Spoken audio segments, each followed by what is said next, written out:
Nithyananda Paramashivam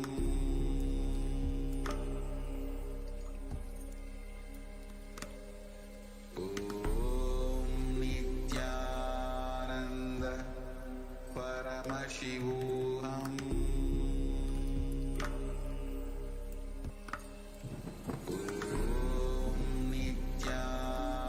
Nithyananda Paramashivam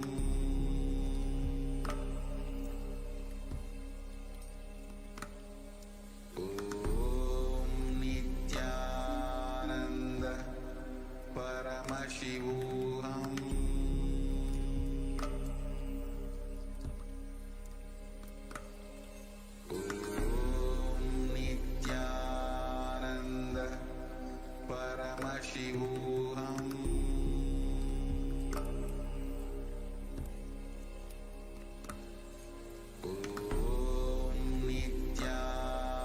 Nithyananda Paramashivam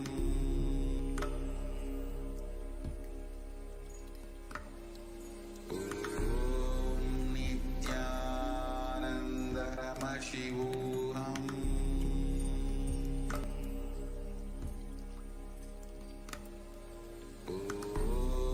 Nithyananda Paramashivam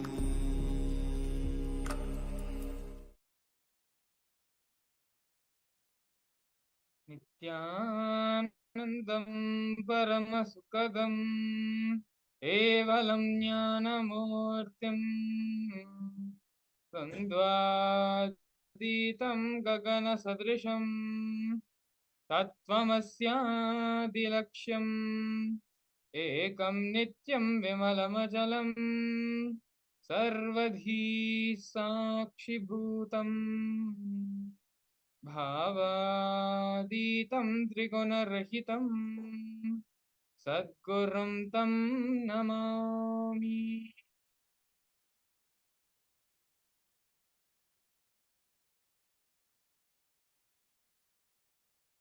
Shalom everyone. We welcome you all to yet another beautiful and extraordinary Bhava Samadhi Darshan with the Supreme Pontiff of Hinduism, Bhagavan Sri Nithyananda Paramashivam. Today, the Supreme Pontiff of Hinduism is going to be gracing all of us in the Bhava Samadhi Darshan of the Gangadhara Murthy. The Gangadhara Murthy is the Leela, the form of Paramashiva, as he bestows and allows Ganga to flow from Mahakailasa to this planet Earth. In today's program, leading to the Bhava Samadhi Darshan, we're going to be learning more about the Gangadhara Murthy form of Paramashiva. We're going to be learning more about the science of Bhava Samadhi Darshan. And we're also going to be learning about how the different internalization exercises, understanding the concepts, the powerful cognitions, which are represented by Ganga Mata, and how these powerful cognitions, how we can use them to apply them in our own life as well, to solve the various life problems and difficulties which we're facing in the life. But before we get into all of this, let us first very briefly take a short introduction and learn about the Supreme Pontiff of Hinduism. The Supreme Pontiff of Hinduism, Bhagavan Sri Nithyananda Paramashivam, was born on January 3rd, 1978, in the town of Tiruvannamalai. In the year 1980 July, Supreme Pontiff of Hinduism went through the ritualistic ceremonies and was given the initiation into Bala Sannyas at the tender age of 3 by his predecessors, his masters, and the enlightened beings and gurus there at that time in Tiruvannamalai.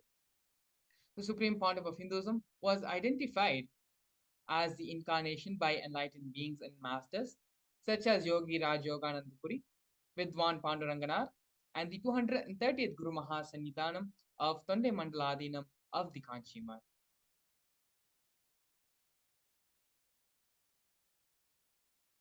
Here we can see the coronation happening to the Supreme Pontiff of Hinduism at the age of 16 to revive Kailasa. This photograph of the Supreme Pontiff of Hinduism was taken and organized by his guru, Mataji Vibhudanandapuri, also lovingly called as Mataji Kuppammal.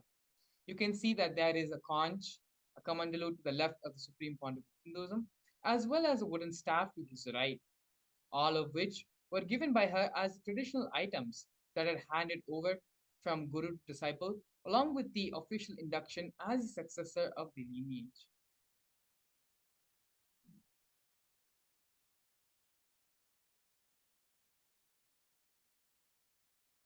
Here we can see the early days in the mission of the Nithyananda Sangha and of Kailasa. To the leftmost, we have a black and white photo of the Supreme Pontiff of Hinduism at a very young age, building the first temple monastery complex for his guru, Mataji Vibhudanandapuri in Tiruvannamalai. The whole complex was built brick by brick entirely by the Supreme Pontiff of Hinduism himself. His gurus guided, and the Supreme Pontiff of Hinduism followed under their guidance.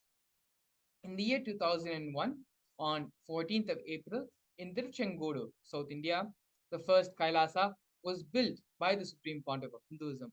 As you can see here on the photo at the bottom left-hand most corner, in the Supreme Pontiff of Hinduism's own handwriting is the annotation of the historical event which happened on this day.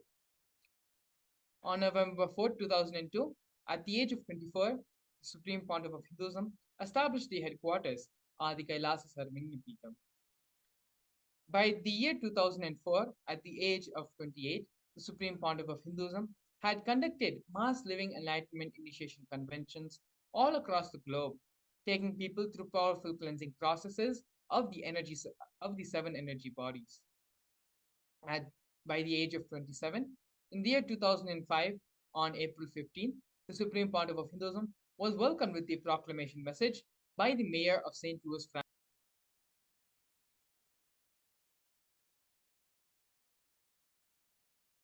Here we can see more photos and glimpses of Pontiff of Hinduism conducting the mass living enlightenment initiation conventions in various parts of the world, various parts of North America, Canada, and in different other parts of the globe as well. Here we can see some photos, and we have one photo here from the year 2005, where the Supreme Pontiff of Hinduism gave the discourse on stress to de-stress in the Oklahoma Medical Baptist Center in the United States.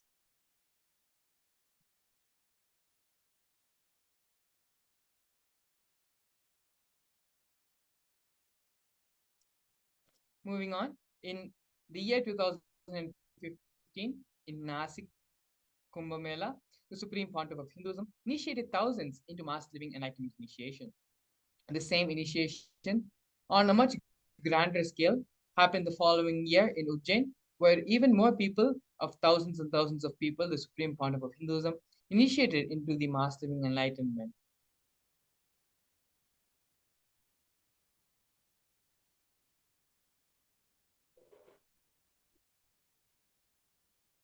Here now we can see the various coronations of the Supreme Pontiff of Hinduism. The first happening when the Supreme Pontiff of Hinduism was very young, where the Supreme Pontiff of Hinduism was ordained as the 233rd Guru Mahasannidhanam of Kanchi Kailasa Sarvingyapeetham. In the year 2004, the Supreme Pontiff of Hinduism was coronated as the incumbent emperor of the Suryavamshi Surangi Samrajya. In the following years, the Supreme Pontiff of Hinduism was coronated as the present 23rd Guru Mahasannidhanam of Dharma Mukti Swargapramadina. In the year 2012, the Supreme Pontiff of Hinduism was coronated as the Jagat Guru Mahasannidhanam, the 293rd Guru Mahasannidhanam of Kaila Sonata Shamlapita Sarvingyapeetham.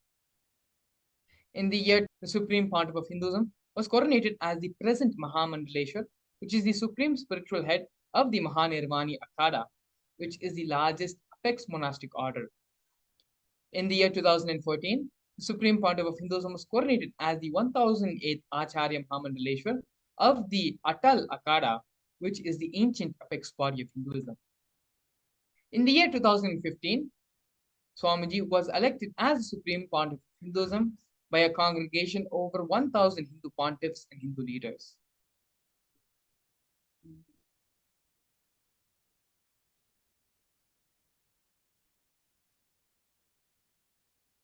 The sovereign state of Sri Kailasa is a macrocosmic, ancient Hindu enlightened civilizational nation. whose vision is living enlightenment for all of humanity. Kailasa's mission is to revive and share with today's world the practical applications of the greater sciences of authentic Hinduism, including Hindu cosmic physics, Hindu alchemy, Hindu cosmology, Hindu biology, Hindu mathematics, power manifestation, and other sciences as revived by the Supreme Pontiff of Hinduism. These sciences were once practiced freely in over 56 nations across the continent, but are now facing extinction due to the persecution which has been happening over a millennium.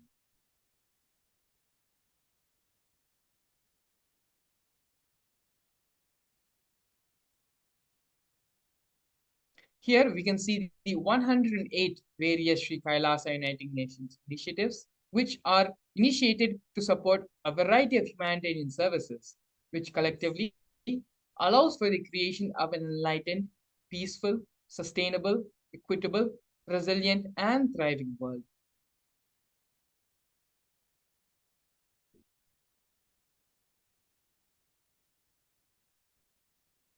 One of the projects which you're going to be looking at offered by Sri Kailasa Uniting Nations for nutritious food and a hunger-free world is the No Hungry Home project offered by Sri Kailasa Uniting Nations. This project, over the past 27 years, have Sri Kailasa has served more than 1 billion meals. Every month for the past 27 years, the Hindu ASMT community has served a combined number of more than 3 million, organized more than 3 million different annadans, which are the free organic meals as per tradition, and serving a total of 1 billion meals. These annadans were served in religious gatherings to everyone without any sort of discrimination. Over 10,000 meals are served on festival days, and 100,000 meals are served up on 10,000 meals were served on daily basis, and over 100,000 meals were served on festival days. Here we can see photos of the Supreme Pontiff of Hinduism himself being involved in the Annadan service and serving many of the devotees, disciples, and pilgrims who had come and to receive the Annadan.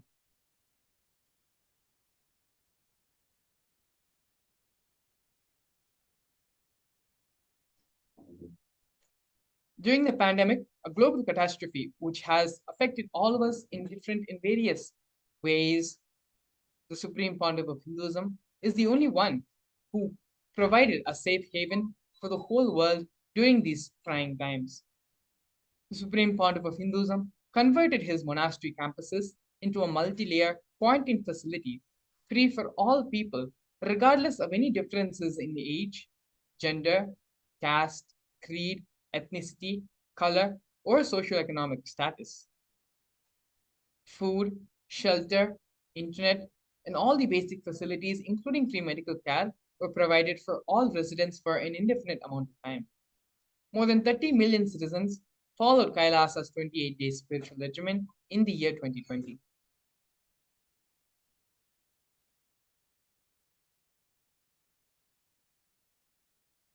Here we can see Sri Kailasa Uniting Nations for Education Reform and Development offering the Nithyananda Hindu University and the Nithyananda Gurukul. The Nithyananda Hindu University was established by the Supreme Pontiff of Hinduism and is the world's largest Hindu university.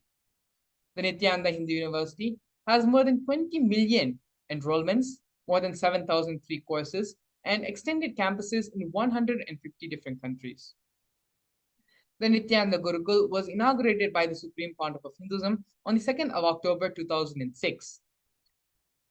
The revival of the ancient Adishaivite Guru-disciple education system, an authentic knowledge transmission system based on enlightenment, is one of the founding principles and one of the revivals Swamiji is doing through the Nithyananda Gurukul.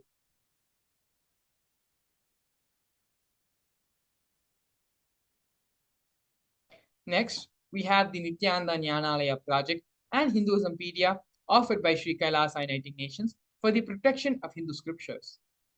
The Nithyananda Jnanalaya project was established by the Supreme Pontiff of Hinduism to collect and preserve the 1 million Hindu scriptures while ensuring that knowledge is made accessible and shared free of cost to all people. Collecting and preserving 1 million source books on Hinduism. The Supreme Pontiff of Hinduism has authored more than 10,000 books in 3 different languages, which have been translated to 50 languages, has published more than 10,000 articles, has given more than 10,000 hours of free discourses with a combined view of 1 billion. Kailasa's Hinduismpedia was established by the Supreme Pontiff of Hinduism. The Supreme Pontiff of Hinduism collected more than 15 terabyte of digital books and rare manuscripts from all 19 Sarvangapitams, ancient mutts, and ashrams. 1 million pages on Hinduism, collection of 22,000 digital books, 1,000 e-textbooks, and 100,000 articles on various topics in Hinduism.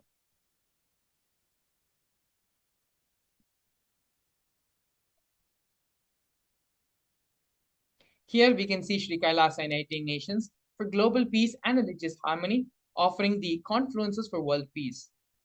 In the year 2009, the Supreme Pontiff of Hinduism organized a month-long peace walk covering 1,000 kilometers and 1,000 villages to bring together in harmony from all walks of life to promote feeling connection and oneness among people. During the walk, health camps were conducted in villages along its path. Here you can see photos and glimpses from the peace walk by peacekeepers of the sovereign order of Kailasa taking place in the year 2009.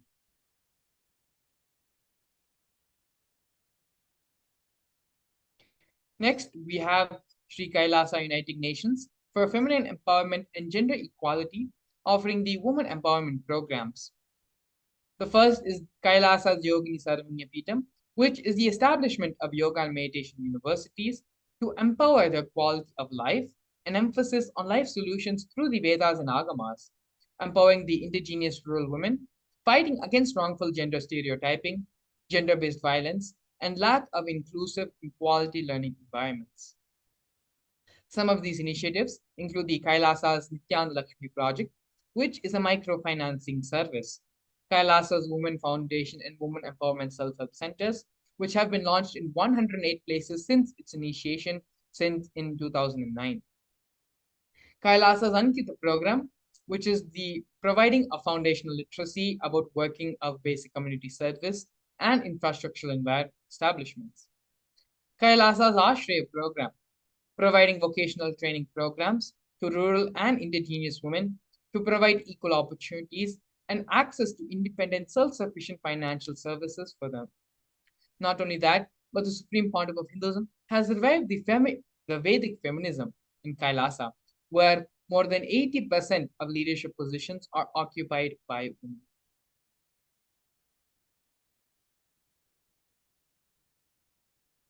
Here now we're looking at the offerings made by Sri Kailasa Uniting Nations for Yoga in the form of the Nithyananda Yoga.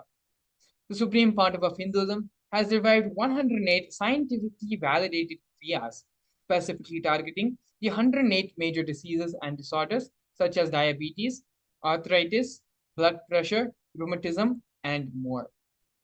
Not only that, but the Supreme Pontiff of Hinduism has revived the ancient pole yoga, which is the Shivastamba yoga, and rope yoga, Kundalini Rajju yoga, in which yogic asanas, postures, and weight balancing techniques are performed to create the yogic physiology, aligning it to the cosmic geometry that manifests superconscious powers.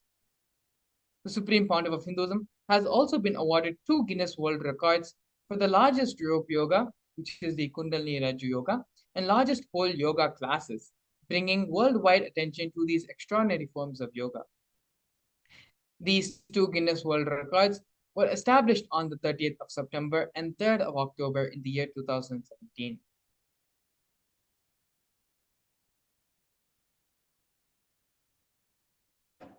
Now, we're looking at one of the most historic moments in the history of the Kailasa nation, where Kailasa, the first nation of Hindus, led by the Supreme Pontiff of Hinduism, Bhagavan Sri Nithyananda Paramashivam, spoke on behalf of the 2 billion global Hindu diaspora at the 14th session of the United Nations Forum on Minority Issues. A significant milestone in the history of the sovereign state of Sri Kailasa happened on the 2nd of December 2021. His Excellency Sri Nitya Moksha Priyananda, Ambassador Extraordinary and Plenipotentiary of Kailasa, represented the persecution of Hindus at the 14th session of the United Nations Forum on Minority Issues. The theme of the forum was conflict prevention and the prosecution of human rights of minorities. This was the first time the plight of persecuted Hindu minorities was represented in the United Nations. The systematic and degenerational attacks on Hindu indigenous traditions were highlighted in this meeting.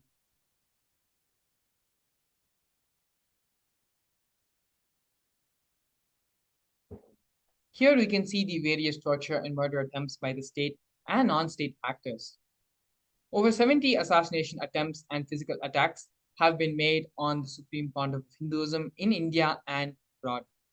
More than 40 attacks on community members, destruction of monasteries and temples. Over 60 different incidences of attacks, molestation, and rape of women and women monks. Intense lawfare through the 100 false legal cases being falsely put on the Supreme Pontiff of Hinduism, the intersectional persecution and various government agencies and bodies, and inciting violence through the social media. These are just but few of the many different ways the Supreme Pontiff of Hinduism and Kailasa has faced the legal persecution and harassment from various anti-spiritual elements and anti-Hindu elements. But despite all this illegal attack and illegal warfare happening on the Supreme Pontiff of Hinduism, Supreme Pontiff of Hinduism has been resolute in his intention and commitment to revive Kailasa, to revive Hinduism, and give the superconscious breakthrough to the whole of humanity, establishing the Kailasa nation.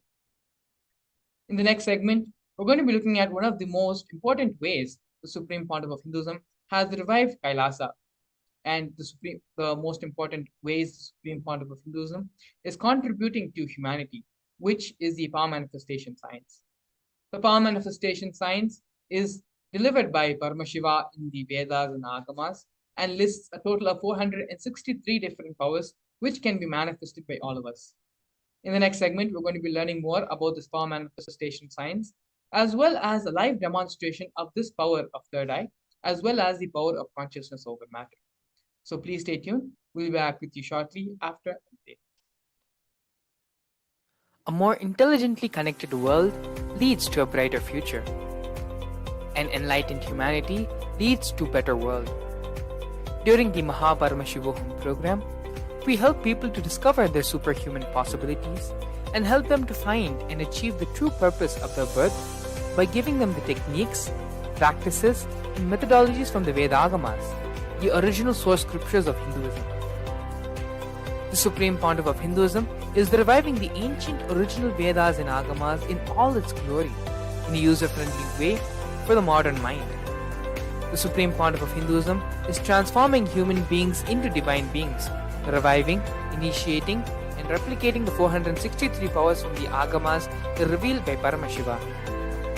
The Supreme Pontiff of Hinduism is not just giving solutions for every problem man faces, but is making them irrelevant to their lives by transforming human beings into divine beings.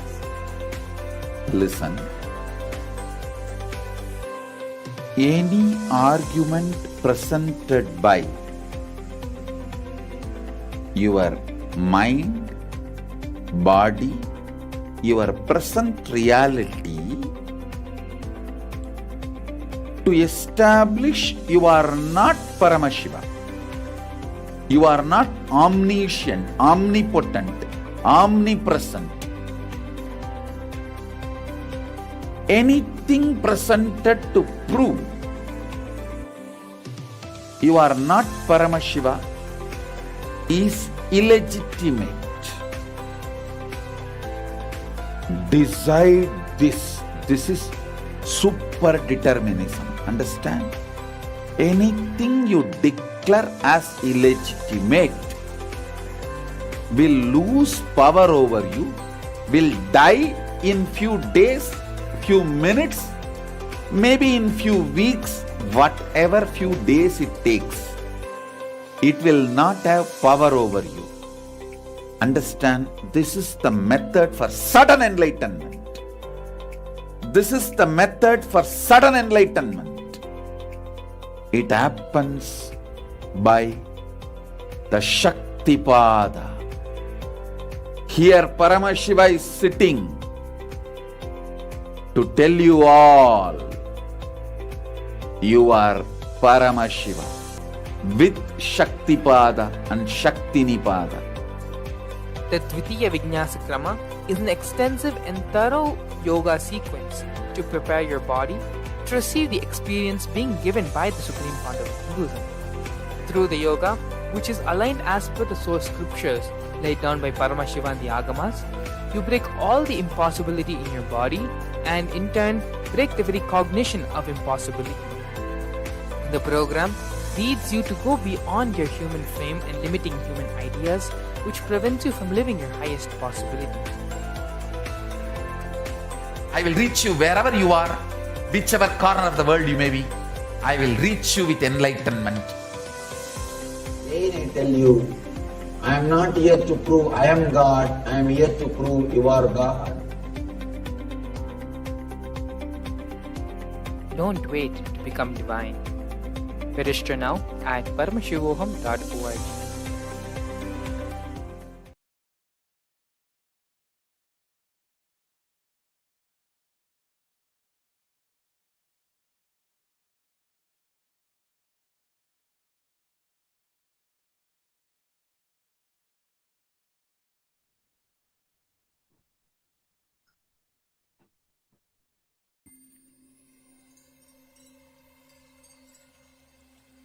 I welcome you all with my love and respect. Let you all open all your three eyes. Om Nithyananda Paramashivam.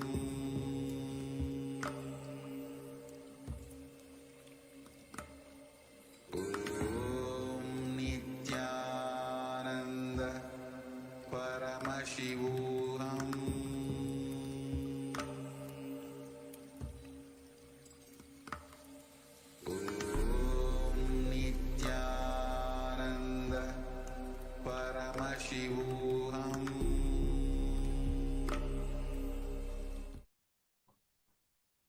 Yes, welcome to all the viewers watching us now. Now we are going to be entering into this powerful and amazing session on power manifestation. In this session, we're going to be learning various aspects of power manifestation, like how it is beneficial in our life, what is the use of it in our life, what is the difference between Shaktis and Siddhis, and what Paramashiva has said, how these powers are time tested and foolproof. And ultimately, we're going to be seeing a live demonstration of the manifestation of Paramashiva. So now let's get ready to experience this session. Now we're going to be seeing first, what is the Shaktis, how is this Shaktis manifest, and what Paramashiva has said about these Shaktis. So in the Vedagamas, in the Vedas and Agamas, the source scriptures of Hinduism, Paramashiva reveals in elaborate detail that every human being is hardwired to be able to manifest the 463 extraordinary Shaktis of Paramashiva. Manifesting Shaktis are described as a systematic method and science for human beings to bring and explore the various possibilities and powers that have been given to the humans. And Shaktis manifest from the fundamental cognition that you are a divine being. You need to manifest the divinity, and not you are a man and you need to reach divinity. So now we are going to be seeing the difference between the Shaktis and Siddhis. The Shaktis express from the space of enlightenment as a side effect of feeling connection with the divinity and the highest integrity with the Guru. Whereas Siddhis manifest from the space, from the process of enlightenment. When you are on the process of enlightenment, before that, when you do the tapas, the penance to reach that, some extraordinary events that happen in your life, which you feel that are repeating, becomes a siddhi. And siddhis manifest only on the path of enlightenment, whereas the Shaktis manifest from the space of enlightenment.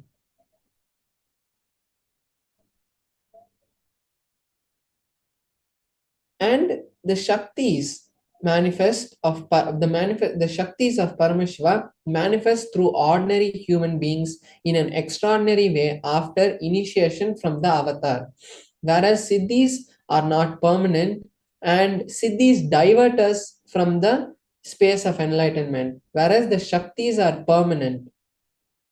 So now we are going to be seeing the various ways, the pramanas, the various evidences for this, how the Vedas and Agamas verify and validate these Shaktis, how these Shaktis are 4 different ways. So we have 4 different ways through which the pramanas are validated. The first is the Shastra Pramana, which is the scriptural reference for these powers. What Paramashiva has directly given to us in the Vedas and Agamas. Those are the Shastra Pramanas. Next, we have the Apta Pramanas, the time-tested evidence, foolproof experiences of the ancient scientists who are the rishis and the other masters who have come before us, like Paramahamsa Yogananda, Ramakrishna, Mahaperiva, and all these masters who have come before, their experiences proving the authenticity of these powers and how they have shared it to the world. Next, we have the Atma Pramana, which is the experiences of the Supreme Point of Hinduism.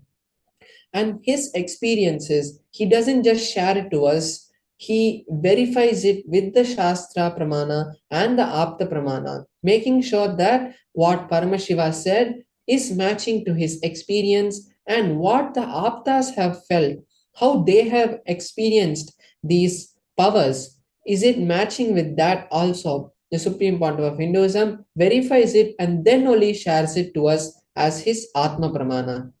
The Pratyaksha Pramana is the scientific evidence for these powers, and what science has been able to understand when these powers are manifested.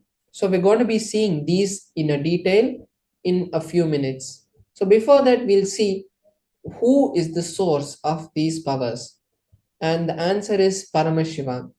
Paramashiva is the primordial divinity in Hinduism, the ultimate reality cause which is self-effulgent, Swayam Prakasha, all-pervading, unchanging, beyond time, space, and form and causality, as the fundamental base of Avyakta, the ultimate unmanifest, and the Vyakta, the manifest existence. And he performs the 5 actions which are the Panchakritya. And through that manifestation, Paramashiva manifests as this whole cosmos that we know, and from the smallest atoms that are moving to the largest stars and galaxies which are moving, Paramashiva is the whole field that we call, he is the field. So from that space only everything is manifested. Now we are seeing the ultimate truth about how these Shaktis are really manifested. When the powerful cognitions are mapped into our cognition, it is when the jnana is mapped into the prajna, it manifests as ultimate possibilities and powers, which is prajnana. Now we are going to be seeing the various various pramanas for the power of the third eye. The power of the third eye is given in the Vijnana Bhairava Tantra, a scripture directly revealed by Paramashiva to Paramashiva Shakti.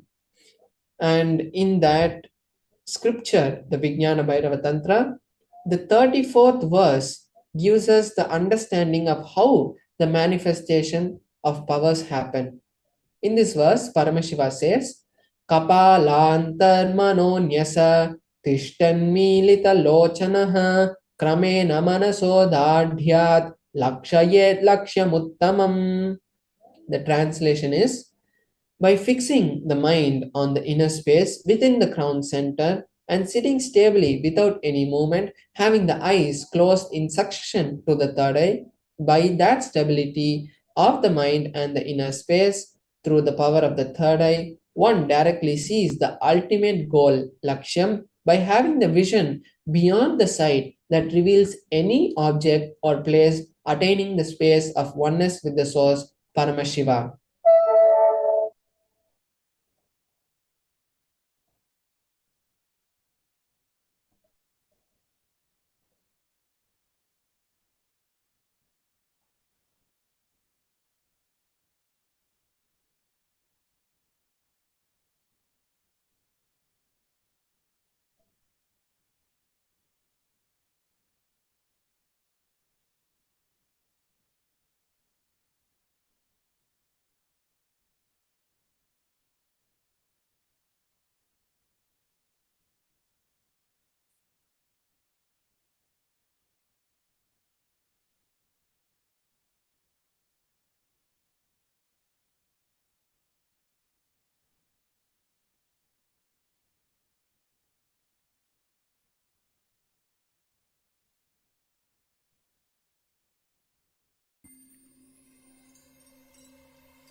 I welcome you all with my love and respect.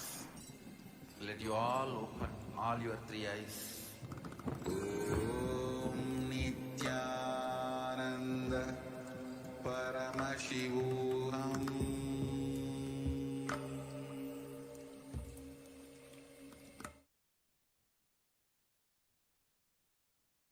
Yes, sorry for the technical glitch. Now we'll be seeing the Apta Pramana, how in the ancient history of Sanatana Hindu Dharma, the real happenings have shown the evidence for these manifestations and how the various incarnations and rishis have manifested this in the history.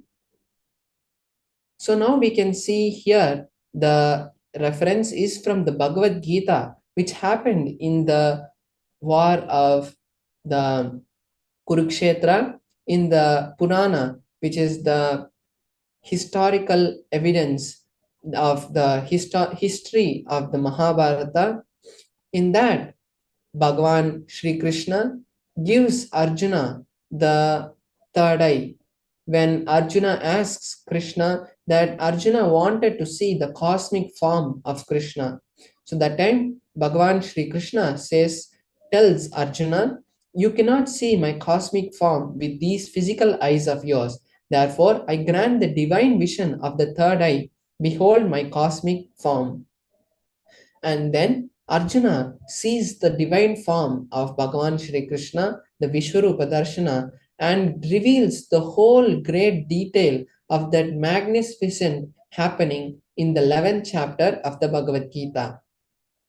Next, we seeing the Atma Pramana, what the Supreme Founder of Hinduism has told in his own words.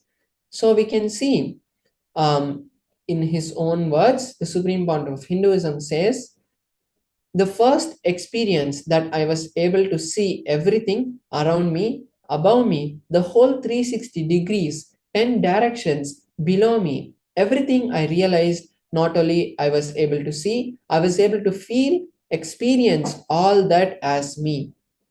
So we can see here how the Supreme Founder of Hinduism was able to see everything around him and how this experience of his is matching with the Shastra Pramana. Next, we are seeing the scientific evidence, the empirical evidence for these Shaktis.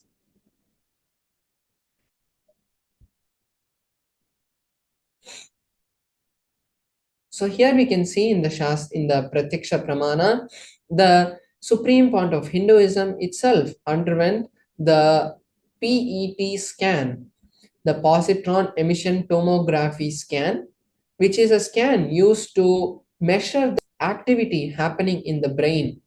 And at that time, the researchers were able to find high amount of activity, of high frequencies being emitted from the forehead, the frontal lobe of the Supreme Founder of Hinduism. And this same happening has been replicated through the brain scan of the Balasans and various other yogis who have undergone various other EEG scans and other type of brain scans. When they underwent, the same kind of activity was replicated in them.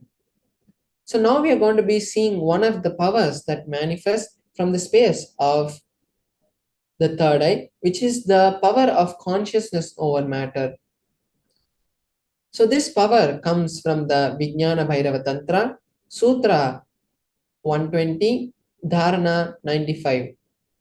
Paramashiva says, Kvachid vastuni vinyasya shane drishtim nivartayet tajnanam chitta sahitam devi shunyalayo bhavet. The translation is, having fixed one's eyes on a particular object, vastu, one should slowly withdraw the sight from that object as well as slowly eliminate the knowledge of that object along with the thoughts and impressions. Then, O Devi, one abides in Shunya, the state where there is nothing other than this exists, the state of all inclusiveness or infinity. So we can see here how Paramashiva is giving a detailed step-by-step procedure, a step-by-step scientific methodology of how this power manifests.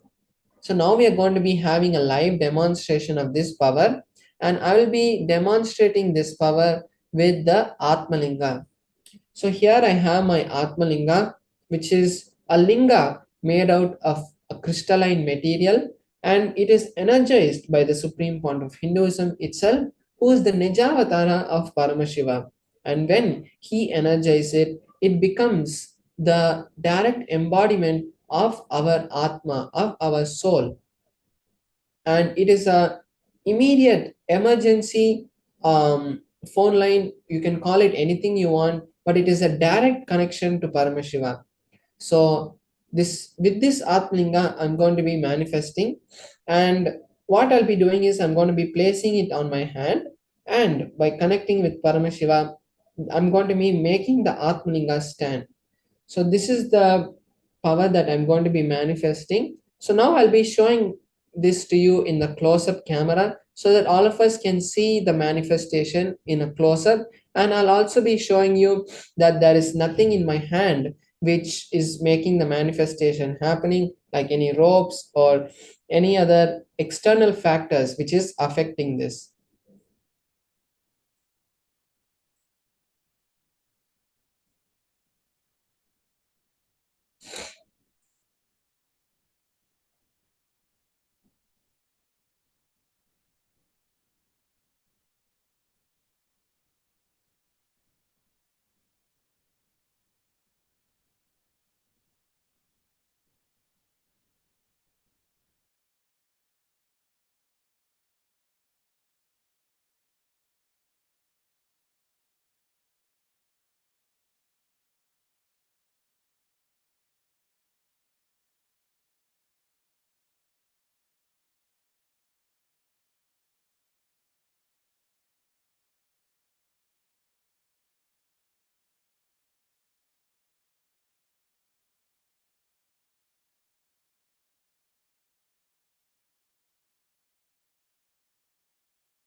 I welcome you all with my love and respect.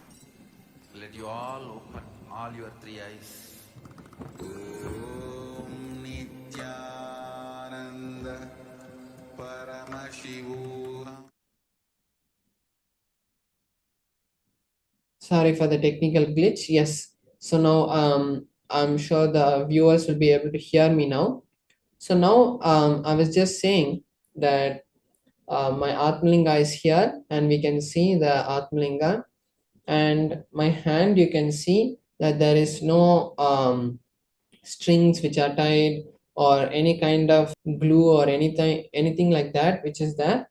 And then I have this tissue paper which I'm going to be using. I'm just opening it to show. So it's just a tissue paper. I'm just folding it, and I'm going to be using it to circle the Atmalinga when the manifestation happens. So now I'm just going to be placing my Atmalinga, and now we can see that no one else is also there next to me or anything which can, who might be trying to do anything. So I'm just circling this to show that there is, even when the tissue paper moves, there is no kind of movement in the Atmalinga itself. So I'm just going to keep the tissue paper right here. And now I'm going to be creating the space for the manifestation to happen. So now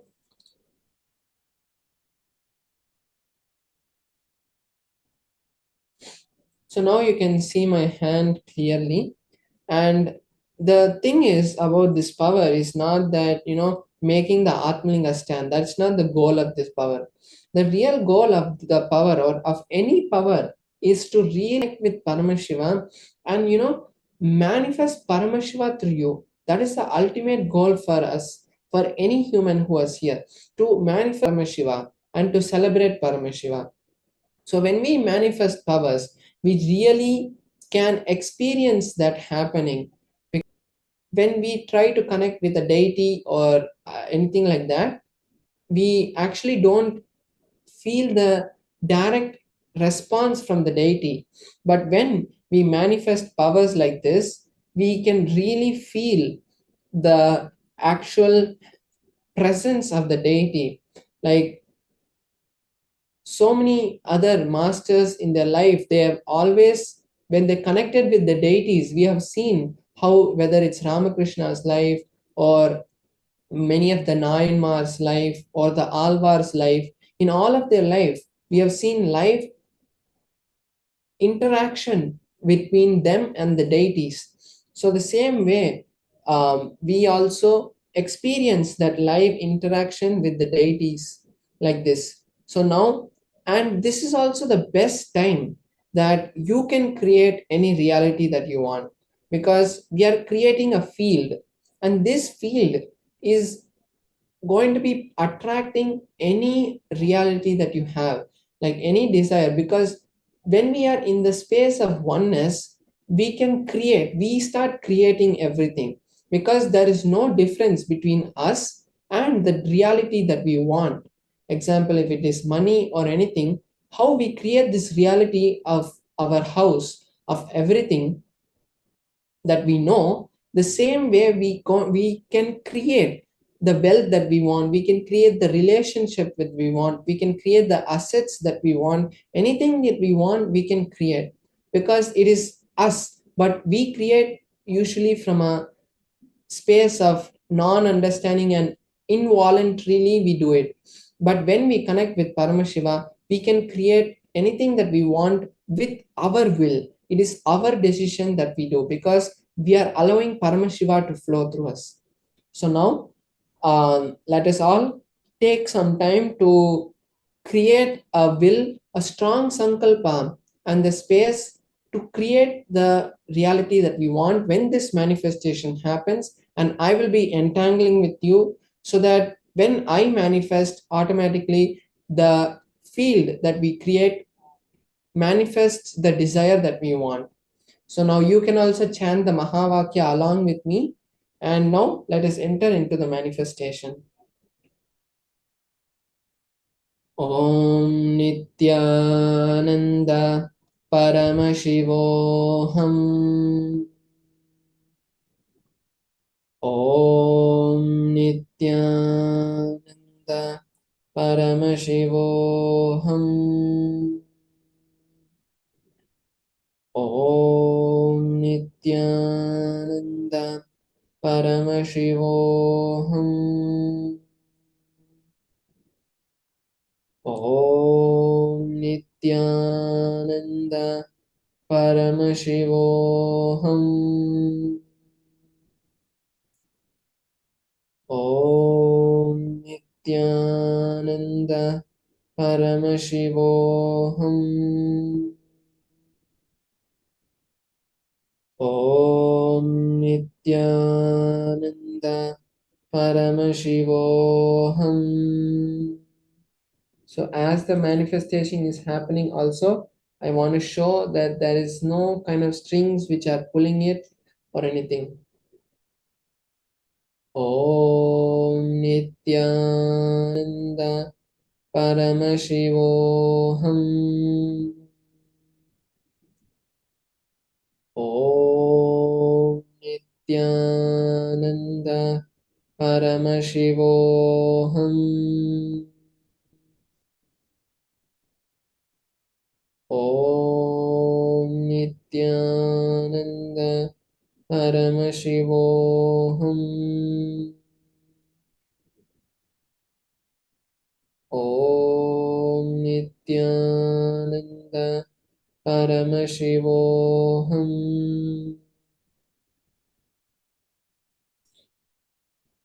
So yes, we have seen the manifestation. Let us thank Paramashiva for manifesting this, because it is not our will that is manifesting. It is Paramashiva who, when he flows through us, that time these powers manifest.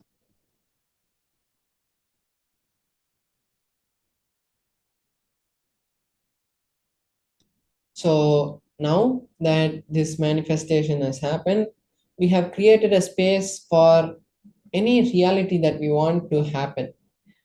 Now, this is the best time that we can also take to Paramashivoham, because that is the space where really these kind of cognitions, which maybe I am saying, will be directly revealed by the Supreme Point of Hinduism as initiations. And we hear many people speaking nowadays about these kind of concepts, but the biggest thing that we miss and we get upset about is that, oh, I tried it and it's not working in my life.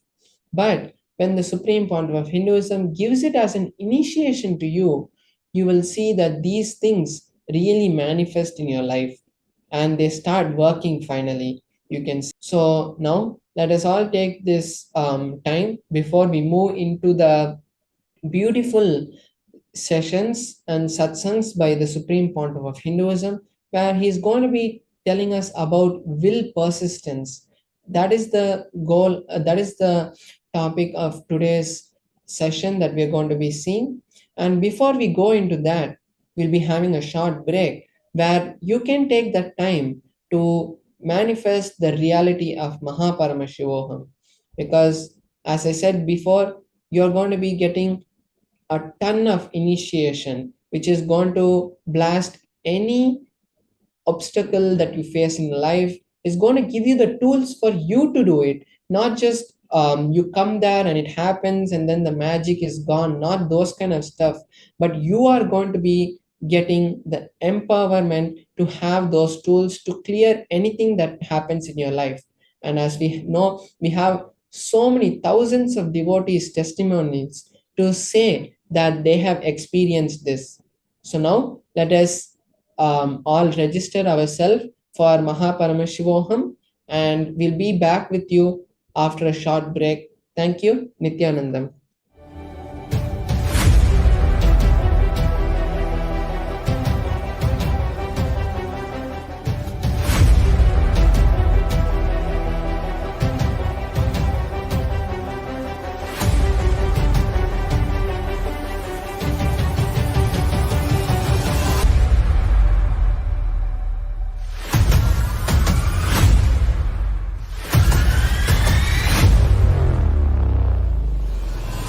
whatever I shared till now, condensing the whole thing and reviving it as experience, starting from completion, unclutching, power manifestation, the states of consciousness, and the planes, multiple planes, everything.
You will become Paramashivam.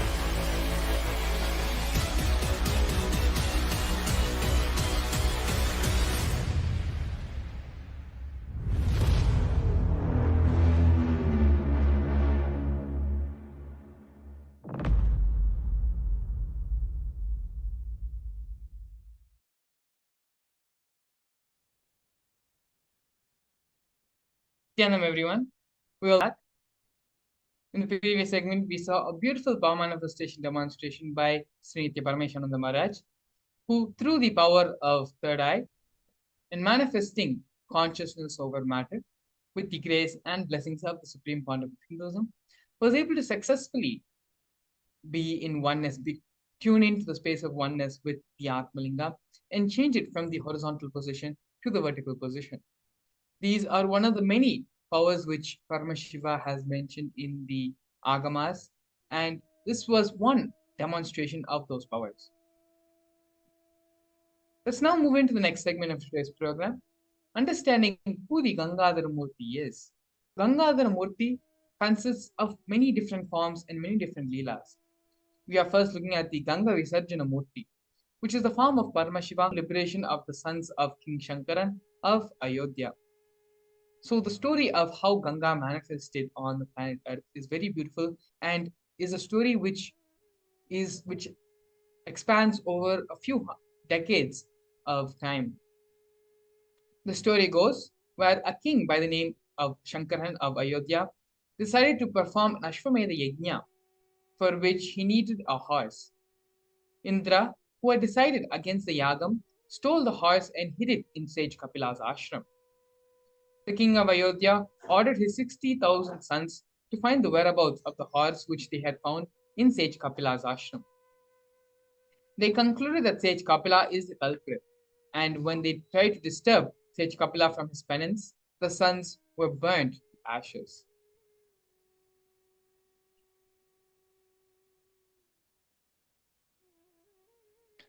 On hearing the news, the king sent another one of his sons, Anjuman. Anjuman went and met sage Kapila and told him the truth. Anjuman took back the horse and helped his father to complete the Ashwamedha Yajna.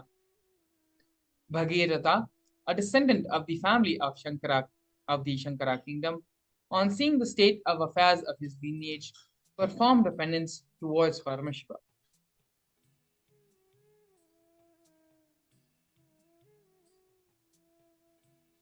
Paramashiva takes the form of the Ganga Visarjana Murthy and bestows the boons for Bhagirath. Paramashiva, from his mated hair, allows a few drops of Ganga to fall on the hands of Bhagirath. Those few drops come with such a force that it destroys the yajna conducted by 5 sages and rishis.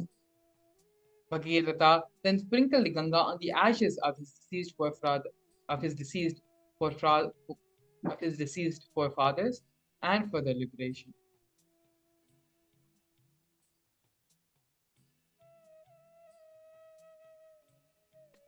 Here we are seeing the Gangadhara Murthy. Gangadhara Murthy is the form of Paramashiva who bestows planet Earth with Ganga Mata.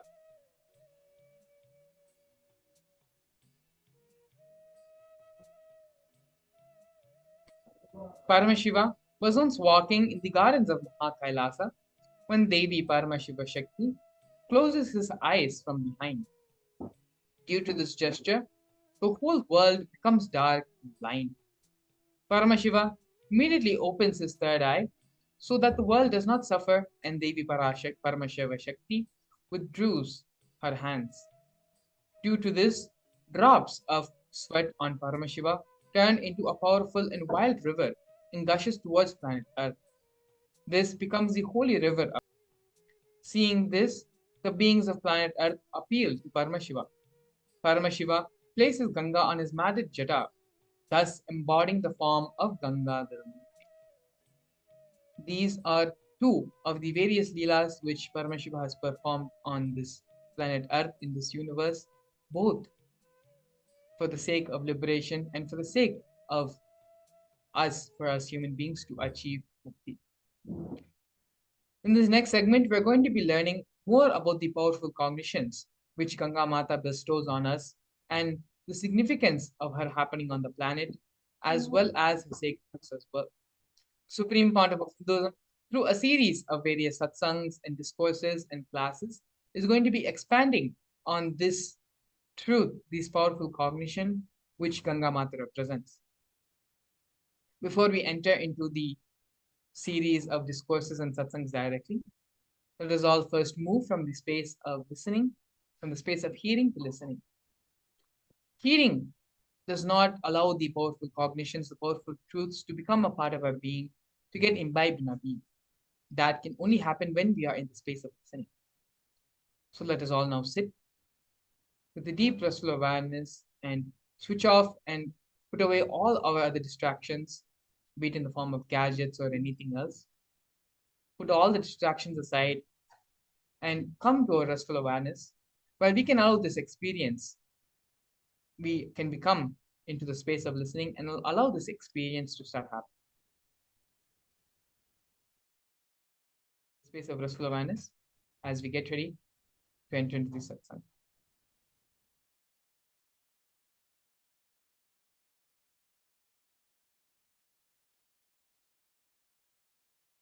Ganga is a river of knowledge, a river of enlightenment. With all my integrity and authenticity, I can vouch with my integrity and authenticity just by living around Ganga and drinking the Ganga water every day, even remembering the Ganga's sacredness, one can become enlightened. Because it's such a powerful technique, powerful method, powerful process. I used to sit in the banks of Ganga, just seeing. I have realized the oneness with Ganga. How the things float on the waters of Ganga does not pollute Ganga. Same way I have seen the thoughts and incompletions floating in my inner space does not make my inner space polluted. It does not touch my inner space. When you understand your incompletions are not powerful enough to make your inner space incomplete, you become eternally complete. I can say that experience I received from Ganga, on the banks of Ganga. It heals, and brings love. Really, Ganga can bring tremendous love in our heart. I tell you, largest worshipped single deity on the planet Earth is Ganga. Ganga is such embodiment of divinity. Actually, Ganga lands on the planet Earth to complete everyone. The very context for our coming to planet Earth is for completion. Bhagirath's forefathers were incomplete, and to complete them, Bhagiratha brings Ganga to planet Earth. For the sake of completion only, Ganga even comes to planet Earth. So she is the pure inner space, completing everyone continuously. Ganga can complete any lower occurrence you have. I can give this as an authentic spiritual practice. Actually, just for this I wanted to create a ashram in the banks of Ganga. Anybody in the planet Earth has some incompletions that they are not able to complete, strong incompletions. Just come and spend time in the banks of Ganga, drinking Ganga water, eating the food cooked in Ganga water. Whenever you find time, morning and evening, sit in the lap of Ganga, sleep in the breeze of Ganga. I tell you, with all my integrity and authenticity, Ganga will complete you. Because even the people who are dead, their incompletions, curses given to them, their incompletions, she has completed. And you are alive. She can enter into your muscle memory, bioenergy, and complete you. Do pranayama in the banks of Ganga, that Ganga prana will go inside. Eat the food cooked in the Ganga water. Drink Ganga water. Live in the banks of Ganga. Sit in the banks of Ganga and meditate. Sleep in the banks of Ganga. In her breeze. Enjoy the weather in the banks of Ganga. I tell you, she can complete you. That is why many sadhus who live here, even if they don't do any spiritual practice, they will be liberated. They will become a Jivan Muktas. Just because of Ganga's power to complete. She is here to complete.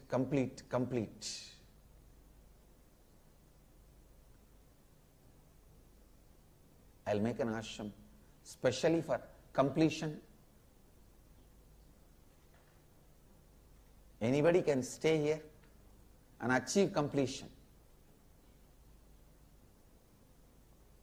Anything she will complete. You have a strong anger pattern, lust pattern, violence pattern. Anything she will complete. Because she is embodiment of completion. The tradition says sadhana done in the Ganga's bank brings thousands of times more result. It's true.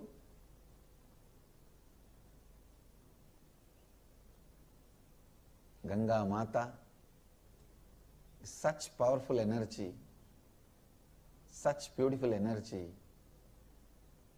such great energy. The largest worshipped deity is Ganga.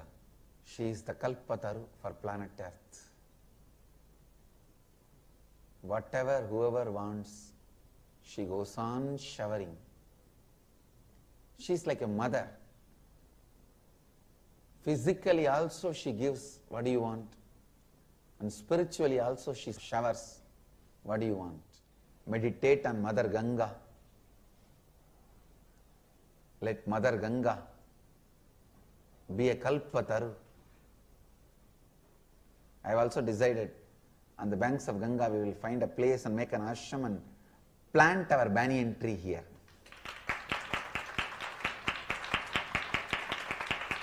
So Ganga and Kalpataru together. Sit straight. Close your eyes. Cognize the Ganga Mata, the Kalpataru energy is filling you all, filling all of us. Create a deep mood, the prayerful space, deeply praying to Ganga to awaken your Kundalini Shakti and make your inner space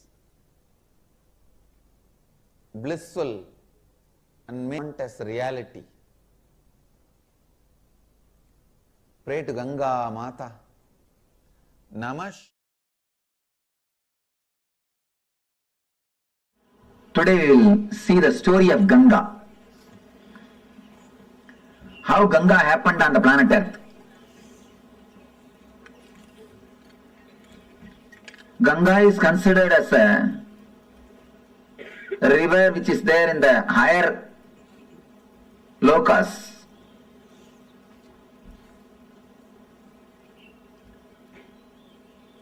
It was there with the Kamandalu of Brahma. Means this is the energy, this is the water energy of existence. Brahma means a creator, the energy which creates the whole existence. There was a king called Bhagirath.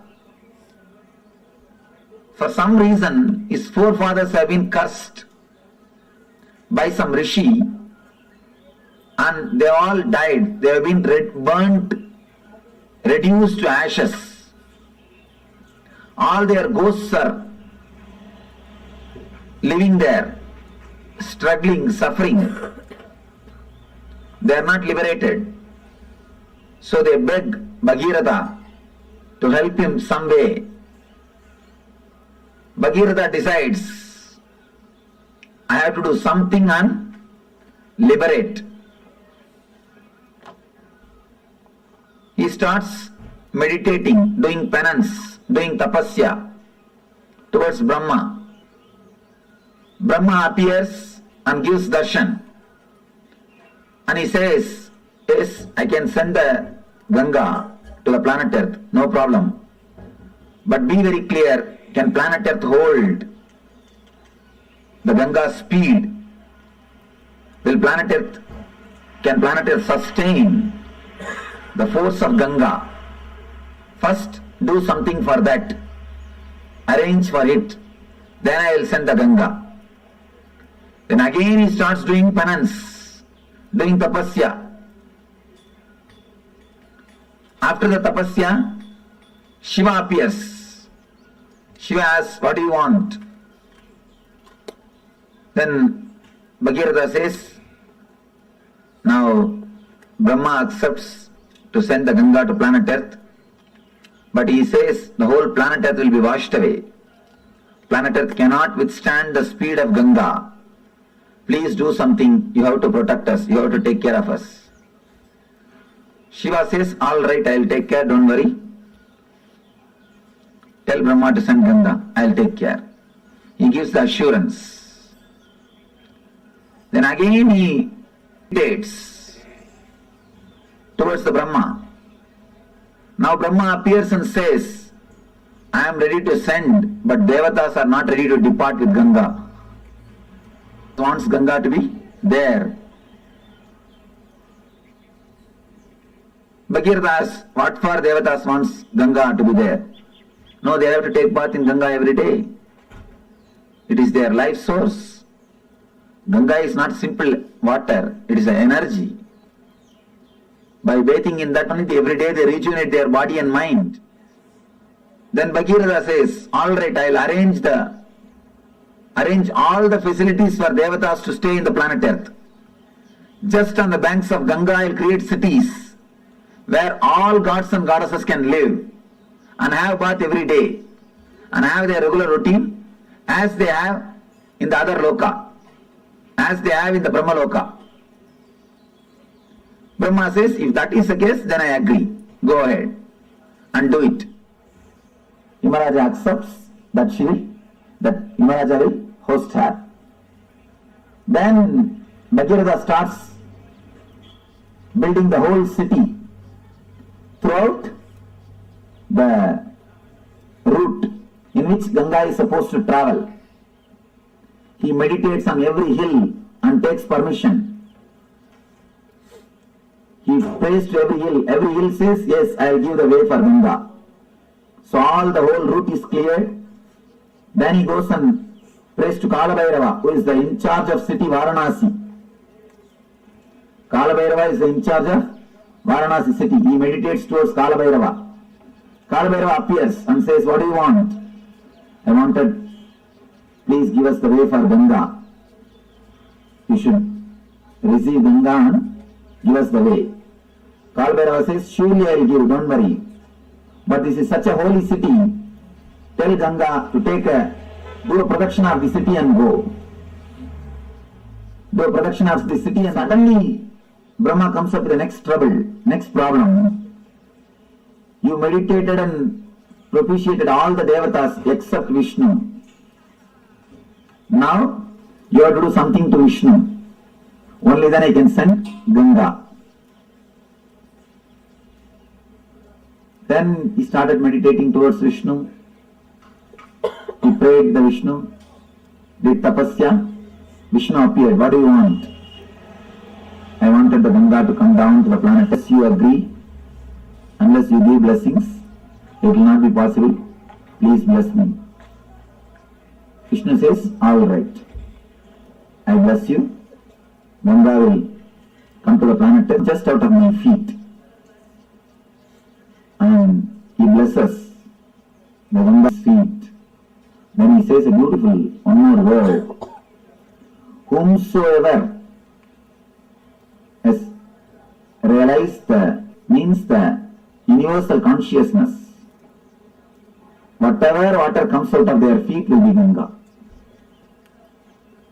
Whomsoever has realized the Vishnu Mayam Jagat. Whomsoever has realized me, from their feet, whatever water comes out will be Ganga. From this word only the tradition of Pada Puja starts. Pada Puja of enlightened masters starts from this tradition. Vishnu says, whomsoever has realized the Vishnumayam Jagat, Sarvam Vishnumayam Jagat, from their feet Ganga will flow. From their feet Ganga will flow. Then now he again meditates towards Brahma. Brahma appears with all his glory and compassion, blesses the Bhagirath. Then he prays to Ganga Ma. Then he does tapasya towards Ganga Ma, meditates and invites the Ganga Mother. Ganga with all compassion, not only compassion, the wild energy. She just comes out of the Brahma's Kamandalu with all the power. She straight away started moving towards the planet Earth. The moment she came out of the Kamandalu and started moving towards the planet Earth, all the 14 worlds are shaken. All the devatas, all the rishis, all the munis, simply they escaped from their planet Earth and ran away. Because they got frightened. The Pralaya is going to happen. Means the end of the world has come. Such a power, they simply ran away from their world. They escaped. And appears Shiva. Shiva beautifully appears and puts his head in between the Ganga. She straight away lands into Shiva's head, into the matted lock. The next thing, she gets locked in the hair itself. She is black. Here, Bhagirath is sitting, waiting for Ganga for one kalpa. What has happened? They are receiving the call, she has started already. But she has not landed. Already she has started, but she has not landed here. What happened? What happened in the way? Again he meditates towards Shiva. Shiva appears and says, Yes, she's there in my head. Now what do you want me to do? Bhagirath says, please just send her a little bit. Don't hold the whole thing. Then Shiva says, oh, is it so? Alright. Then just, he moves one hair. Just he does. Only one hair moves. And from the one hair gap, just Ganga comes out and lands on the Himalayas and comes. That is the river which is flowing throughout this planet Earth. And that is the perennial source. That is the Ganga. By flowing through this way, she fills the ocean. Understand? The story says the ocean itself is son of Ganga. Raj is son of Ganga Mata. Water is supplied to the ocean by Ganga. That is the story. Originally there was no ocean. There was no water on the planet Earth. It is through Ganga first water came to the planet Earth. And because of Ganga flowing continuously, all the oceans are created. It is from Ganga, original water source started. Then she goes and merges into the Samudra Raj, the son of Ganga Mata.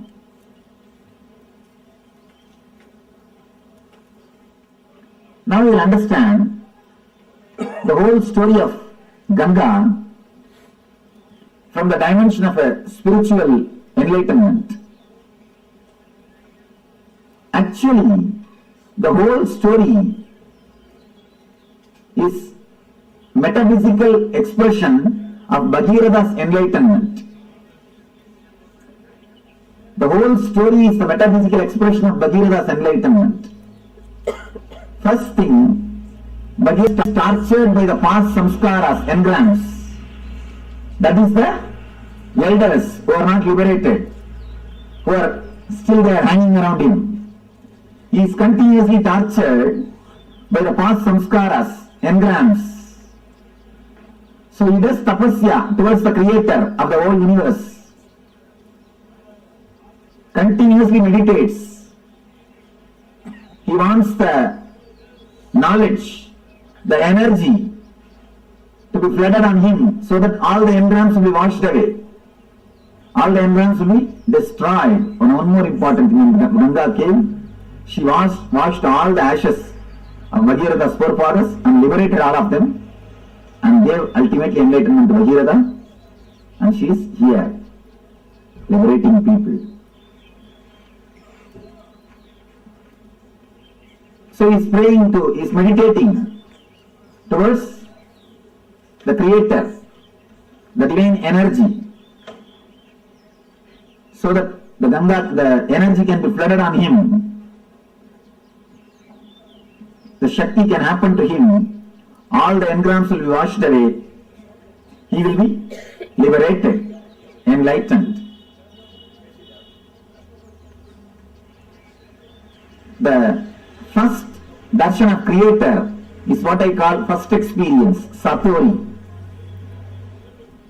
Understand, why do you think Brahma is described with 4 heads? Don't think 4 heads are there. He can see complete 360 degree. The first experience is what is described as Brahma. A man who gets the experience of seeing complete 360 degree is what we call Brahman. He has achieved Brahma. He has achieved the Brahman consciousness. Whosoever gets the experience of seeing this side 360 degree and this side 360 degree achieves the Brahman consciousness. Bhagirath achieves Satori, first experience, glimpse. Then the Brahma says, enlightenment can happen to you, but be very clear, will your body stand? Prepare your body and mind. Will it be able to stand, sustain? Prepare it. Then it will happen forever. Prepare yourself. Create the maturity so that the energy can be with you forever. Then Bhagirath starts his tapas. Bhagirath starts his tapas. All the energy centers is awakening and preparing all the energy centers to receive the energy and to sustain it, to radiate it. If you don't prepare the planet Earth and call the Ganga, it will not be blessing, it will be a curse. It will destroy the planet Earth and the other worlds. So unless you prepare your whole body mind, enlightenment cannot happen. You need complete preparation. Satori can happen. You need complete preparation. Now he meditates towards the Guru who will guide, who will hold the energy and give you how much you wanted. He is the Shiva. He meditates on the Guru, Shiva, and asks, Master, when I have the experience, see my maturity and take care of me. Grow, let me grow with maturity and energy. Just take care. How much I mature, that much supply the energy. Please let you be the safety valve. Let you be the dam. Then appears Guru. Says, I'll take care. Don't worry. Then everything is ready. He has to prepare the base for the energy to land. Anandagandha Chakra. Anandagandha is the base on which directly the Ganga can land. Ganga can descend. So he creates all the 7 cities, 7 chakras. He clears the roots, opens all the chakras, makes himself mature. So that when energy descends on him, when enlightenment happens on him, it can stay on him and help the whole world. It will be a blessing for him and to the whole world. He continues to do tapasya. He propitiates all the devatas, means the devatas who are residing in every chakra. Then comes Kalabhairava, in charge of Varanasi Swadhisthana chakra. And he asks, please give me the way for Ganga. Kalabhairava says, surely I'll give, but tell her she should go round. She should be around me. She should be in me. That is why Swadhisthana, energy is installed in Swadhisthana. Energy is installed in Swadhisthana. It is Swadhisthana where the self is established. Himalayas is Anandagandha. Varanasi is Swadhisthana, where the energy is installed, where the whole energy takes a turn, where whole energy takes your turn. He propitiates all the devatas, prepares the whole thing, then intensely starts meditating, calls the Ganga. So Brahma blesses, Vishnu blesses, Ganga has come out of the Kamandalu, straight away she is landing, but still enlightenment has not happened. Ganga has lived there, but she has not landed here.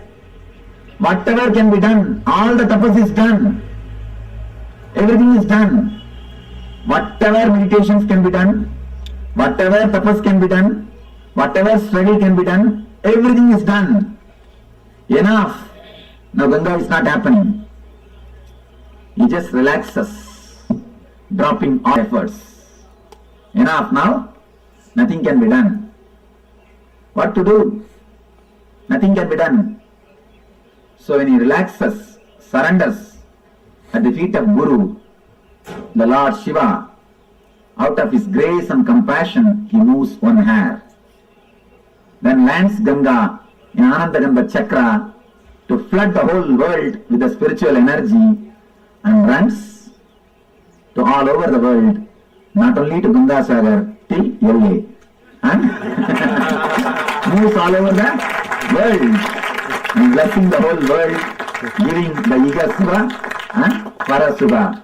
Not only washing the engrams of Bhagirath, blessing the whole planet Earth by radiating the divine energy, by radiating the spiritual energy, by radiating Ananda Shakti.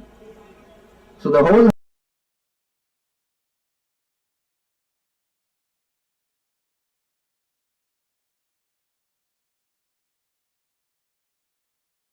all of, which is liberating millions of seekers by radiating the spiritual energy, by radiating Ananda Shakti. So the whole story is metaphysical representation of Bhagirath's enlightenment. So Jnana Ganga is here. Just learn how to fall into it. We are flowing the Jnana Ganga. Just fall into it. You will rise into the ultimate energy. The Ganga, which has destroyed the engrams of Bhagiratha and liberated Bhagiratha and liberating the whole humanity, that Jnana Ganga, let it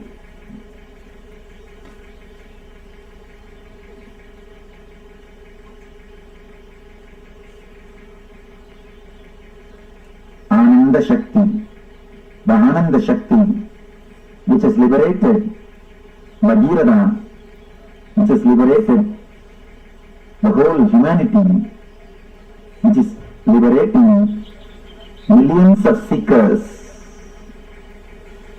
The Guru's grace, the Ananda Shakti, let it liberate all of you. Let it flow in all of you.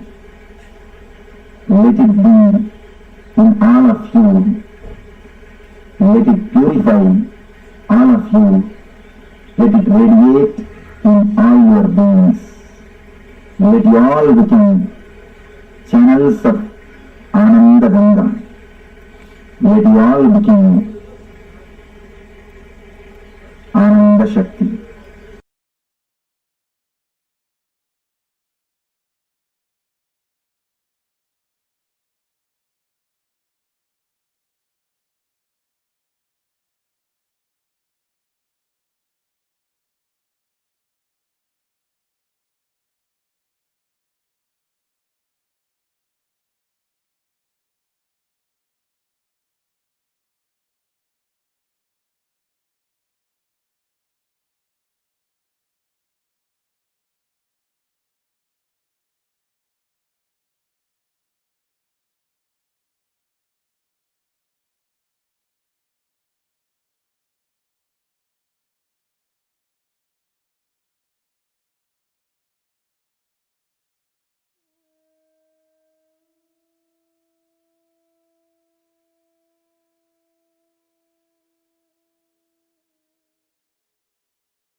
Let us now move to the next step of the exercise.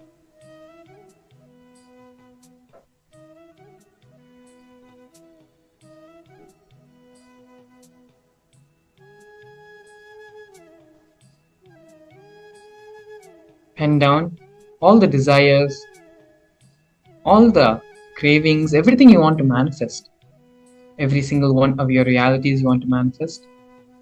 By the end of the program, pen everything down.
Moving on to the second step of this process, sit straight, close your eyes, and cognize that Ganga Mata, the Kalpataru energy, is healing you all, healing all of us.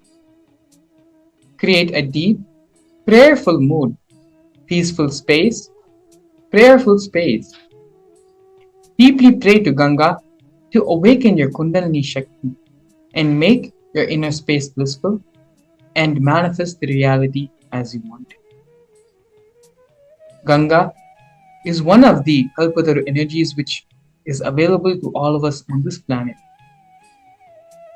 Even remembering the powerful cognitions that the Supreme Pontiff of Hinduism has given about Ganga and meditating on the space, state, and raising to the same frequency as Ganga is in, allows the possibility and opportunity to manifest the same space and state of Ganga inside all of you as well. Let us all now sit straight, close our eyes, and cognize that Ganga Mata is within us, healing all of us, bringing completion to all of us. In that deep prayerful mood, prayerful space, pray deeply to Ganga Mata to awaken your Kundalini Shakti and make what you want as reality. Take a few minutes to sit with yourself and manifest this reality of Ganga Mata in you. As sitting create this space, we're going to be entering to the next segment of today's program, where directly we'll be attending to each and every one of you, answering all your questions, all your problems, and causing your reality the way you want it to be caused. So please stay tuned. Continue to do this exercise of cognizing yourself as Ganga Mata, cognizing yourself and the healing energy of Ganga Mata inside all of you. We'll be now entering the next segment of today's program. Please stay tuned. We'll be back after a short.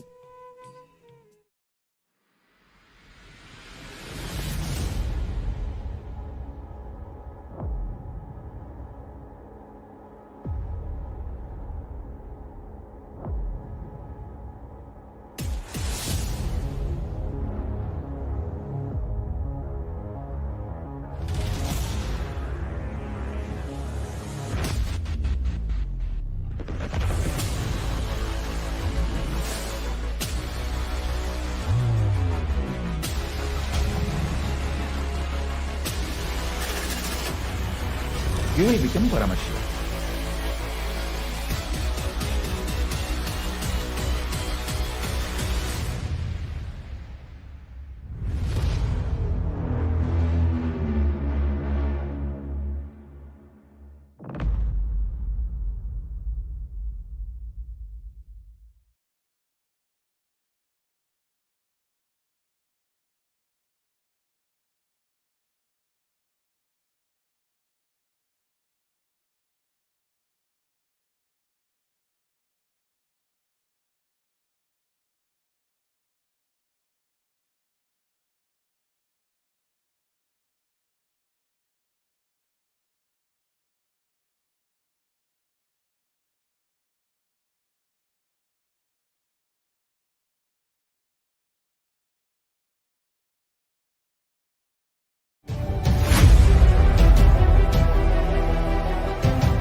Whatever I shared till now, condensing the whole thing and reviving it as experience, starting from completion, unclutching,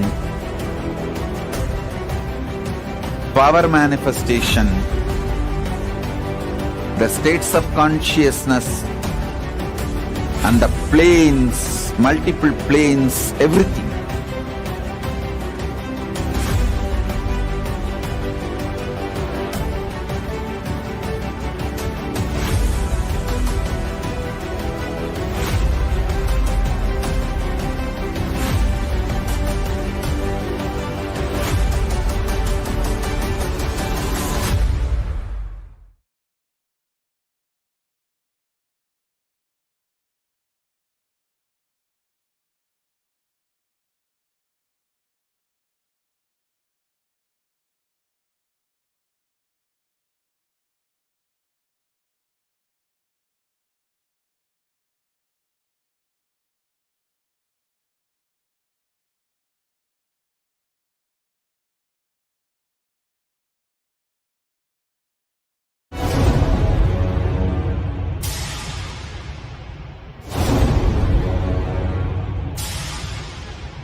Literally last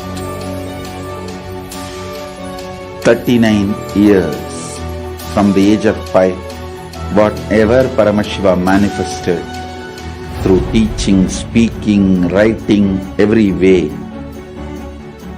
condensing the whole thing and presenting it to you all as experientially in these 21 days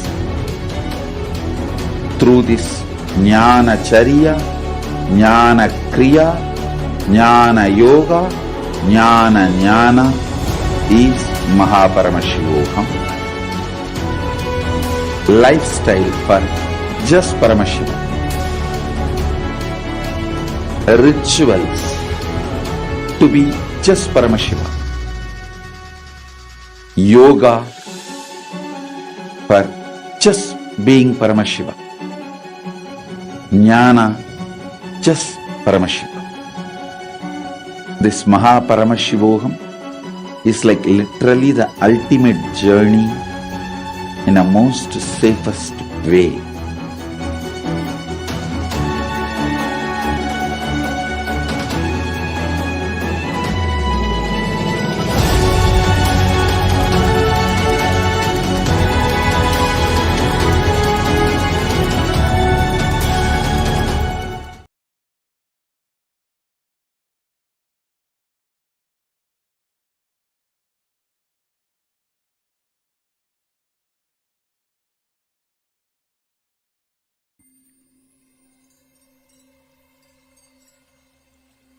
I welcome you all with my love and respect. Let you all open all your three eyes. Om Nithyananda Paramashivam.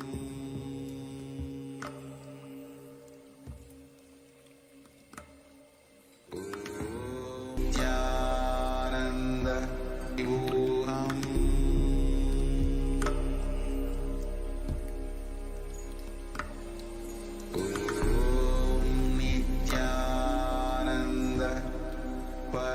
Shivoham. Paramashivam.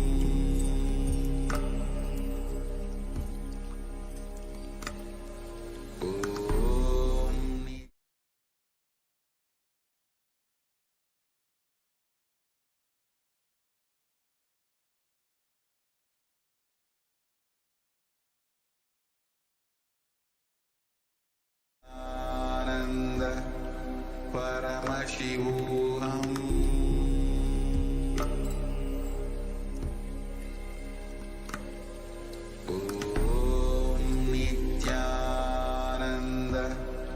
Paramashivam.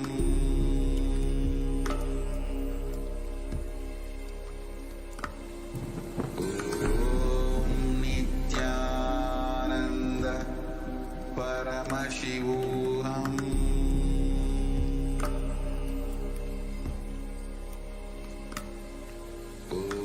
Om Nithyananda Paramashivam. Paramashivam.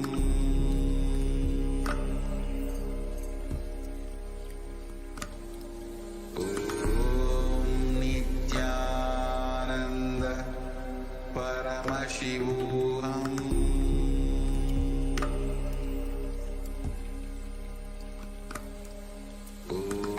Om Nithyananda Paramashivam.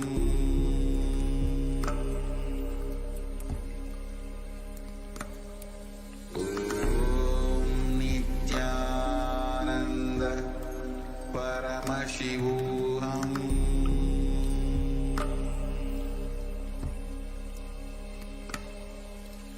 Om Nithyananda Paramashivam.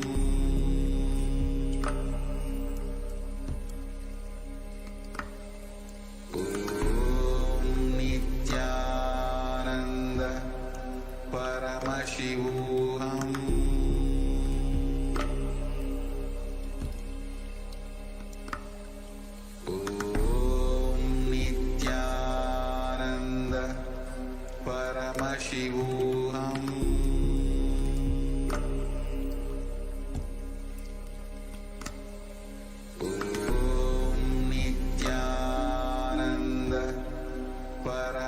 Paramashivam.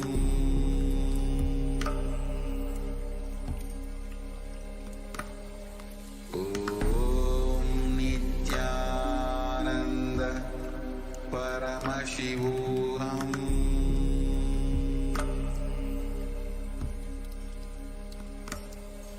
Om Nithyananda Paramashivam.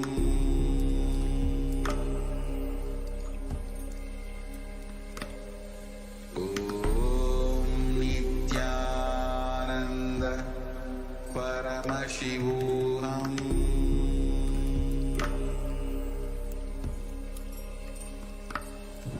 Om Nithyananda Paramashivam.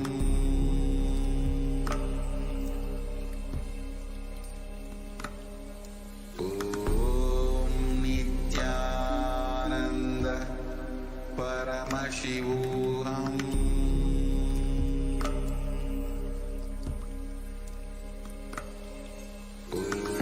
Om Nithyananda Paramashivam.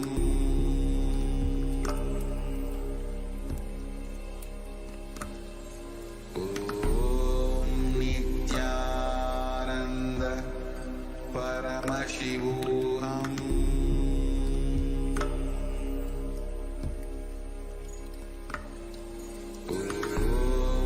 Nithyananda Paramashivam. Om Nithyananda Paramashivam. Om Nithyananda Paramashivam.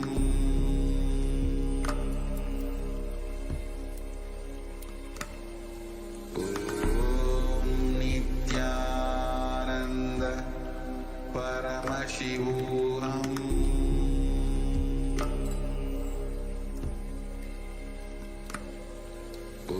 Om Nithyananda Paramashivam.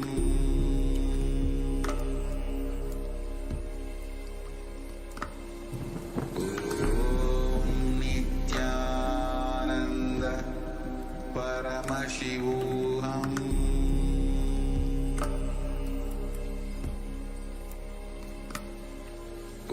Om Nithyananda Paramashivam. Om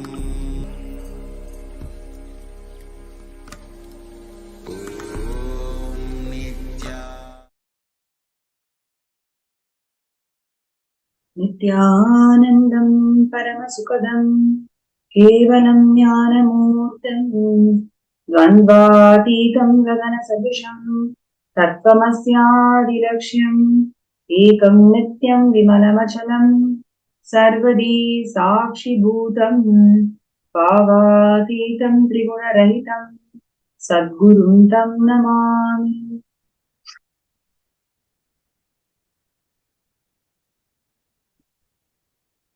Nithyanandam, I welcome all the viewers and participants all around the world in more than 175 countries joining with us for this most divine Bhava Samadhi Darshan of Gangadhara Murthy. And as we are getting ready to receive the Darshan of the Supreme Pontiff of Hinduism, Bhagavan Nithyananda Paramashivam Swamiji, manifesting as one of the 64 manifestations of Paramashiva, Gangadhara Murthy and Ganga Visarjana Murthy, we will be seeing a very short segment making us all look into one of the most important factors that is governing the way we live today. If you just ask yourself, what is the core essence of our life today? What really governs the way we live today? Unanimously, I'm sure everyone can connect to this, which is education. Education defines the way we live, the way we cognize each other, and the way we define our lives. And in this segment, we're going to see contributions of Kailasa, how Supreme Pontiff of Hinduism has revived and brought the educational legitimacy of Hinduism in Kailasa, issues that the world is facing today. The total amount of funding that goes into the field of education today is about $1.2 trillion. And Today's world, to support quality education to one and all, we need about $2 trillion. So what we are spending now is about $1.2 trillion, and what we really need is $2 trillion. So there is a gap in terms of spending. Now the next question that arises is, okay, I'm going to spend, but will this spending really suffice? Or will this spending really solve the problems that the current world is facing today? The answer is no. Because though you spend, there is a huge gap in terms of learning outcomes. The pedagogy that the modern systems, education systems adopt is not really helping to reach the learning outcomes of its student. Okay, so you have a problem where you are saying that you don't have enough money, you're not spending enough money to cater education to one and all. Say that even if I spend, I don't think I can really empower the current generation. It's mainly because what I want to teach them is not getting achieved by the current methodology. Okay, wow. So you have a twofold problem, is it wrong? No, you also have a thirdfold problem, which is the native educational systems. In today's world, more than 20% of the world population adopts the native education lifestyle.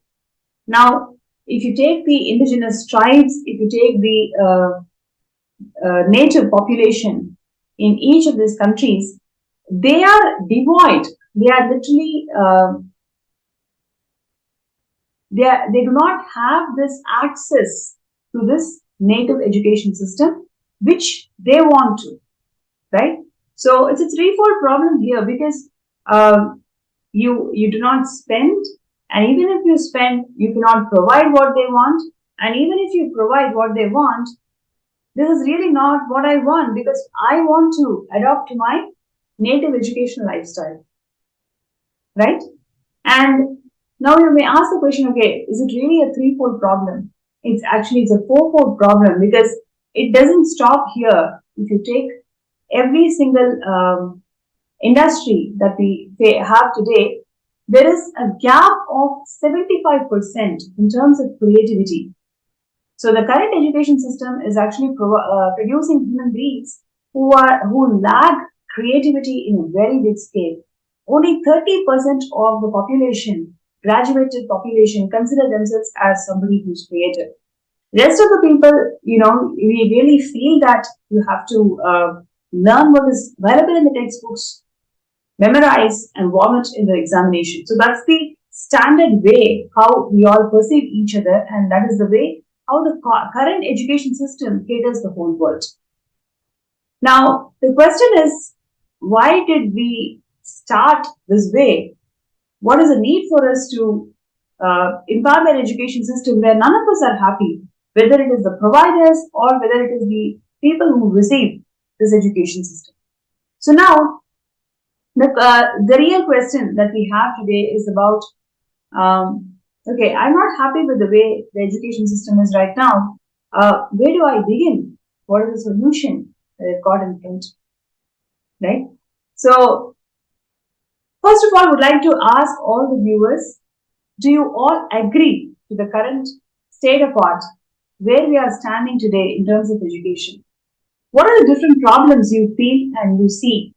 I request everybody to post that in the YouTube chat, in the social media platforms chat, and also in our MPSN group, the Paramashivam group. The QR code is being projected on the screen. I request all the participants to take 2 minutes. You can actually click on the QR code and post your thoughts. Do you agree that there is a huge gap in the way we perceive ourselves, and there is a huge gap in the way how the education is being catered to the world today? If you agree, you can post your feedback, your thoughts on this topic that we are discussing today in the chat.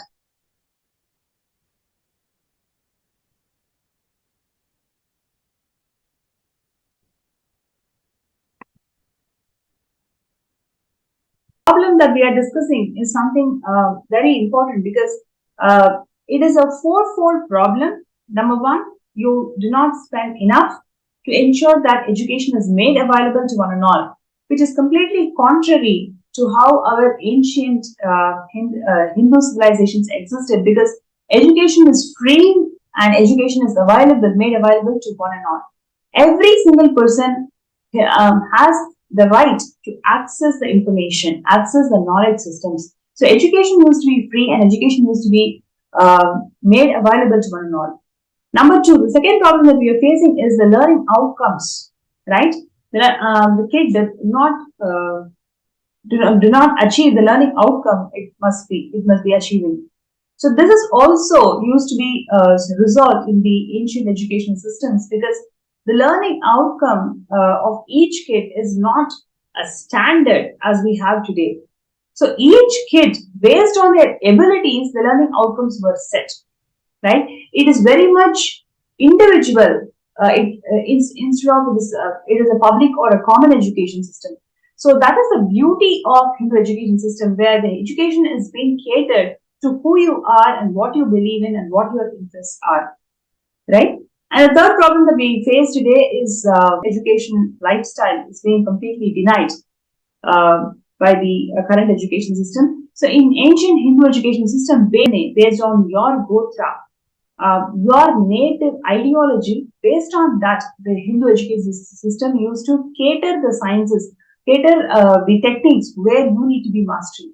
So it is very specific to who you are and your lineage that you are coming from. And the fourth problem that we are talking about is the creativity gap that the world is facing today. No doubt, Hindus are extremely creative and extremely advanced in terms of whether it is in terms of the modern R&D. What the current world is seeing today is nothing compared to how advanced it used to be in the Hindu education systems. So I request everybody to post your thoughts, your feedback. If you feel that this is something you are also resonating with, you also feel that this is something the world should change the way we operate, requesting everybody to post your thoughts on it.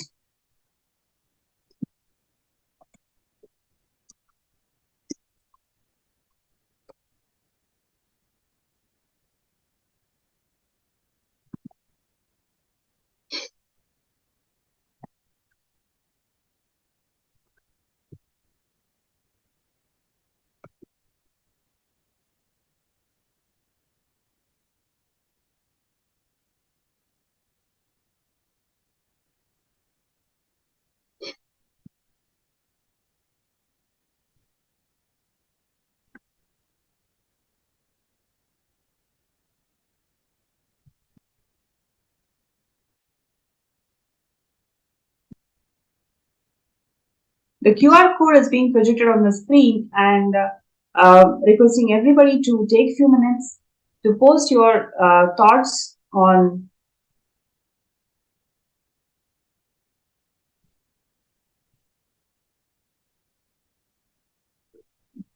the subject that we are talking today.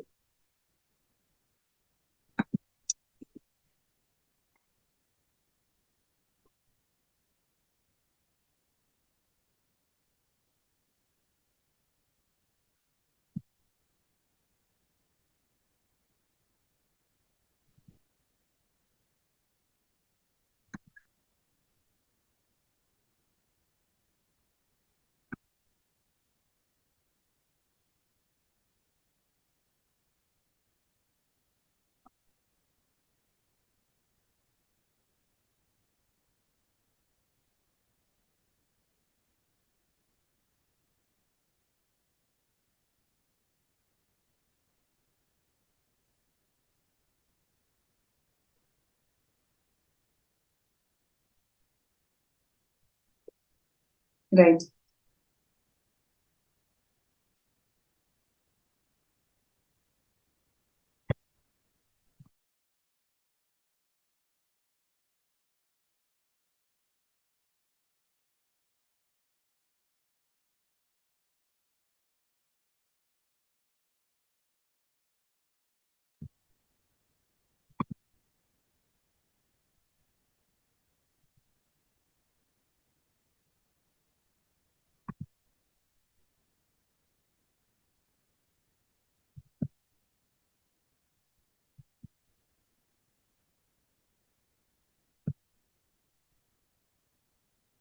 Now, we will also take a look at the glorious Hindu education system, how it was extremely advanced to what we are finding today's modern education system used to be. So, if you take Hindu scholars and rishis,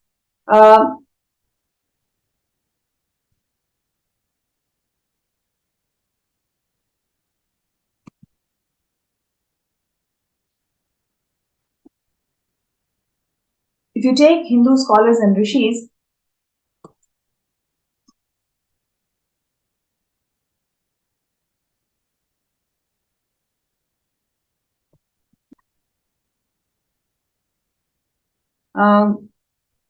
what Newton found was found by the Hindu scholars and rishis 1200 years before.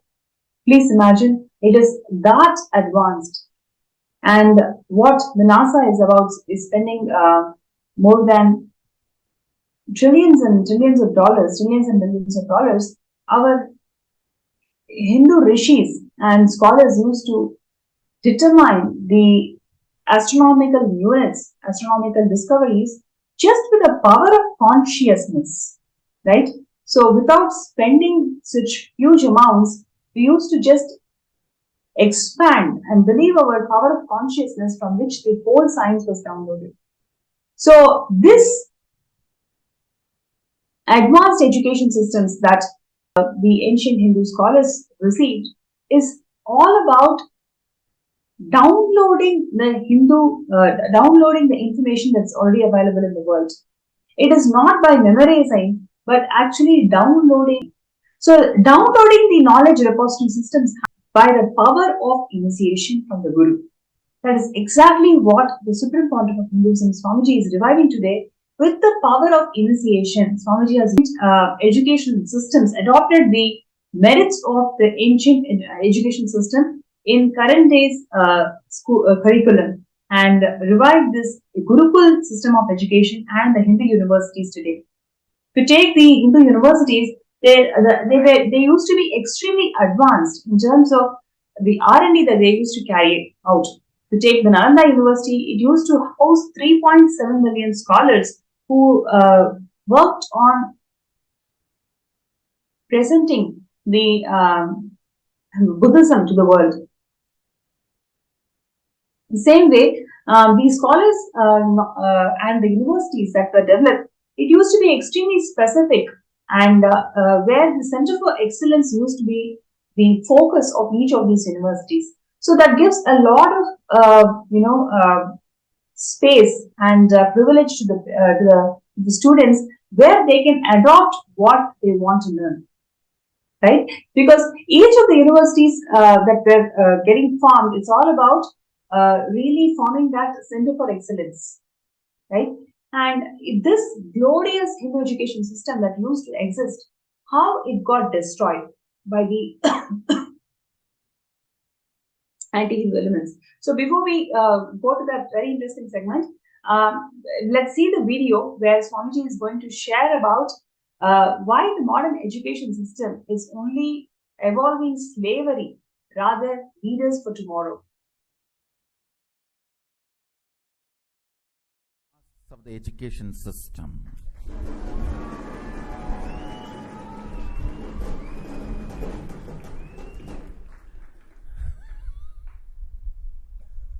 I'm seeing everyone is sitting straight, sitting up.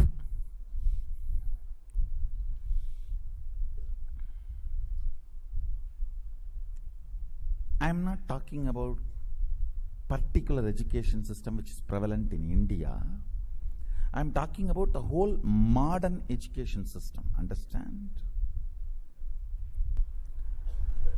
The system developed by the superconscious beings to manifest superconsciousness.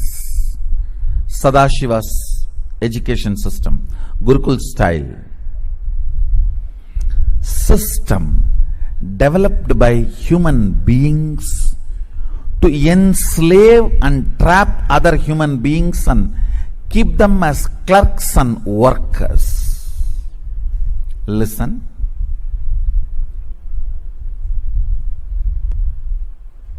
I'm going to talk about all the man-made education system which is only interested in producing clerks,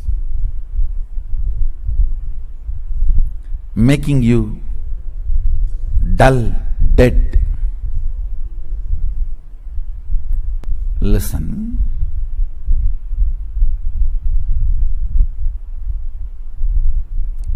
Whatever you may be, a doctor, engineer, lawyer, politician, religious leader, teacher, housewife, whatever you may be, moving,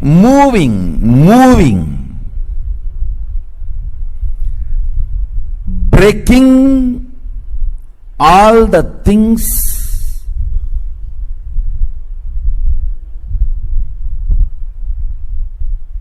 which are stagnant, breaking the status quo is life. Understand? Either you break the status quo or you get frozen.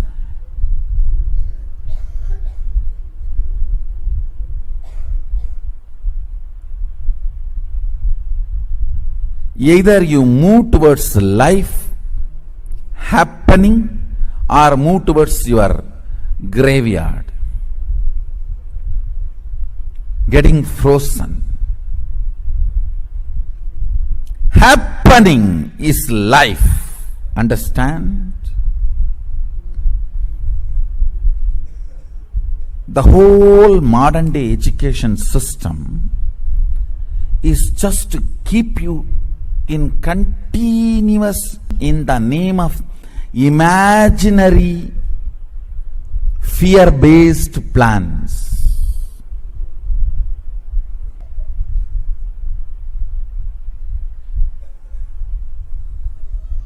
I am not against planning. I am against enjoying your confusion, laziness, stupidity in the name of planning. Completely disconnecting you from reality and the requirements of the life is modern day education, where you are taught very well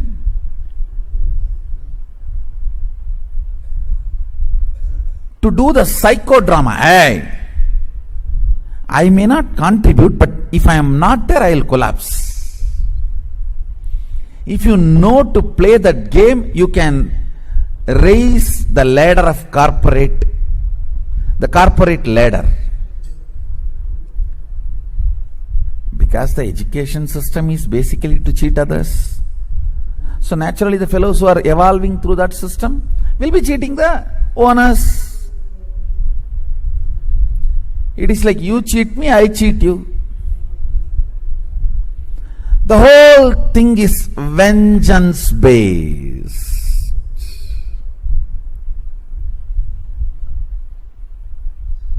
Irreparable damage is done by the thought currents provided by the modern day education system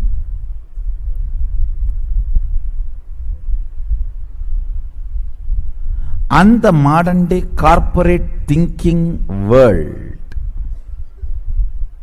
to human consciousness.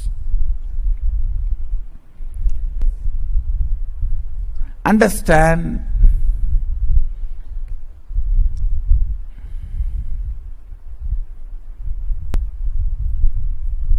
that mental retardness which gets infused into you by the so-called fundamental theories of the modern day education system, that life is difficult.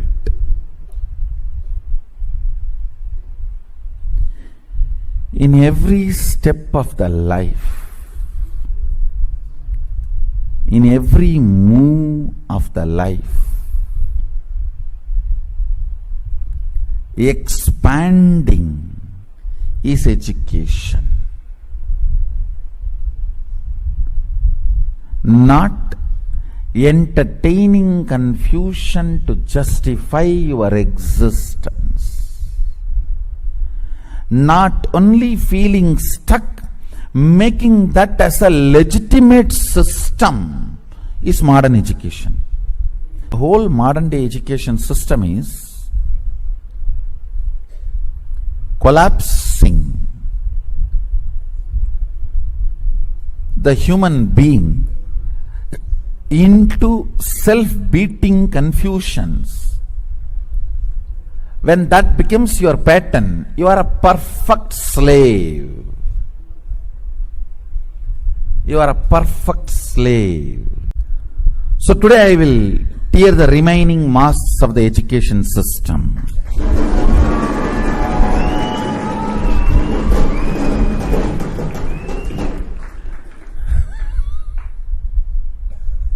I am seeing everyone is sitting straight, sitting up.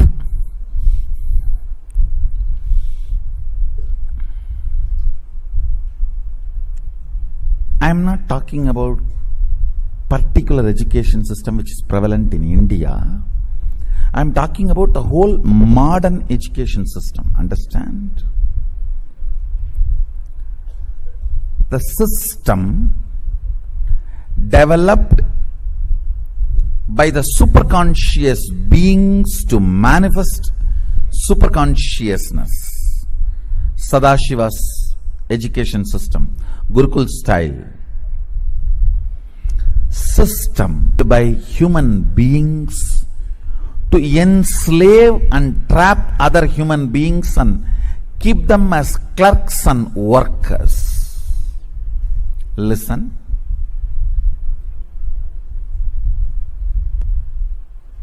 I am going to talk about all the man-made education system which is only interested in producing clerks, making you dull, dead.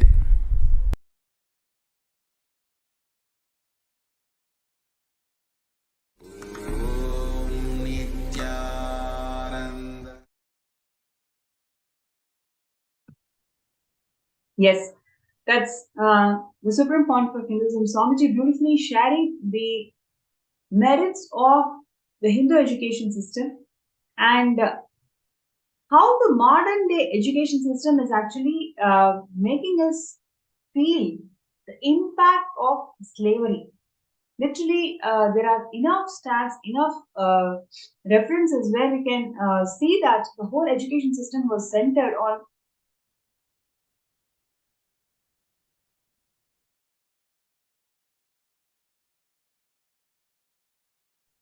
sorry for it.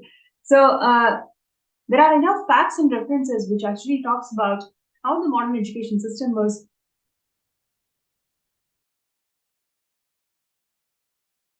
centered on developing more and more class. It was not on creative leaders, right? So this was the whole core of the modern education system. And Swamiji, the supreme pontiff of Hinduism, has revived the Hindu education system today through primary. Sorry for the glitch. Yes. So the supreme pontiff of Hinduism, Swamiji, has revived this education system, bringing out all the best of Sanatana Hindu Dharma, all the best methodologies and techniques that the Sanatana Hindu Dharma adopted in imparting education to one another. Whether it is being education is free or the education is all about downloading the information available in the cosmos, or the education is centered around initiation from Guru. Every single component of Sanatana Hindu Dharma's education was revived and incorporated in Kailasa's education systems. So whether it is in both the Kailasa's Gurukul and the number of universities that Swamiji had set up around the globe. So in today's segment, we are going to be having a speaker who's a teacher in so now you may ask, what is e-Gurukul? E-Gurukuls are the knowledge repository centers which is available digitally around the globe. So whatever Swamiji is reviving as the Hindu education system in physical Gurukuls, he has also made it available to one and all digitally. Every single product, every single service that Swamiji provides in the physical Kailasas, he has always ensured that they are made available digitally to one and all. So similarly, the physical Gurukul education revival, how Swamiji has done it, all the beautiful aspects of it, he has made it available digitally to one and all through this e-Gurukul services. So today we are going to be seeing the sharing from a teacher of e-Gurukul services, and she has been working predominantly with thousands of students in India who have enrolled themselves in e-Gurukul system, and over the years she has very rich journey of sharing profound experiences being part of e-Gurukul. So it is my pleasure to welcome Nithyananda to the segment today, and she's going to share some of the profound experiences of being part of e-Gurukul team lead, whether it is in terms of being a teacher or she herself being a parent, where her son is actually studying in Nithyananda Gurukul. So thank you so much for joining the segment today, Nithyananda. Thank you. Nithyananda, everyone. Thank you for giving this opportunity to share about e-Gurukul. It's a very close thing to my heart because I've been an acharya with e-Gurukul since since its inception itself for the more than 3 years now, and it's been a wonderful journey actually.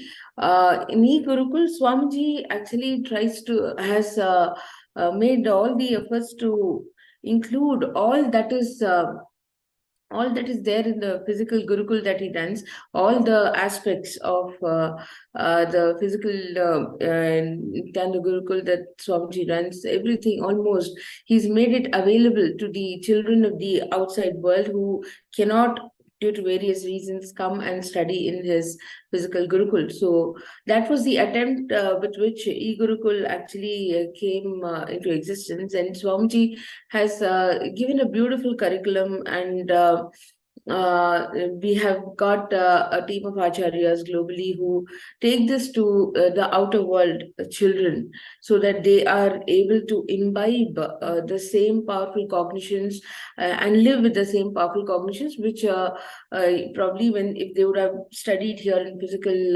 Swamiji's physical Gurukul, they would be able to imbibe. So it's a very structured, the e-Gurukul is a very structured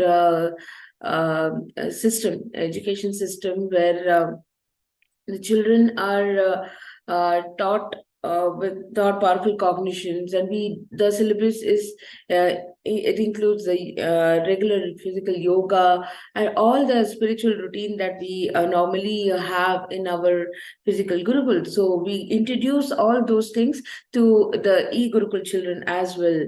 So they get a glimpse and they get a taste of the life of Gurukul Balasans, which is a very powerful lifestyle. So apart from that, the sessions are also including, as I said, yoga, puja, and also powerful cognitions through storytelling, like Purana stories, and then we have typically the deity making through clay, and with clay, small deity making, and so many other activities which are helping the kids to understand what Hinduism is actually, and how you can be entangling with that whole activity of preparing clay deities and making rangolis. We have all these kind of activities in e-Gurukul, and the children really enjoy them. It's a beautiful even if there is mostly it's 1 hour, 2 hour, whatever. Globally, there are different e-Gurukuls who conduct the sessions in different forms. So every child is exposed to all aspects of Hinduism, and it really becomes a part of them. So when we are mostly that, as I said, the storytelling, that wherein we have the Purana stories, where powerful cognitions can be taught to the children through storytelling. We have singing, we have chanting, Sanskrit chanting, where Bhagavad Gita, Rudram, Chamakam, all these are taught to the children. So regularly, when the children attend these sessions, they are able to chant, recite all the mantras, and they are able to recite the Sanskrit shlokas so beautifully. And all this definitely creates a lot of behavioral changes in them as well.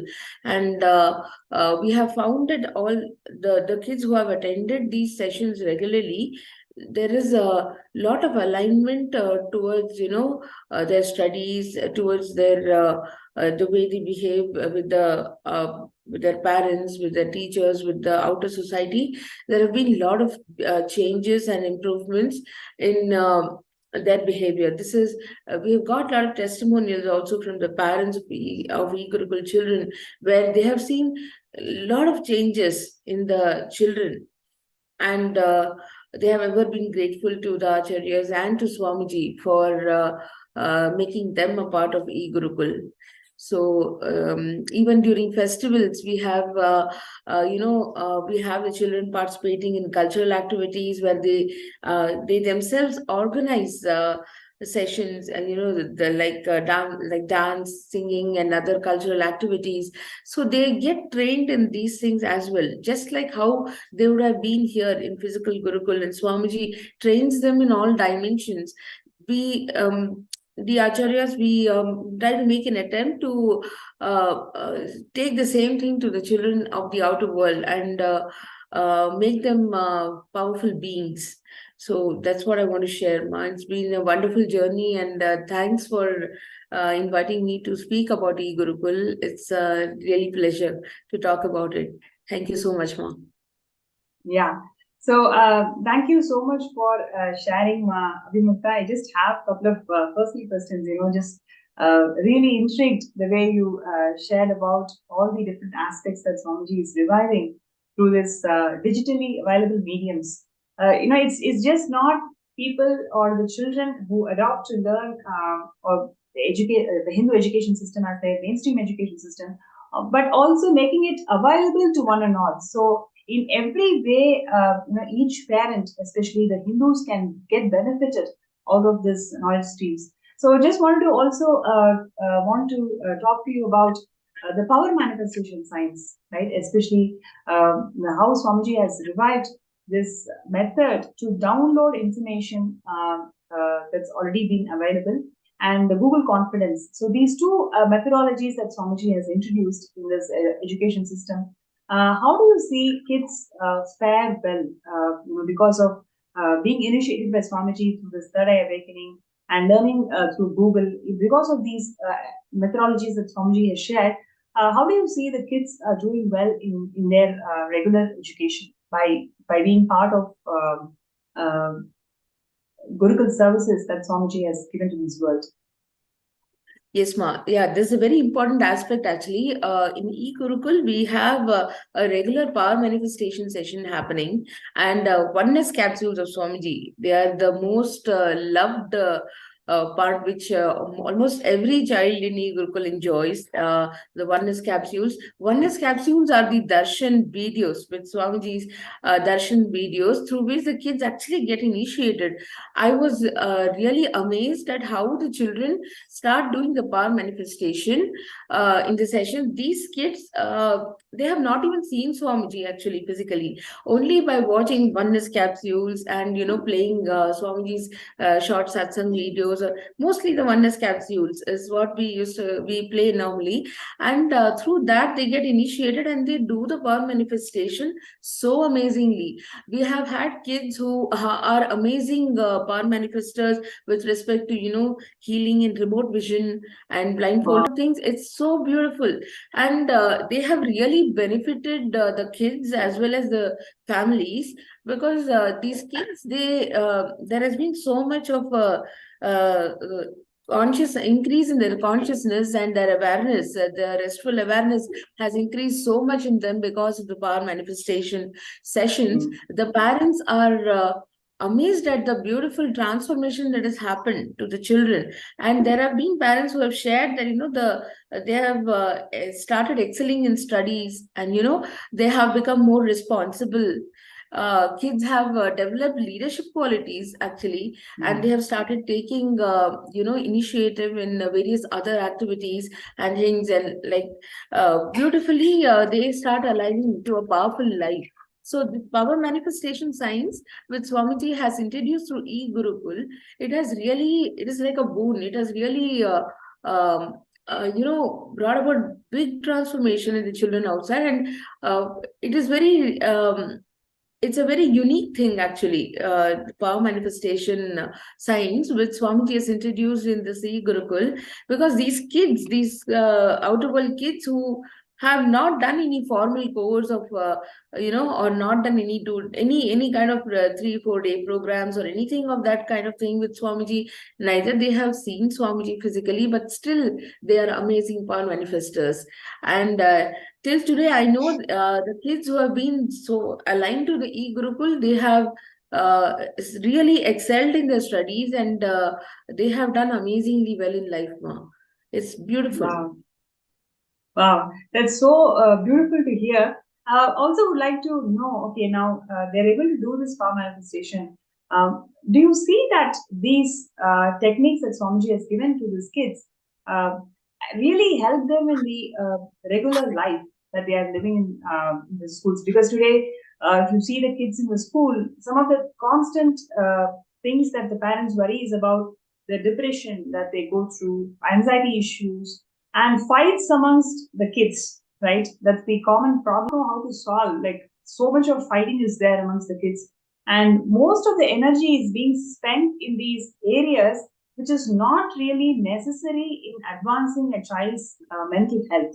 So how do you see these techniques and methodologies that Swamiji has provided really help people, really help the children in advancing their mental health? Yes, ma'am. As you rightly said, see, the power manifestation science actually brings about a lot of restful awareness in the kids. So all these issues of depression and fighting and anxiety among the kids, and teenage problems and all these things, the adolescent problems with the children at the age of 11, 12, all these, it's actually totally disappearing from them, and they have become more responsible, and they are able to see life in a very matured way.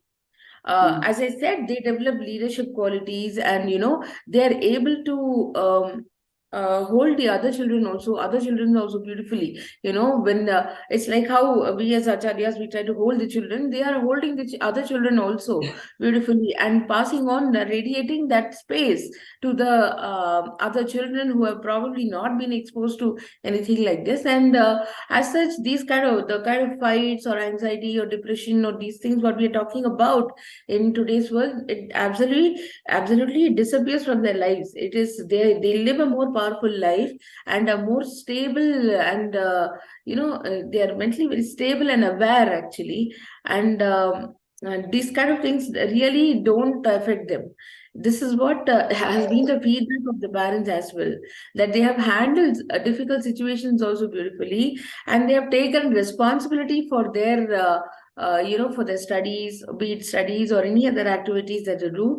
So all this definitely brings about a positive change in their lives. So the power manifestation science and the e-Gurukul has really contributed to bring about the change in their life. Beautiful. And one other question which I would like to ask you: you're not only just a teacher, you're also a parent of Gurukul kids. So, would you like to share your experiences and your gratitude to Swamiji in bringing your kid as Swamiji's kid in Gurukul? Yes, ma'am. Yeah, that is really a very thank you for giving that opportunity to show my gratitude. Actually, my son Gangadhara Maharaj has he's been here in Swamiji's physical Gurukul. He studied here, so he's Swamiji's child. Swamiji brought him up. So the kind of qualities that I have seen in him. As a child, when he was with me, he was always actually a pampered kid, having all the, all the kind of food habits, everything typically like how the outer world a pampered kid would be, with the gadgets addiction and etc. All these things. See, I used to face all these issues with him, but he was he was not a tantrum throwing kid, but still I could see that somewhere. All these kind of vices were taking over on his life, which I didn't know how to correct actually, because the whole world was moving in that direction. So I didn't know what to do. That's the time when we decided that we should be, putting him in Gurukul and allow Swamiji to bring him up as his kid, because then his life would be really meaningful rather than just whiling away time outside.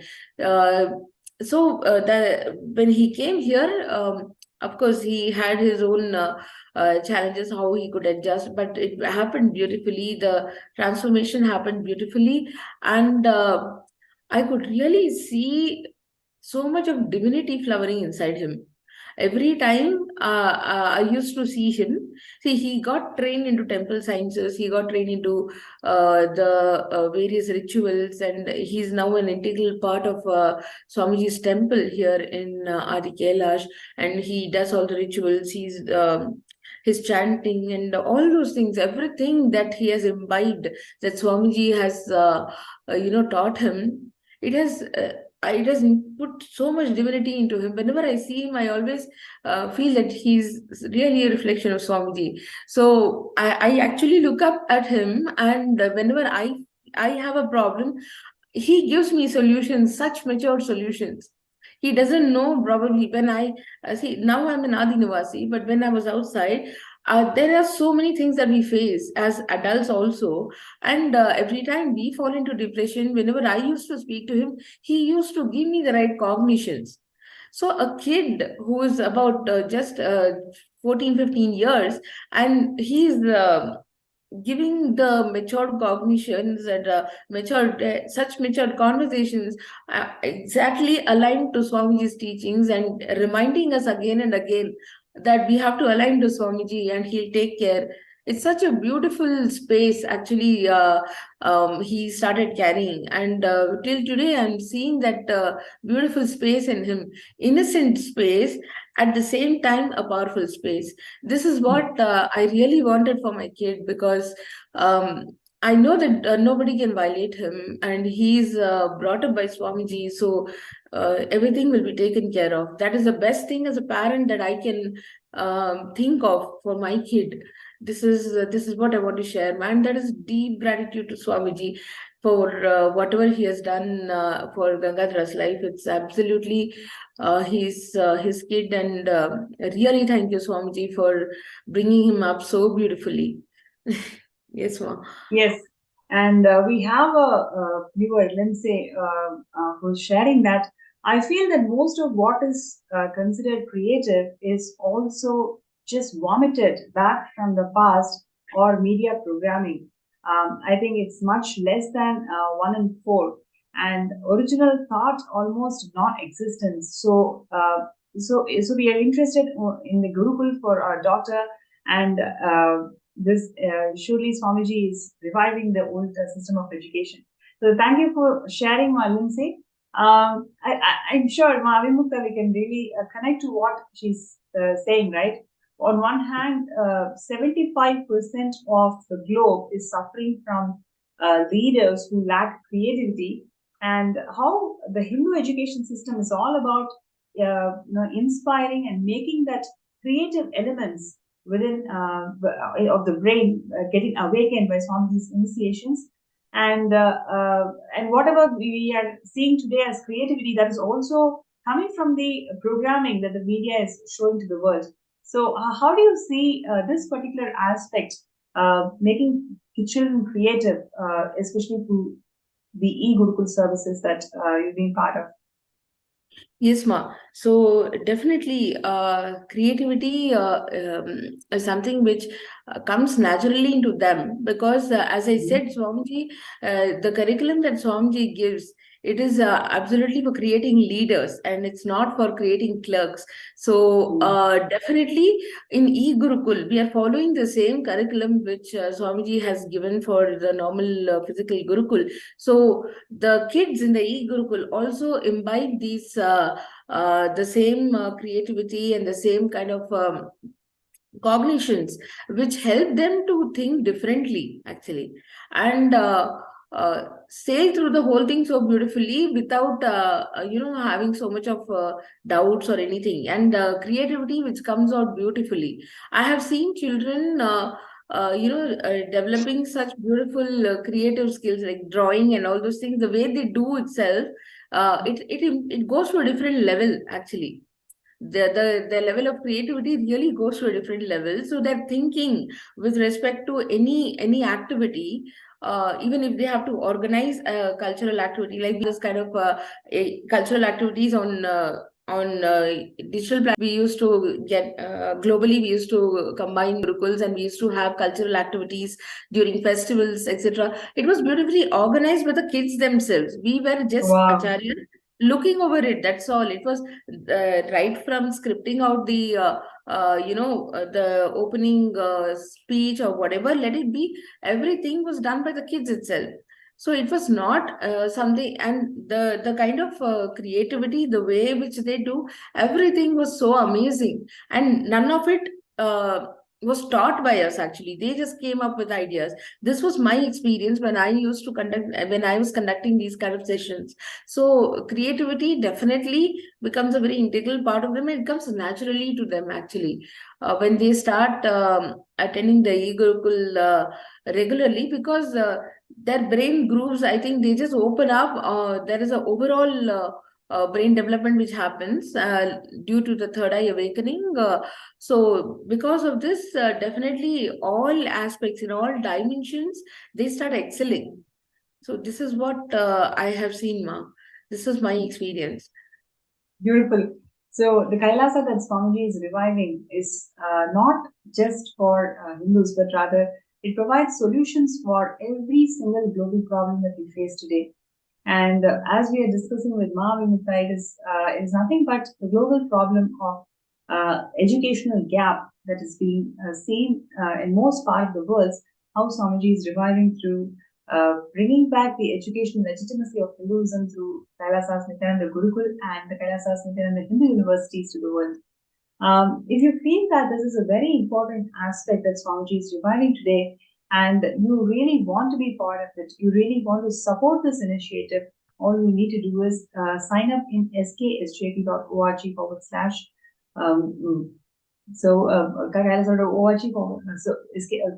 contribute. So the link has been projected over the screen now, and I request all the viewers, all the participants to take 2 minutes to sign up in the link that's been projected, because when you sign up, you show your voice, you are voicing your interest that yes, Hindu education system is the only solution to the world. So by being part of Savanya Pita, we are reviving all these components to the world. Whatever the world is facing, whether it is global climate change issues, or whether it is soil issues, whether it is education issues, whether it is gender issues, whatever may be the Kailasa's problem that we are facing, or sorry, whatever may be the world's problem that we are facing today, solution for one and all. So requesting everybody to take a few minutes to sign up in the link that's being shown, which is skshap.org/contribute. And while we are, listening to all the sharings from Mahavimukta, there is a beautiful moment in 2006 when Swamiji inaugurated the Nithyananda Gurukul. We'll take a few minutes to watch that particular clip, how Swamiji revived this whole education wing of Kailasa back in 2006.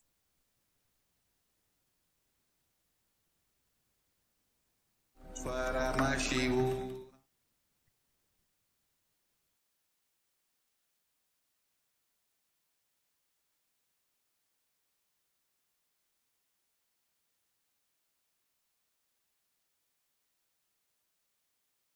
Today I will tear the of the education system.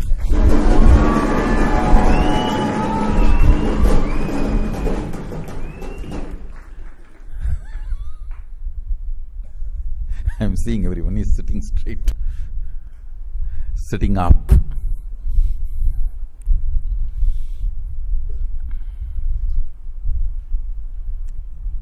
I am not talking about particular education system which is prevalent in India. I am talking about the whole modern education system. Understand? The system developed by the superconscious beings to manifest superconsciousness. Sadashiva's education system, Gurukul style.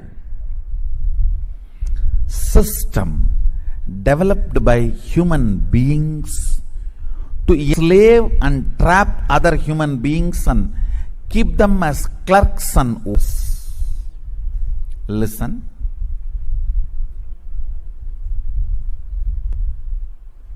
I am going to talk about all the man-made education system which is only interested in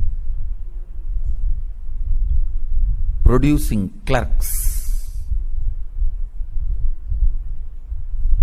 making you dull, dead. Listen.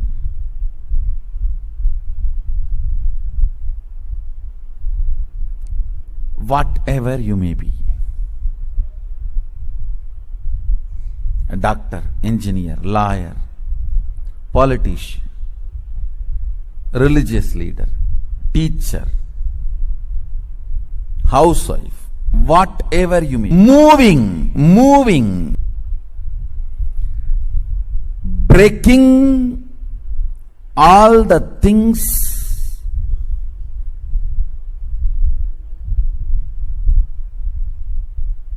which are stagnant, breaking status quo is life. Understand?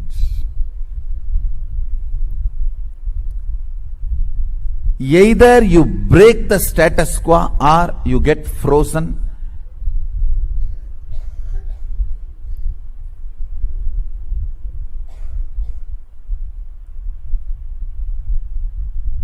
Either you move towards life happening or move towards your graveyard.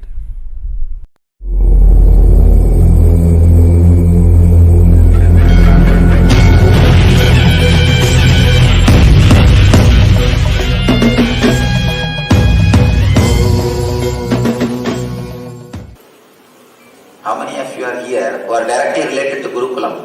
Means your kids are studying, but you don't know Tamil. You don't understand Tamil. Raise your hand. Oh, principal. All right, at least. Now for your sake I have to translate. Nothing can be done. My aim and the vision, what for I am creating, of course I already spoke to you.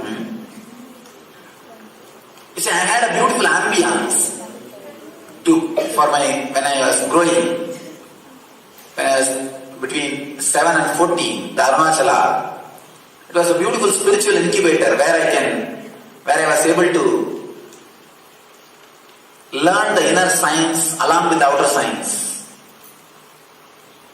I feel that was responsible for my intelligence in the outer world and in the inner world.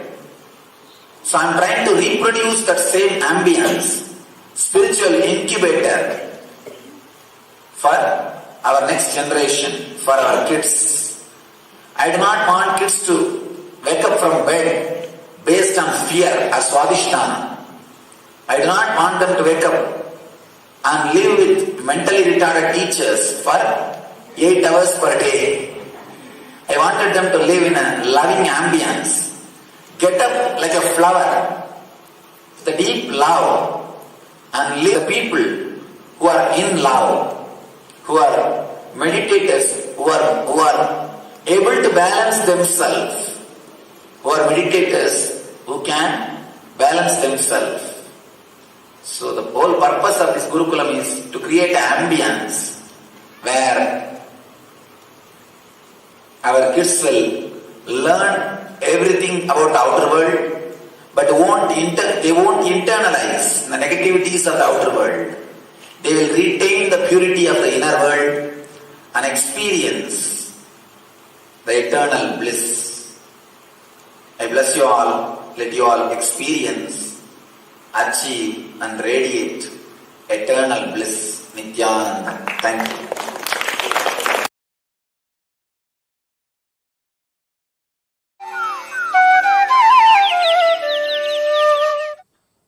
My Gurukul is 100% free.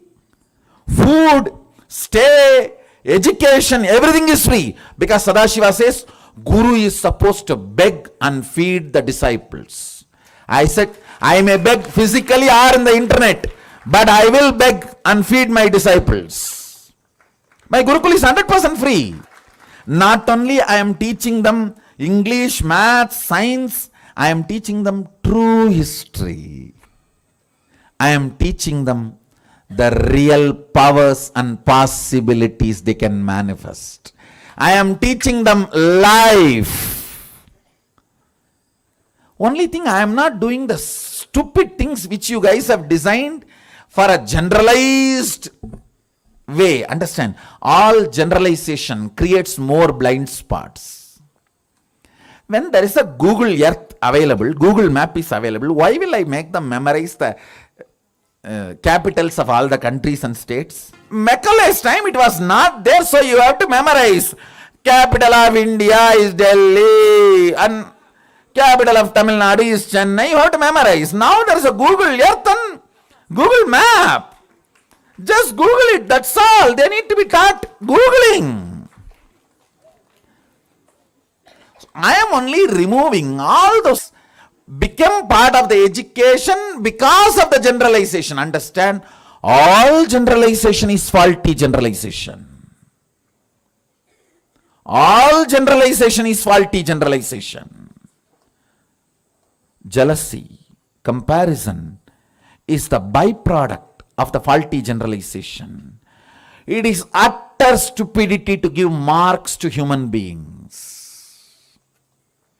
Utter stupidity to give marks to human beings. It is like I saw memes in the Facebook. There is a fish in a pot, and there is a monkey, there is an elephant, there is a zebra, there is a snake, there is a crocodile, there is a tiger. And the educationist says, to have a fair game, we will have the examination.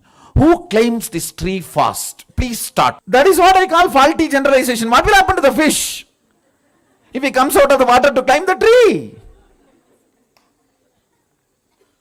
All generalization is faulty generalization.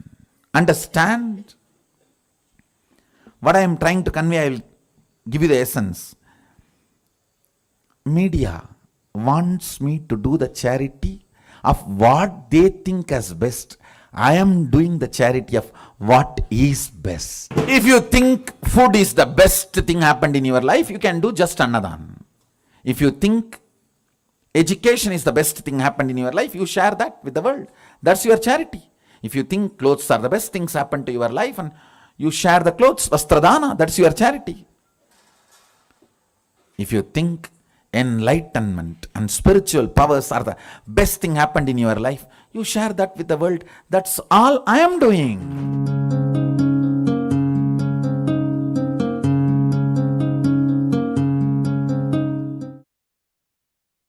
Yes, it is so powerful the way Swamiji said.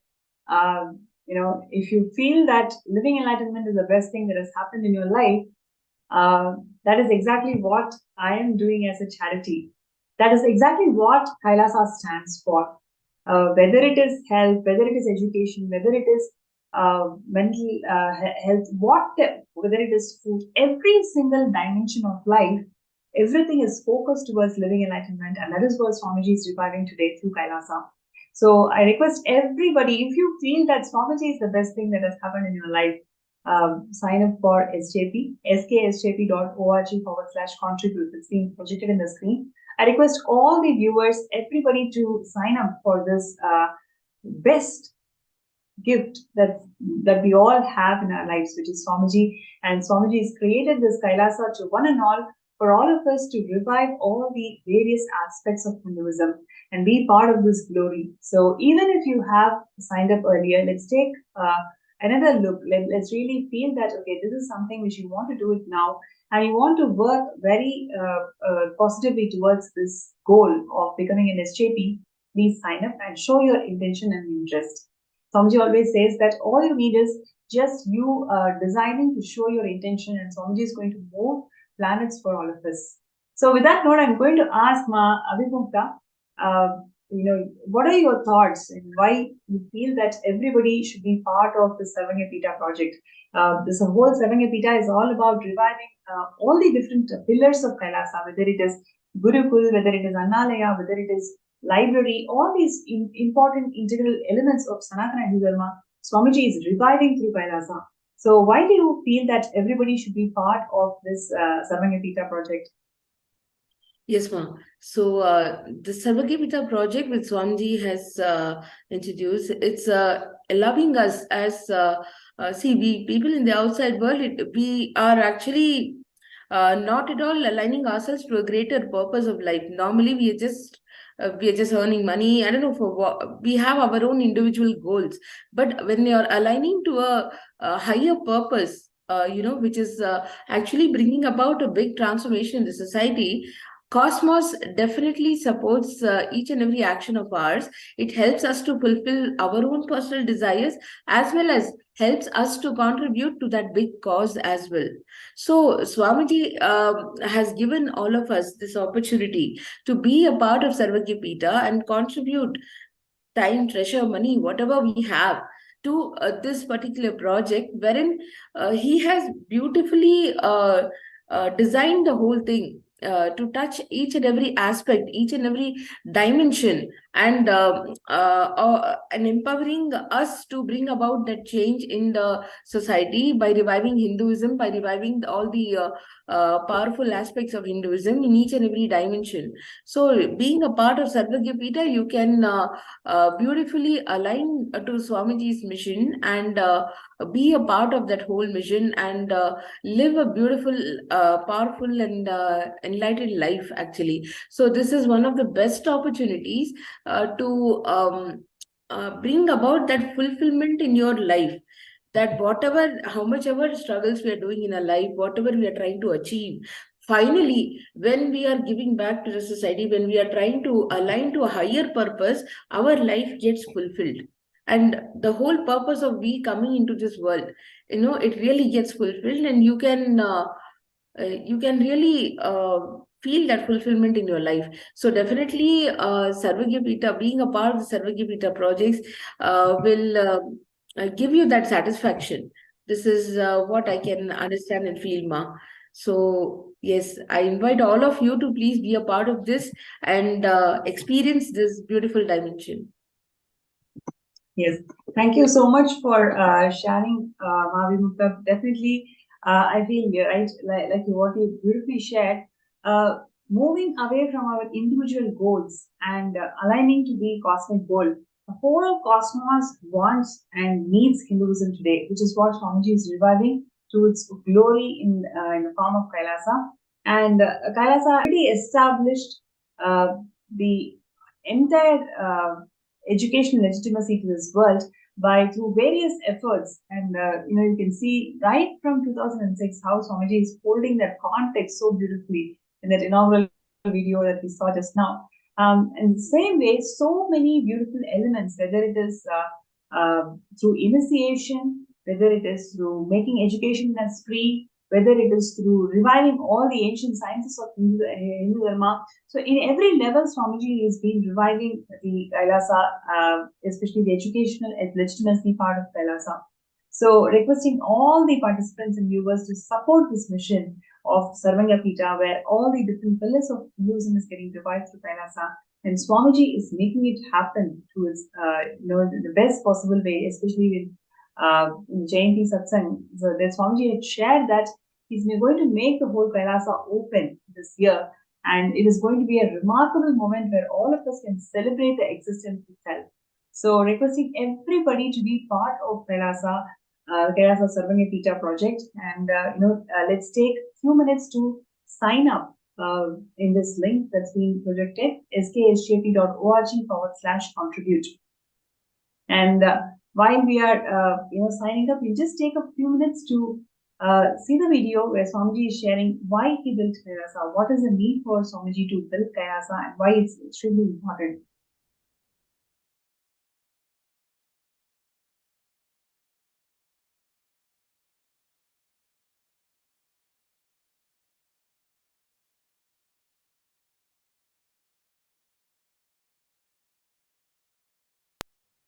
Many people asked me, Swamiji, why did you leave such a huge empire you built in India and sitting somewhere in one corner for so many years?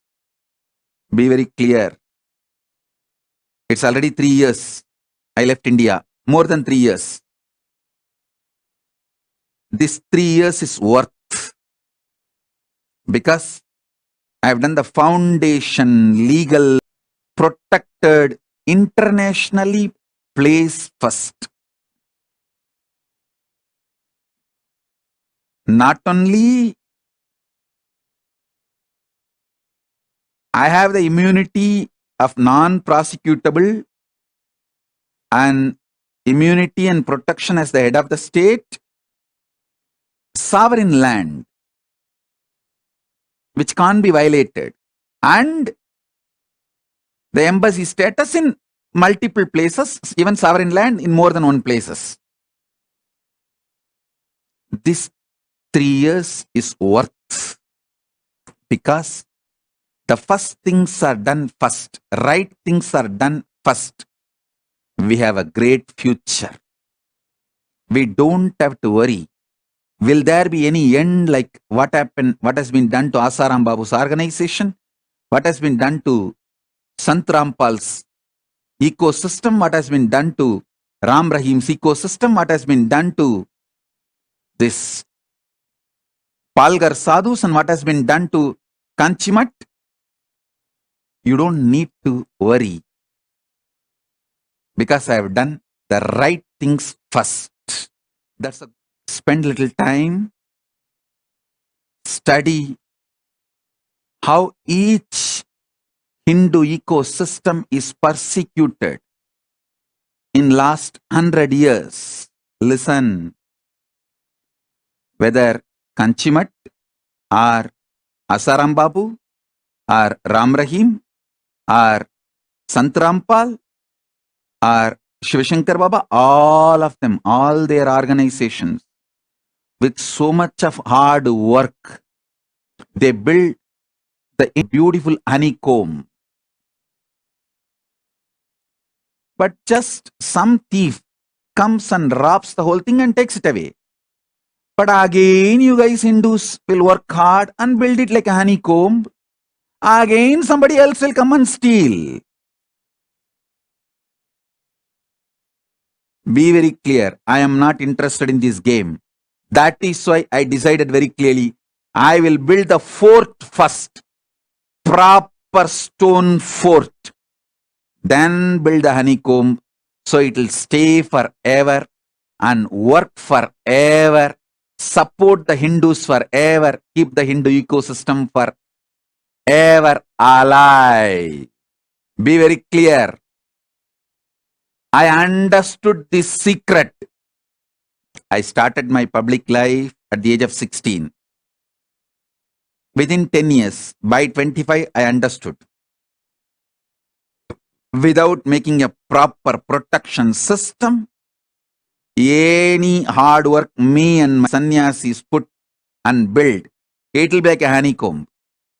When Kanchi Shankaracharya got arrested, clearly I realized the Samasthana, which had immunity from all prosecution, lasted just 2 generations before,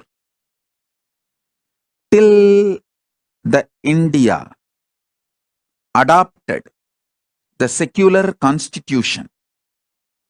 Kanchimat, Madurayadinam, all of them had immunity from all prosecution in writing, legally valid, from the British government till the British time.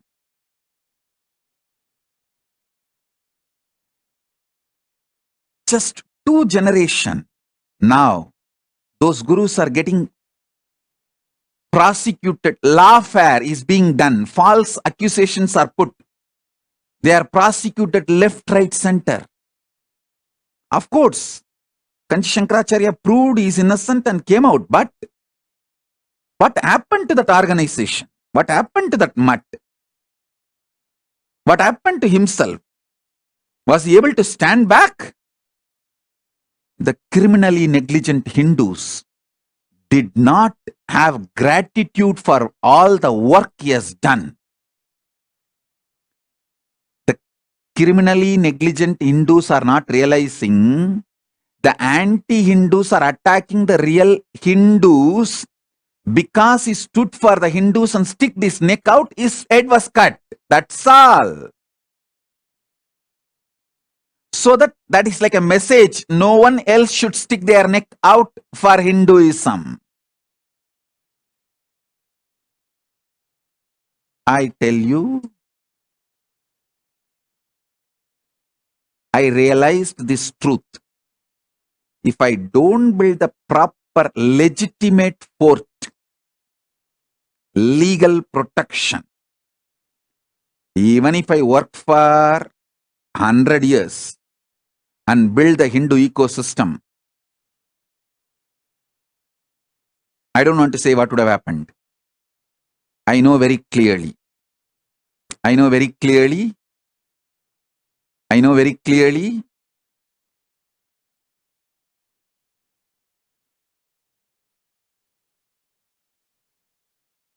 I wanted to tell all my disciples, listen. The good news I have for all of you is, by the grace of Paramashiva, we already have a sovereign territory in more than one place for Kailasa and diplomatic relationship with many countries for Kailasa, and I am safe. We are going to be safe forever. That is the good news I have for all my disciples. So all your effort, you are all putting time, treasure, talent and building this Kailasa will be useful forever. It cannot be hijacked, destroyed by anyone, because I made a proper foundation protection fortress. Then started building the honeycomb.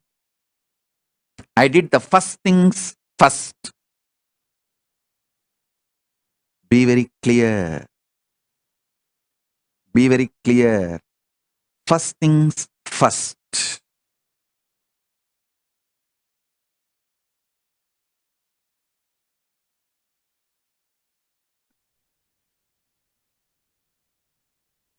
Yes, That was the message from Bhagavan, sharing the glory of Kailasa, how it is very important for all the Hindus. That is what Swamiji is giving us all. Now, I'm sure there are so many viewers, so many participants out there who really want to manifest and be part of this Sarvanya Pita. So, for everybody who's out there who's really working towards manifesting Sarvanya Pita, I request you all to post your intention. You can sign up in skshjp.org/contribute. And if you'd like to have a third eye scan to see what is the real obstacle in manifesting SJP and how you want to manifest it. If you want a third eye scan, you can post that also in the chat and in the group. And right away, with Swamiji's grace and blessings, will connect with you all in tandem with Swamiji and do the third eye scanning. Okay, so wow, so we already have a few folks who have requested for third eye scan. That's really nice. So, okay, Ma Lalataksha sharing that. Thank you so much, Ma, for this interesting session on education. It's amazing to remember all these powerful truths about Vedic education and all the contributions it has made and continues to be for the whole of the humanity. Absolutely. How Swamiji has revived every single piece of this education, whether it is when Swamiji spoke about generalization, for all generalizations are faulty generalizations. If you see the current Mekale education setup that we are all in, it is completely generalized, right?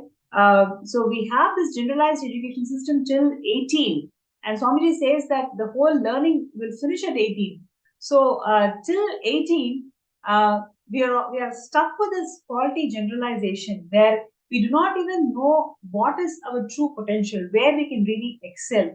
So all these beautiful elements that Hindu education system nurtured every single individual, Swamiji is reviving all of it to original glory through Kailasa.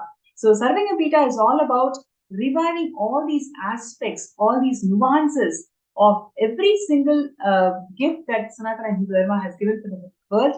And Swamiji is reviving all of it to its original glory and making it a world nation which can never be destroyed, right? The last message, the last video that Swamiji spoke is so important for all the Hindus to acknowledge, because it is not one more organization that has the possibility of getting persecuted over the years because of some or the other vested interest.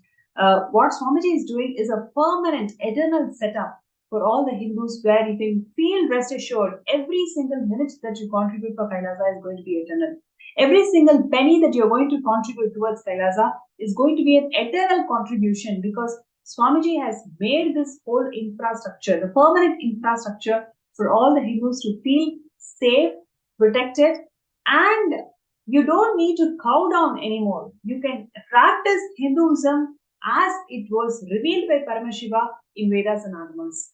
So, requesting everybody out there, just you decide today, right? Whatever you have as your wealth, as your time and treasure and talent, deciding that let it go to this eternal cause of protecting Sanatana Hindu Dharma for eternity by being part of Kailasa.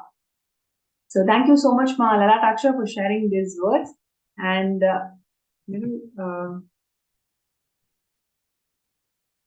Nitya Bhakta sharing that I would like a scan for SJP, right? So Ma Bhakta, requesting you to, I think you're Sri Bhakta, yes. I remember you from the Chinese world.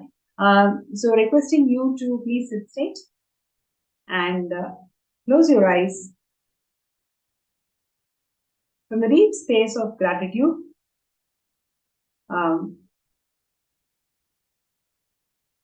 let's connect with Swamiji. I request you to chant Mahavakya 3 times. Om Nithyananda Paramashivam. Om Nithyananda Paramashivam. Om Nithyananda Paramashivam.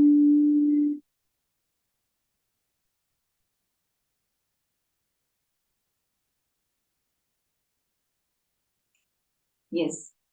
Nitya Bhakta. Firstly, you need to decide what is permanent in your life, what is eternal in your life. If you look at all the choices that you have made, whether it is a choice of relationships, whether it is a choice of career, everything is actually dependent on what the other person has given you endorsement for. Just for the sake of endorsement, you have made decisions of your career, decisions of relationships, and now you are in a position where you don't know what is eternal, what is permanent.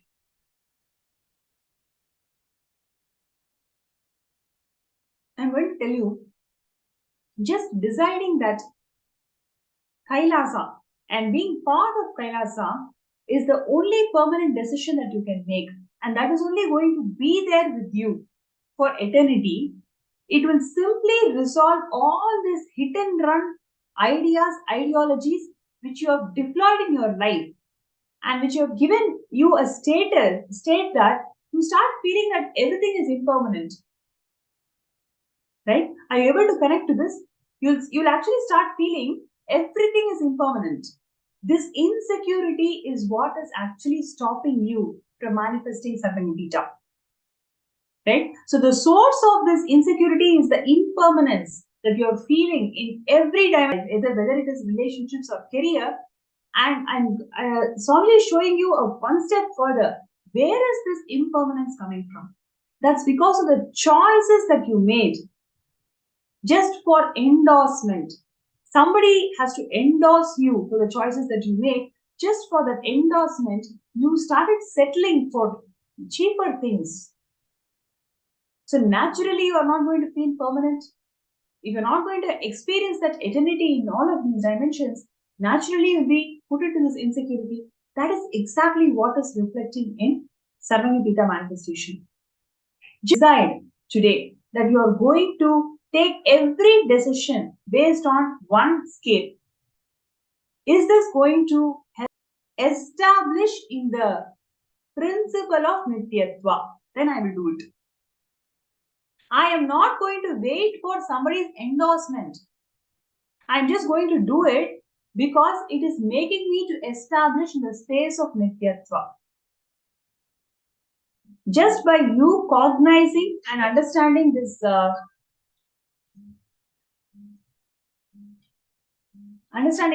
truth,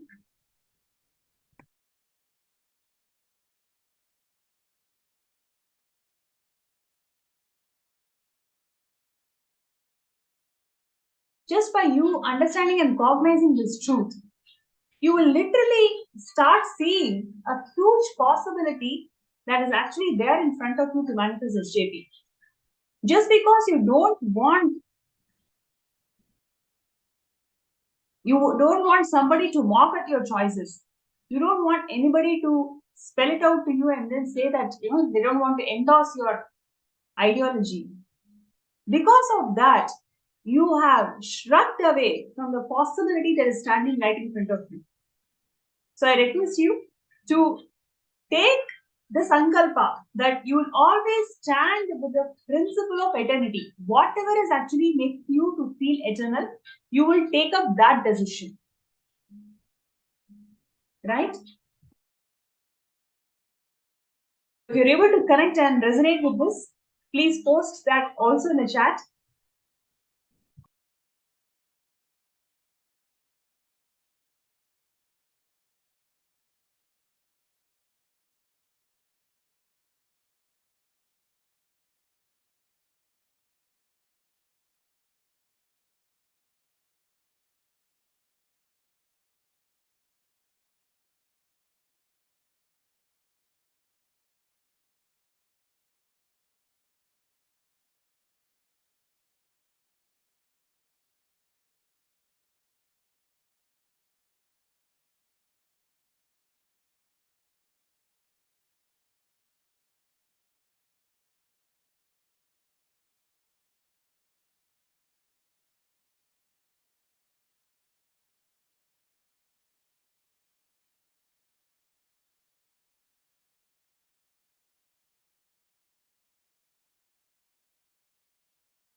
Yes. So, Nitya Bhakta, if you're able to connect to all the different things that I revealed, that Swamiji has revealed for you, please post that also in the chat so we can further elaborate, further connect and see how your reality of Sarvanya Pita can be manifested. And we'll now go to the next person. Yes, Mandy Wang, Nithyanandam. Mandy Wang is sharing, can you scan for the about SJPK? Great. Thank you so much. So I request you to please sit straight, connect with Swamiji in your Ananda Gandha. From the deep space of gratitude, let us both chant Mahavakya 3 times. Om Nityananda Paramashivam. Om Nityananda Paramashivam. Om Nityananda Paramashivam.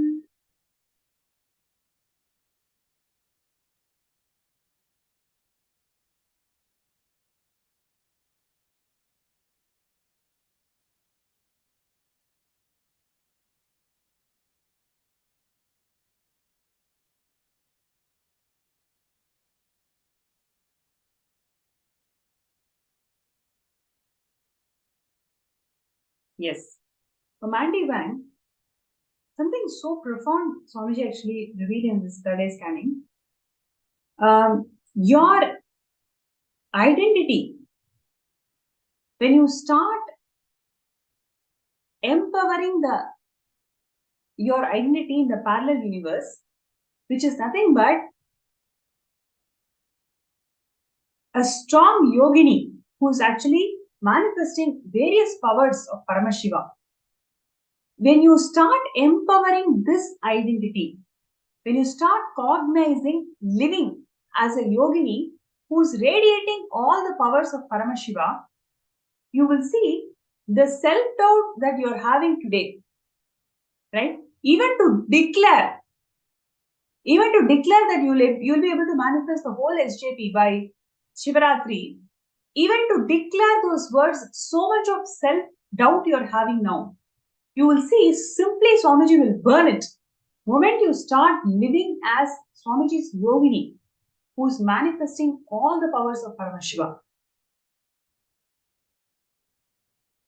So today, take a declaration, right?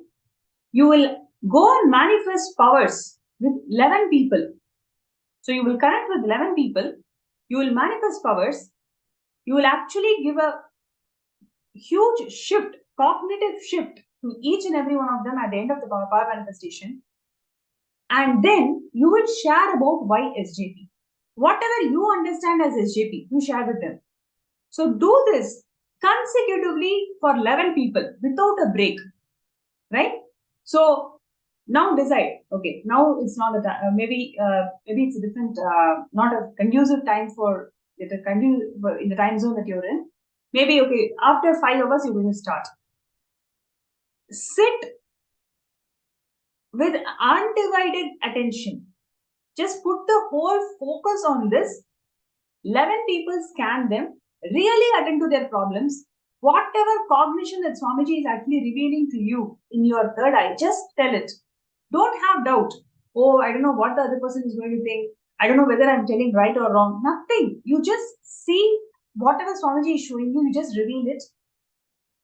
Reveal it from the space of you are Swamiji's yogini, who is actually manifesting powers of Paramashiva. From that context, reveal all the third eye solutions. Talk about SJP at the end of every scan. By 11th scan, you will actually see a huge possibility that is existing in front of you. Right? You will actually see a huge possibility that is there in front of you. You will be able to manifest SJP. You will take the action that is needed to manifest SJP. Right? So, requesting you to intensely, and not only just for this SJP, just every day, every moment, again and again connect yourself with this highest identity that you are already having in the parallel universe, which is cognizing and living, breathing as Swamiji's yogini, and manifesting powers. Day and night, just sit and manifest powers. Don't even bother whether it is correct, wrong, what each person is thinking, nothing. You just sit as Swamiji's yogini, sit and manifest powers. That's it. Right? So, Mandy Van, I request you to post, what do you feel about this and how do you want to execute this? What are the different steps that you're going to take? Requesting you to post that in the chat.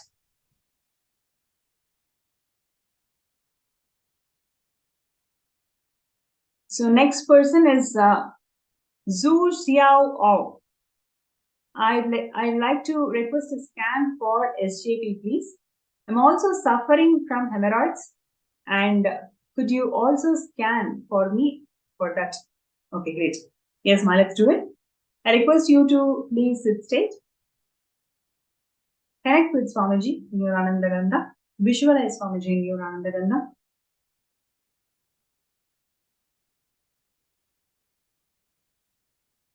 Now, let us chant the Mahavakya.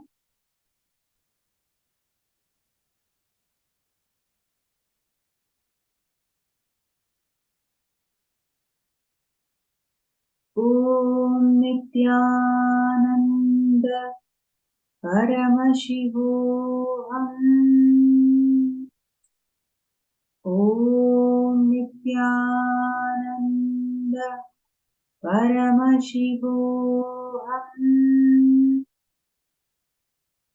Om Nithyananda Paramashivam.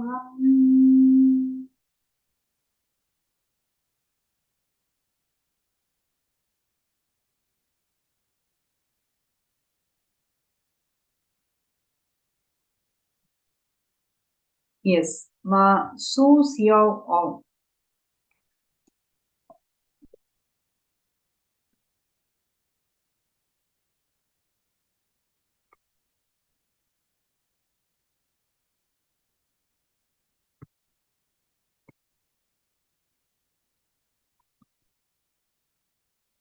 Right. So Ma Su Xiao Ao. See, in a scan to Swamiji showed, in your teenage, right?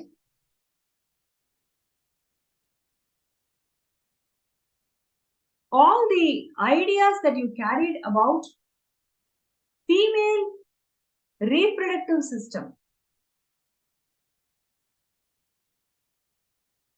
all the ideas that you are actually carried about female reproductive system, in the discussions or the things that you have heard from your family members, it can be from your mother, it can be from your sister, it can be from your cousins, whatever you have heard, you started forming certain ideas, certain cognition, and you are literally living those ideas now.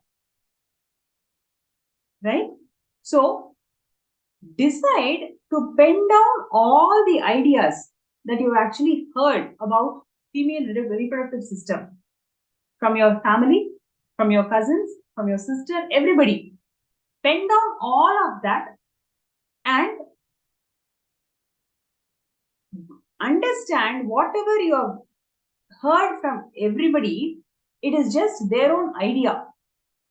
Right? And I want you to, after penning down, I want you to listen to the satsang where Swamiji is actually sharing about Ardhanarishvara. Right? I want you to listen to the satsang where Swamiji is sharing about Ardhanarishvara. Just listening to that satsang, it will simply burn, and the whole, all these ideas that is there in your system, everything will be literally burnt. Every day, sit and connect with Swamiji as per our Shakti. All the Devi readings that Swamiji had given 1.5 years before. So start seeing those readings.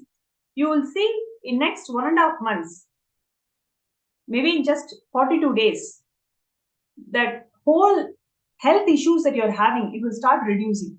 It will start reducing, it will start healing. Your whole body will experience healing. Actually, as you are listening now, You can feel Swamiji's intense presence around you. The air around you, you will start feeling Swamiji's presence, where you can literally feel it is so cool, like breeze. The very smell around you will be so different, because intensely Swamiji is blessing you right now, and he's going to take care of all these health issues. All you need to do is just connect with Swamiji as Parashakti and sit and listen and see all these Devi readings. 42 days, you will see the whole health will start restoring health. So this is one thing. And in terms of SJP, what Swamiji showed is, you've been thinking a lot, right? So pen down 5 actions that you're going to take today. Today itself, what are the 5 actions you're going to take towards manifesting SJP? You're not going to think whether I can do it. I don't know if the other person is going to say yes or no. I don't think I can manifest it. All these SDHT around SJP, you're going to simply drop all of that. Just decide today, you're going to act on it. It is not going to be there as a fantasy for you. Okay, SJP is not a fantasy for you. You are going to manifest SJP for Shivaratri. So take that sankalpa, just write 5 actions that you're going to take today towards manifesting SJP. And with Swamiji's grace and blessings, you'll simply be able to make it happen. We will actually see you in Shivaratri as an SJP itself, right? So, requesting you to take those 5 steps, take 5 actions. Actually, Swamiji will start revealing to you. Take a pen and paper and pen and start writing down. What are the 5 steps that you want to take towards SJP? With Swamiji's grace and blessings, you will manifest it now. Right. And so next we have Pranam Small. Can you please scan me? Thank you, Swamiji. And also from Sukha Yoga, Ma Sukha Yoga, sharing that Nithyananda Ma, please scan me. Okay, great. So first we will do for Ma Hiranmayi. I request you to please connect with Swamiji in your Anandananda.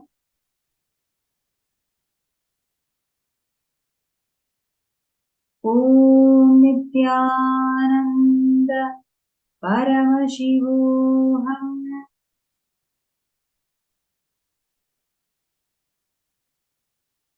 Om Nithyananda Paramashivam.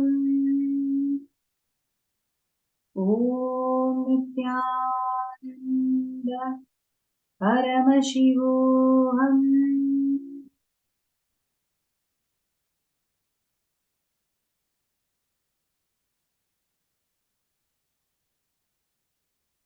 Yes. Ma Hiranmayi, the abusive relationship that you are facing right now in your life is nothing but all your doubts you're having in your spiritual path. Right? Every single doubt, every single idea which you are still not convinced about in the spiritual path that you are in, manifesting as a violent relationship right now. And you may ask why it has to so violently you are cherishing these doubts in your inner space about the spiritual path that you're in. You yourself just look in and see and write down all your questions, all your doubts. Today, if you have to decide, okay, let us say, if you have to decide that Kailasa is your life, what is the striking thing that is literally standing right in front of your face, right? Where you feel that I don't think I can make it happen. Every single doubt, questions you start writing, you will see when you're writing itself, literally your inner space will be just boiling. That anger will be there. Because you know that you belong to Kailasa, but for some reason, your own doubts, your own SDHT is actually stopping you from taking that decision.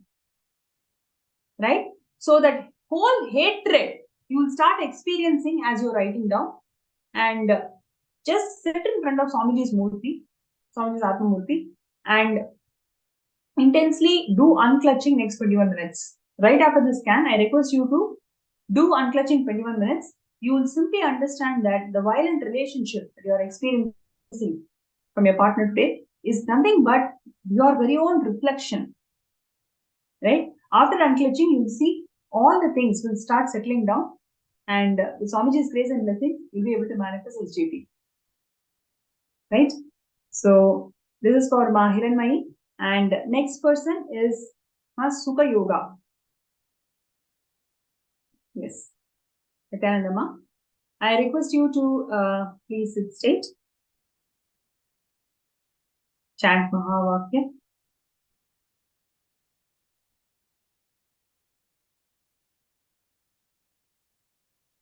Om Nithyananda Paramashivam. Om Nithyananda Paramashivam. Om Nithyananda Paramashivam.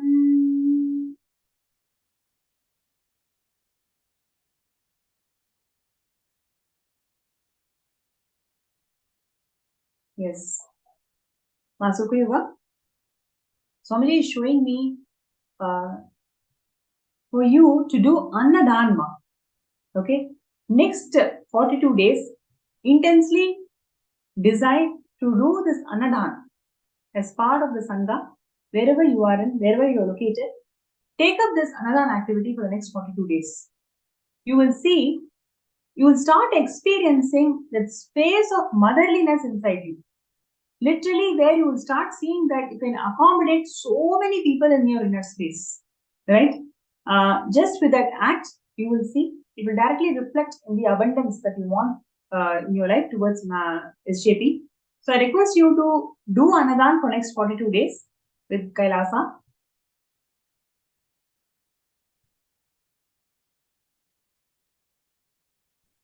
Okay, and next we have Ning Hitch sharing that Ma Pranapriya,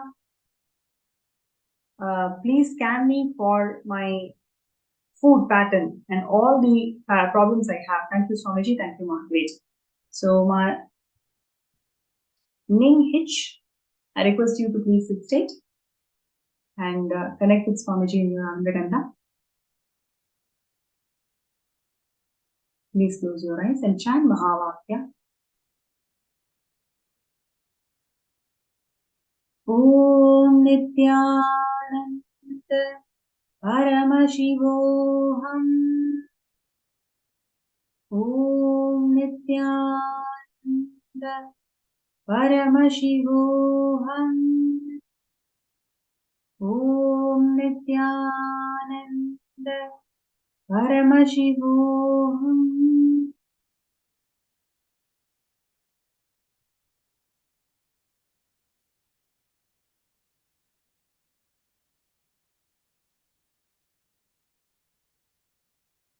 Yes. Ma Ning Hitch, all the food related patterns that you're having today is because of childhood. You will see you always competed with your siblings. Because you started feeling low compared with your siblings in terms of receiving love from your parents, you started competing for food also with them. What started as a competing pattern, food pattern, is right now affecting your life. So I request you to take this moment to sit and come with your siblings. Really intensely complete with your siblings. By completing with your siblings, you will see that this food pattern is not there anymore. Simply, it is Swamiji has removed it. Right? And Vandy Wang is sharing that, agree with you. Also know that I'm a Brahmin, I was a Brahman yogi before. I decided to follow the method you just told me. I'm very confident and grateful. Thank you, Swamiji, for manifesting me. Great. So let's do it. And with Swamiji's grace and blessings, all of us, everybody who has a sincere intention to manifest his JP, will be able to make it happen.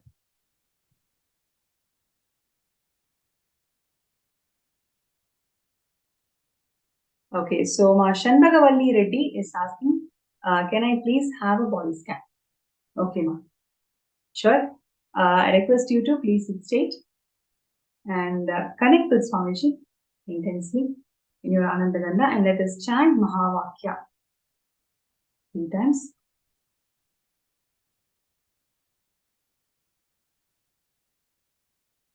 Om Nithyananda Paramashivoham Om Nithyananda Paramashivoham Om Nithyananda Paramashivoham.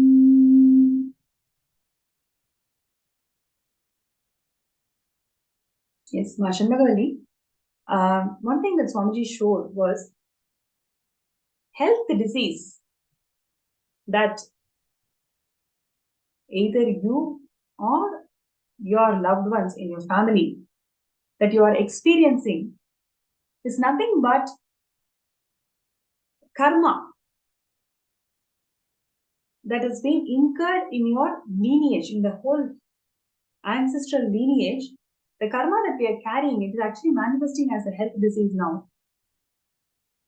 All you need to do is, in the next Venkateshwara Bhava Samadhi Darshan, when we will be offering Niluvudopudi, whatever gold you are having, just offer it at Swamiji as Niluvudopudi offering.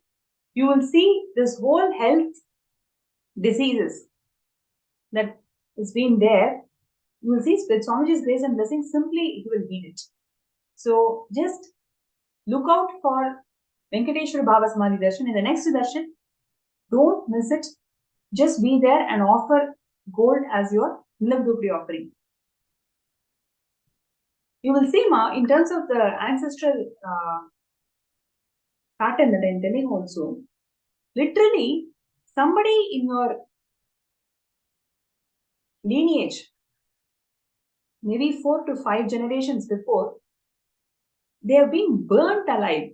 Literally, they've been burnt alive. So that whole suffering and feeling so wronged, unfair, that entire emotion has been seeded in each and every person. If you see, literally in the whole family, everybody feels that unfair. Feeling unfair is something so strong in all of you. Right? So, just by doing this offering to Swamiji, will be manifesting as Bhagavan Venkateshwara. With Swamiji's grace and blessing, simply you will be able to come out of this problem. Okay?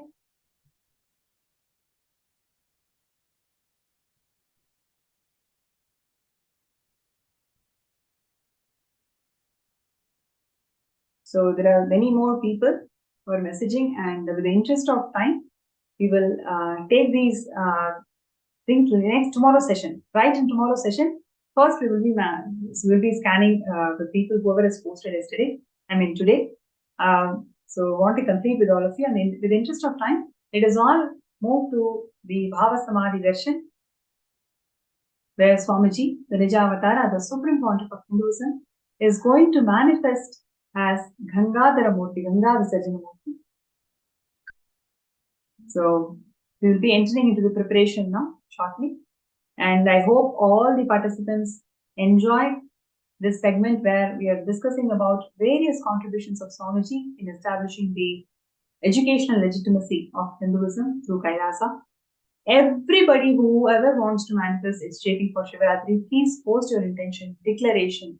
With Swamiji's grace and blessings, all of us will be able to manifest it. Okay? So with that note, let us enter into the next segment.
Paramashivam.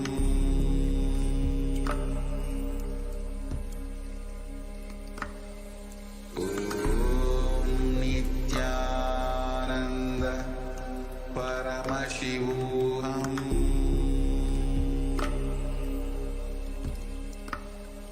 Om Nithyananda Paramashivam.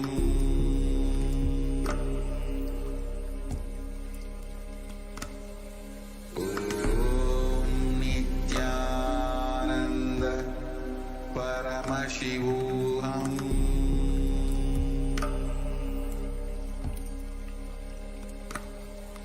Om Nithyananda Paramashivam. Om Nithyananda Paramashivam. Om Nithyananda Paramashivam.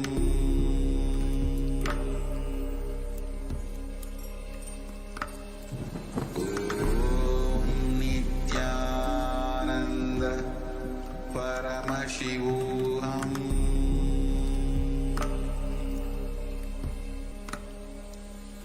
Om Nithyananda Paramashivam. Om Nithyananda Paramashivam.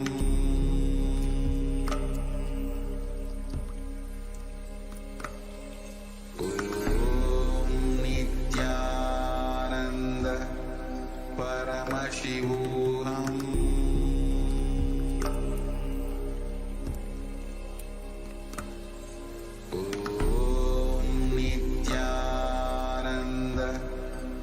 Paramashivam.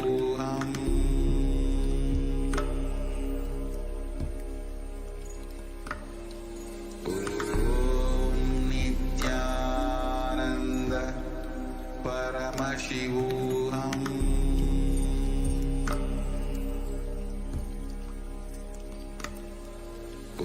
Om Nithyananda Paramashivam.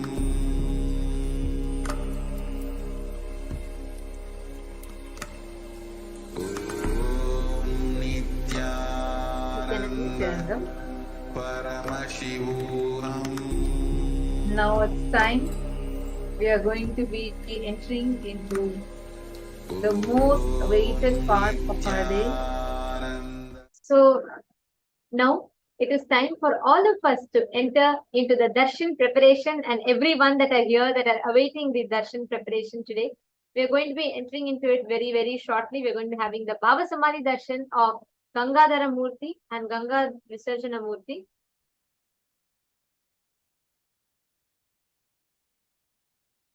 Yes, and I request all the participants that are here, all the participants that are sitting with us, we request every one of you to come back and settle down. Please come back and settle down in the camera. And we are going to be entering into the darshan preparation very shortly. So I request every one of you to please come in the camera and settle down. Gangadhara Murthy and Ganga Visarjana Murthy are the forms of Paramashiva, in which form he let Ganga, Devi Ganga, sit in his mat and release her for planet Earth. And all of us are going to be having the darshan of these forms of Paramashiva. And I request all the participants to please come and be seated in front of the camera.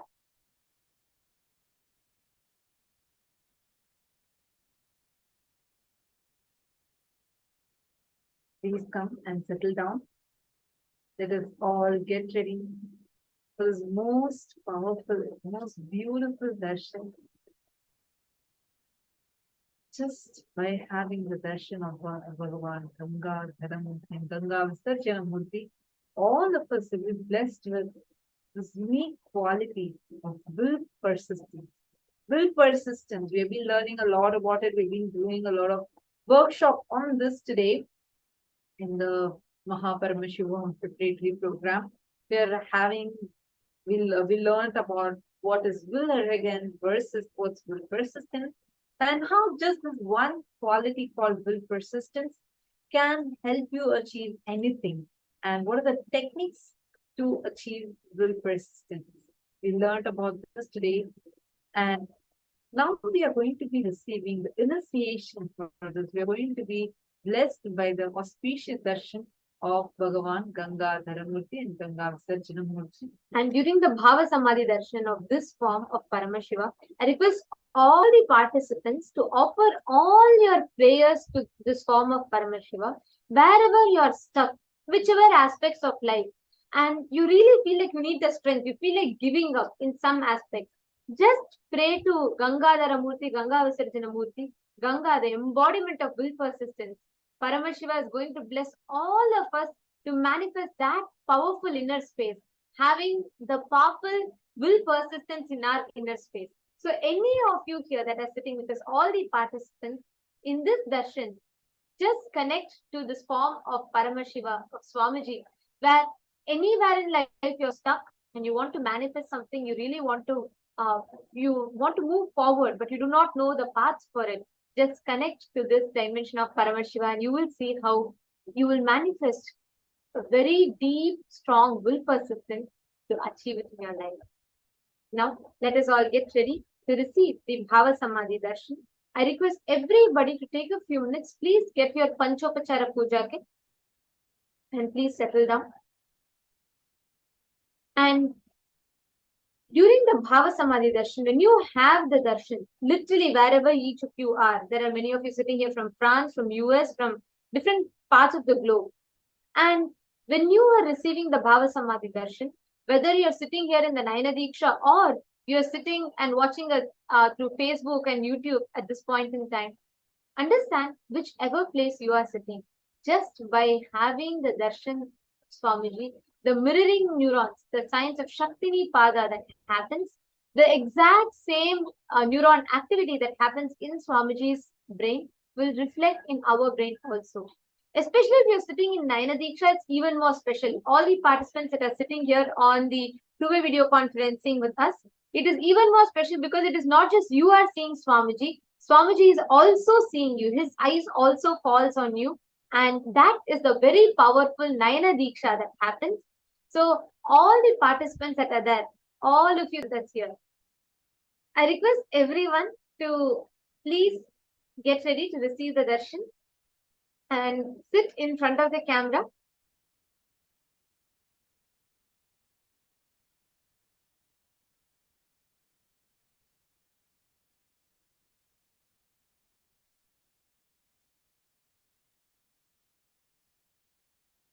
I request everyone to come and settle down. I'm seeing still many of you are having your cameras off. Please take a few minutes.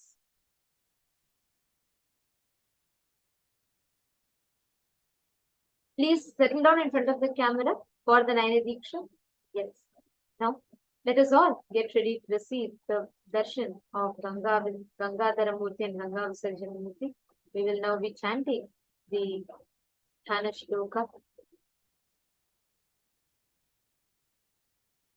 ततो हेमवती ज्येष्ठा सर्वलोका नमस्कृता तदा साति महद्रूपं धृत्वा येगं च दुस्सहम् आकाशात् पतद्राम शिवे शिवशिरस्युता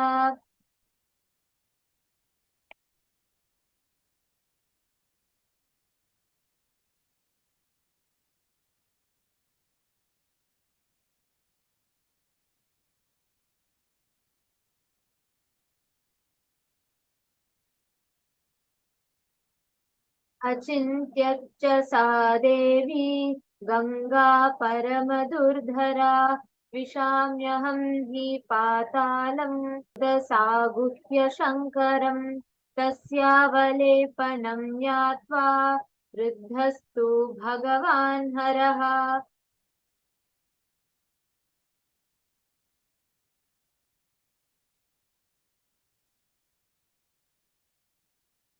स्थिरो भावयितुं बुद्धिं चक्रे त्रिनयनस्तदा सा तस्मिन् पतिता पुण्या पुण्ये रुद्रस्य मूर्धनि हिमवत् प्रतिमे राम जटामण्डलगह्वरे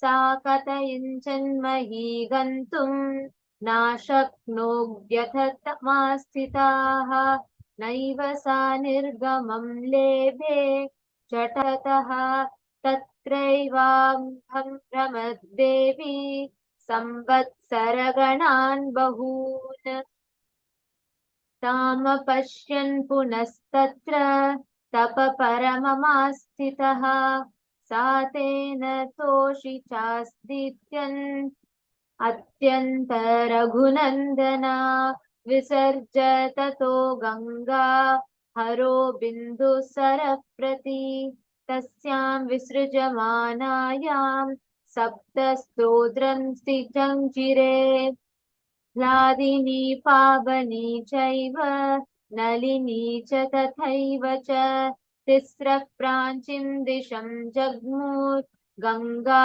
शिवजला शुभाः सुचक्षुश्चैव सीता च सिन्धुश्चैव महानदी तिस्रस्त्वेतादिशं जग्मुः प्रतीचिं तु शुभोदकाः सप्तमी चान्भगवतस्ता भगीरथं तदा भगीरथोऽपि राजर्षि दिव्यं स्यदनमास्थिताः प्रायादग्रे महातेजा गङ्गान्तं चाप्यनुज्रवत् गङ्गानाचङ्करशिरस्ततो धरिणीमागताः व्यसर्पत जलं तत्र तीव्रशब्दपुरस्कृतम्. This Dhyana Shloka very beautifully describes the happening of Ganga. Afterwards, she, who is reverenced by all the worlds, who is the elder daughter of Himavanta, that Ganga, assuming an unendurable form and insupportable rapidity, they say, then plunged from the sky onto the auspicious head of Paramashiva. She, who is an extremely unendurable river, that goddess Ganga, even speculated, saying to herself, "Let me enter netherworld indeed, whisking Shiva with my streams." Discerning her egotism, Bhagavan Paramashiva is ferocious, and he, on his part, the Paramashiva, with 3 eyes, thought to pent her up in the tufts of his matted hair. And O Rama, she then, holy Ganga river, swooped down into the cavernous curls of the matted hair, the tufts on the holy head of Paramashiva, and she became a detainee in them. Though she strove hard in one way or another to reach earth, that Ganga is rendered incapable, as she could not gain access for an outlet from any edge of the coils of the matted tufts of Paramashiva. Hence, she is held there in durance vile. Goddess Ganga, Devi Ganga, whirled round and round in the coils of the tufts alone for many number of years. When Ganga's liberation, moksha, from those coils is intangible, Bhagirath again firmed up in a marvelous penance in the matter of her descent to planet Earth. O Rama, the legatee of Rahu, with that aces of Bhagirath, Paramashiva is very much delighted, and thereupon he has also released Ganga, aiming at the Bindu lake in Himalayas. While Paramashiva released Ganga into the Bindu lake, 7 streams have emerged out of it, and thus 3 auspicious Gangas with holy water have cruised eastwards, which are known as Hladini, Pavani, and Nalini. Also, thus, Suchakshu, Sita, and excellent river Sindhu are the other 3 rivers which stream to the westward direction of these sacred waters. Of them, the 7th Ganga flowed towards the path of Bhagiratha chariot, and the great, resplendent, and kingly sage Bhagiratha, sitting in the divine chariot, moved ahead, even Ganga followed him. Thus, Ganga came from heavens onto Shankara's head, and from there onto planet Earth, and there on Earth her waters advanced with a tumultuous sound advancing there. So beautifully, this Dhyana Shloka describes the descent of Ganga, Devi Ganga on planet Earth. Now, let us all get ready to receive the Bhava Samadhi Darshan of this form of Paramashiva, Gangadhara Murthy and Ganga Visarjana Murthy. Please sit still with your head, neck and spine in a straight. Om Nithyananda Paramashivam. Om Nithyananda Paramashivam. Om Nithyananda Paramashivam.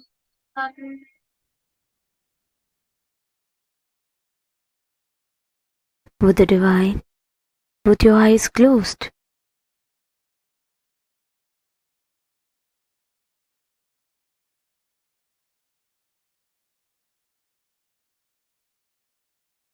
Connecting with the divine, with your eyes closed.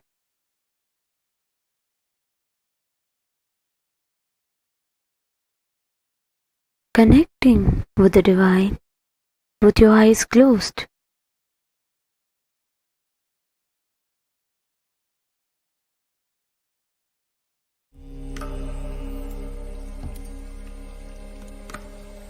Om Nithyananda Paramashivam.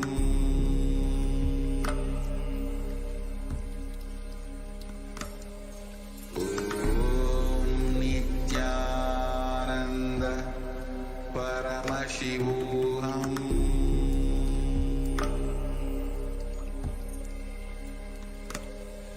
Om Nithyananda Paramashivam. Om Nithyananda Paramashivam.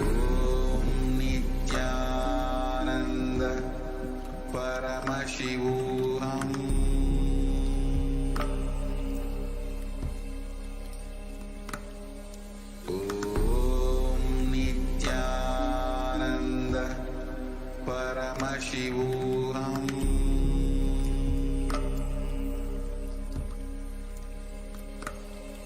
Om Nithyananda Paramashivam. Om Nithyananda Paramashivam.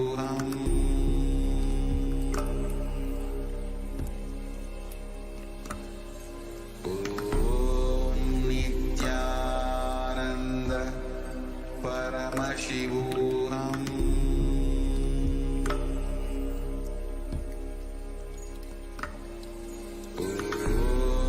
Nithyananda Paramashivam.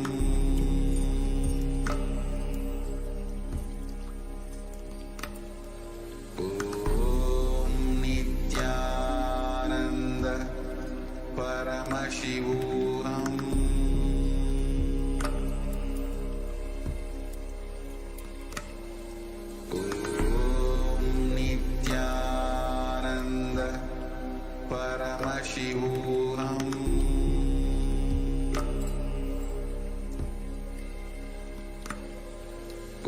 Om Nithyananda Paramashivam.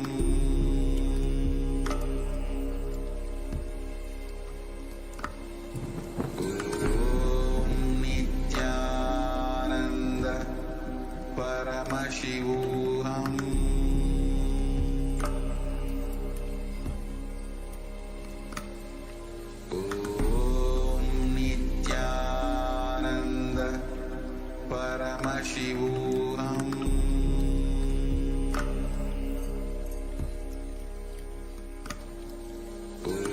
Om Nithyananda Paramashivam. Om Nithyananda Paramashivam.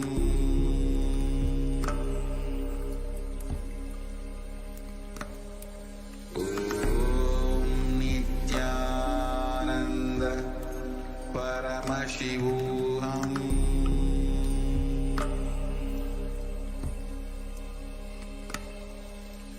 Om Nithyananda Paramashivam.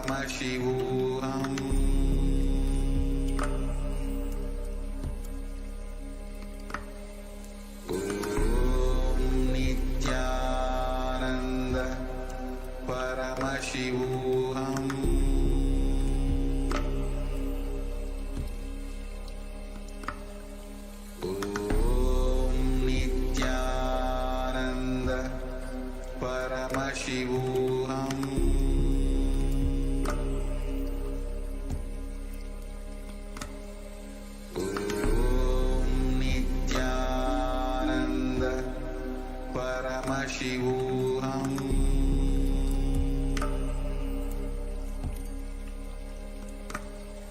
Om Nithyananda Paramashivam.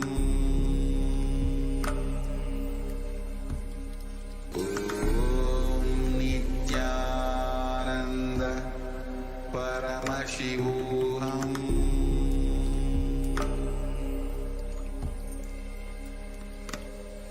Om Nithyananda Paramashivam.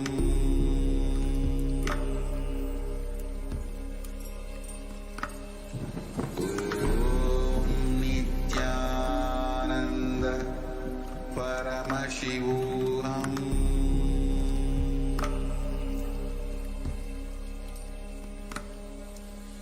Om Nithyananda Paramashivam.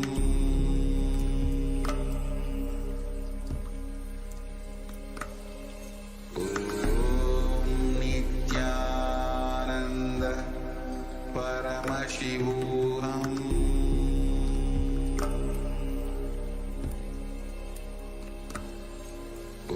Om Nithyananda Paramashivam. Om Nithyananda Paramashivam.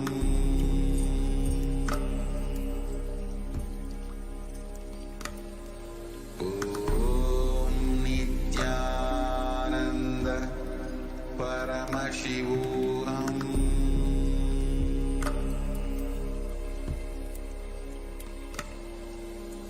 Om Nithyananda Paramashivam.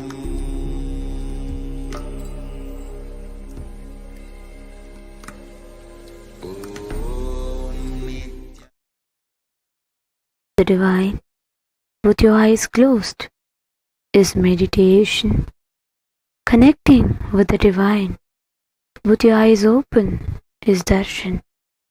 Come, let us all now move from meditation to darshan. Slowly, very slowly, please open your eyes. Shiva Shankara, Shiva Shankara, Shiva Shankara,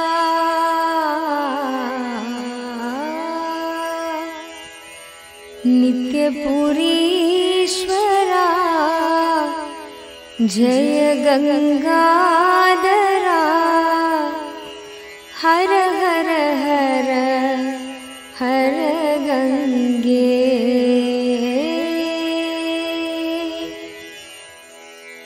Har Har Gange, Har Har Gange, Har Har Gange, Har Har Gange, Har Har Gange, Har Har Gange, Har Har Gange, हे नटराजा हे नित्यानंदा हर हर हर हर गंगे, हे नटराजा हे नित्यानंदा हर हर हर हर गंगे, हे नटराजा हे नित्यानंदा हर हर हर हर गंगे, हे नटराजा हे नित्यानंदा हर हर हर हर गंगे, हर हर गंगे, हर हर गंगे, हर हर गंगे, हर हर गंगे, हर हर गंगे, हर हर गंगे, हर हर गंगे, हर हर गंगे,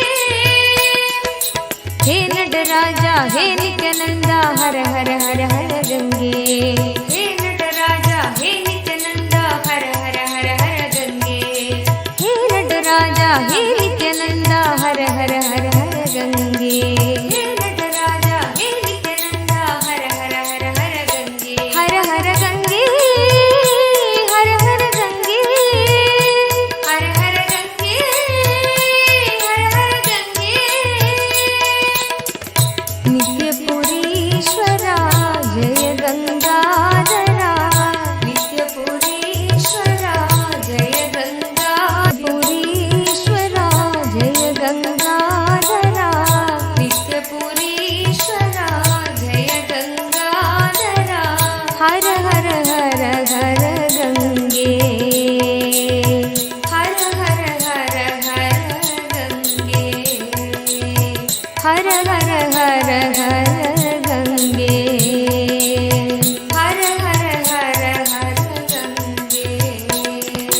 शङ्करा शिव शङ्करा शिव शङ्कर शङ्कर नित्या शङ्करा शिव शङ्करा शिव शङ्कर शङ्कर नित्या शङ्करा शिव शङ्करा शिव शङ्कर शङ्कर नित्या शङ्करा शिव शङ्करा शिव शङ्कर शङ्कर नित्या शङ्करा शिव शङ्करा शिव शङ्कर शङ्कर नित्या शङ्करा शिव शङ्करा शिव शङ्कर शङ्कर नित्या शङ्करा शिव शङ्करा शिव शङ्कर शङ्कर नित्या शङ्करा शिव शङ्करा शिव शङ्कर शङ्कर नित्या हर हर गङ्गे हर हर गङ्गे हर हर गङ्गे हर हर गङ्गे हर हर गङ्गे हर हर गङ्गे हर हर गङ्गे हर हर गङ्गे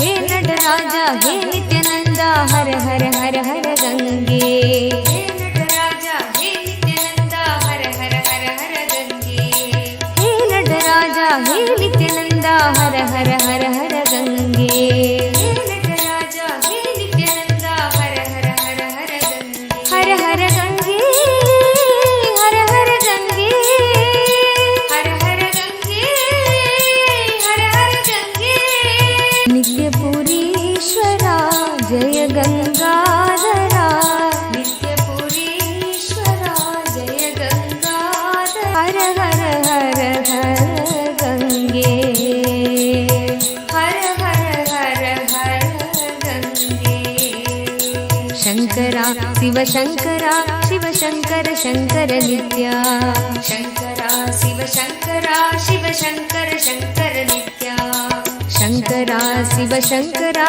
शिव शंकर शंकर नित्या शंकरा शिव शंकरा शिव शंकर शंकर नित्या हर हर गंगे हर हर गंगे हर हर गंगे हर हर गंगे हर हर गंगे हर हर गंगे हर हर गंगे हर हर गंगे हे नटराजा हे नित्यानंदा हर हर हर हर गंगे हे नित्यानंदा हर हर हर हर गंगे हे नटराजा हे नित्यानंदा हर हर हर हर गंगे हे नटराजा हे नित्यानंदा हर हर हर हर गंगे हर हर गंगे हर हर गंगे हर हर गंगे हर हर गंगे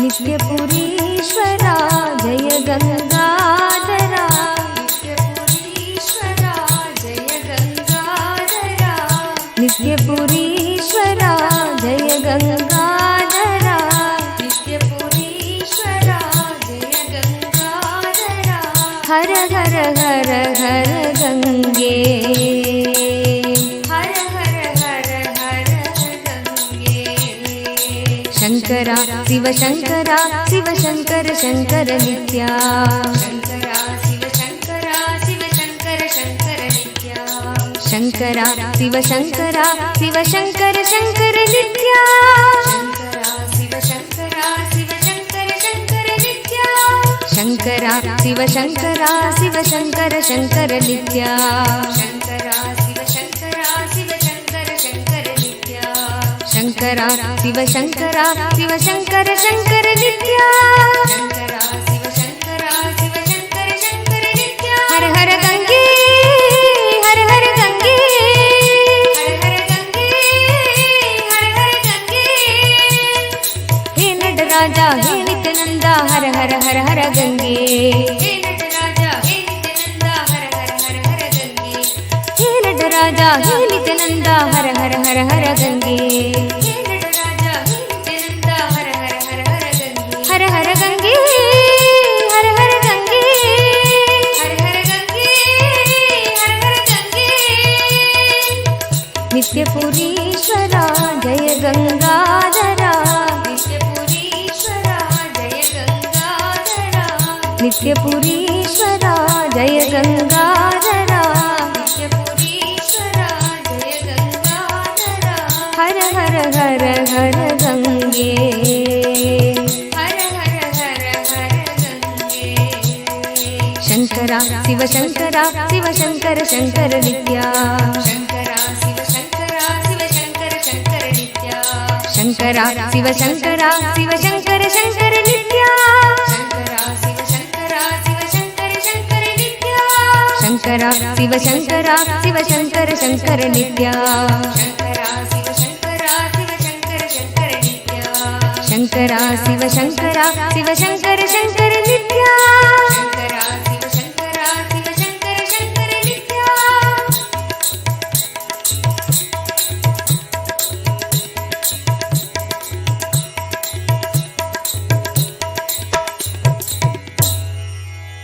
हर हर गंगे हर हर गंगे हर हर गंगे हर हर गंगे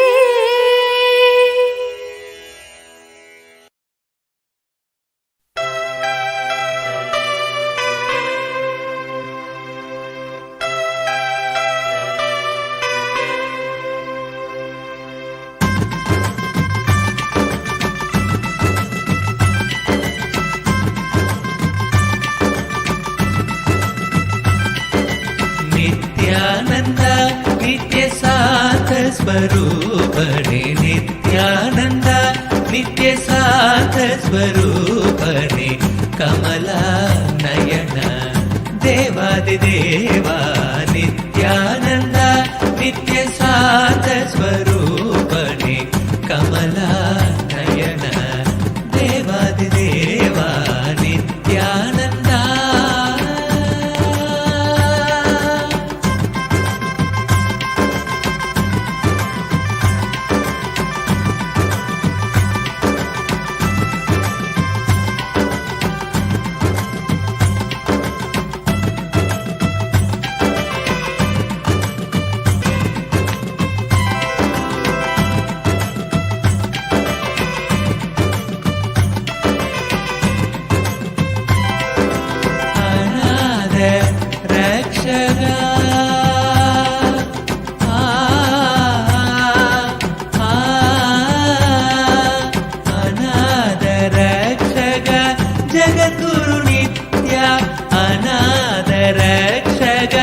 जगद्गुरु नित्या माता पिता गुरु नित्य महेशा माता पिता गुरु नित्य महेशा नित्यानंदा नित्य शांत स्वरूपणे कमला नयन देवादिदेवा नित्यानंदा नित्य शांत स्वरूपणे कमला नयन देवादिदेवा नित्यानंदा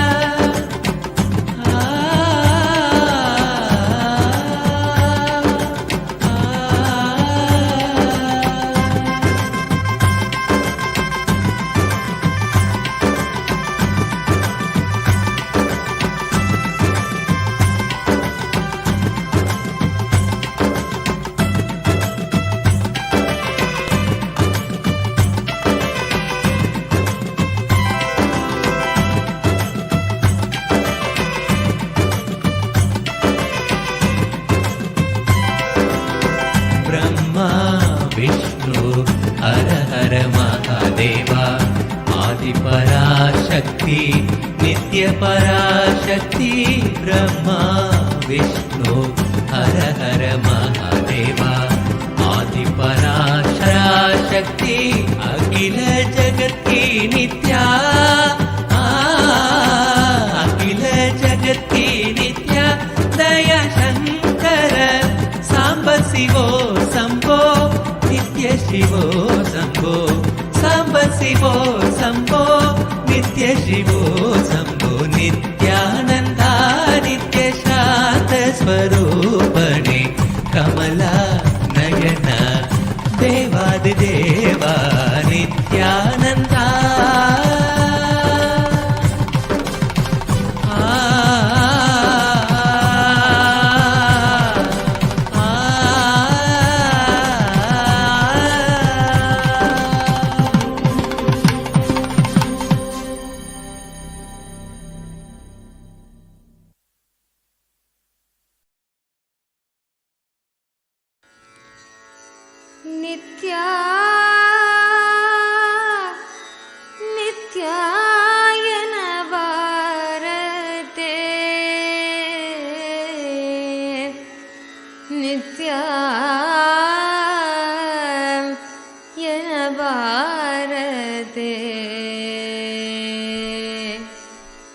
ನರ ಜನ್ಮ ಬಂದಾಗ ನಾಲಿಗೆ ಇರುವಾಗ ನಿತ್ಯಾಯನ ಬಾರದೆ.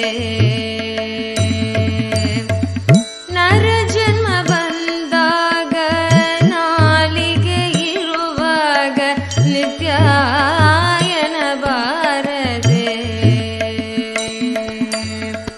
ನರ ಜನ್ಮ ಬಂದಾಗ ನಾಲಿಗೆ ಇರುವಾಗ ನಿತ್ಯಾಯನ ಬಾರದೆ. ನರ ಜನ್ಮ ಬಂದಾಗ ನಾಲಿಗೆ ಇರುವಾಗ ನಿತ್ಯಾಯನ ಬಾರದೆ.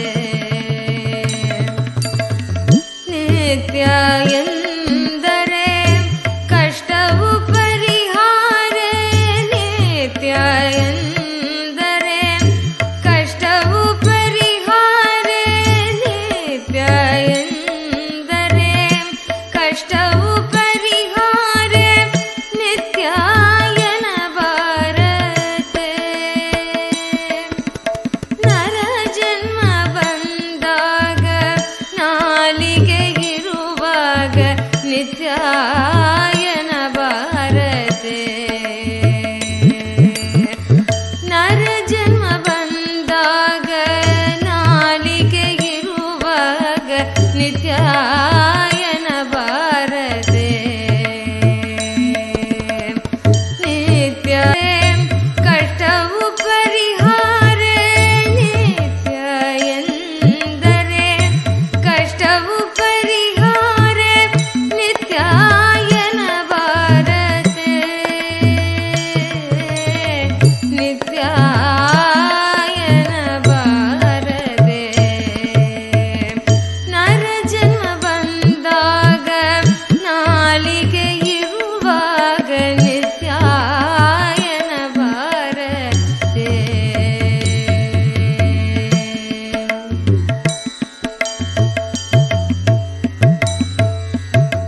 ಮರಗತು ಮೈ ಮುರಿದು ಏಳುದಲೊಮ್ಮೆ ನಿತ್ಯಾಯನ ಬಾರದೆ. ಮರಗತು ಮೈ ಮುರಿದು ಏಳುದಲೊಮ್ಮೆ ನಿತ್ಯಾಯನ ಬಾರದೆ.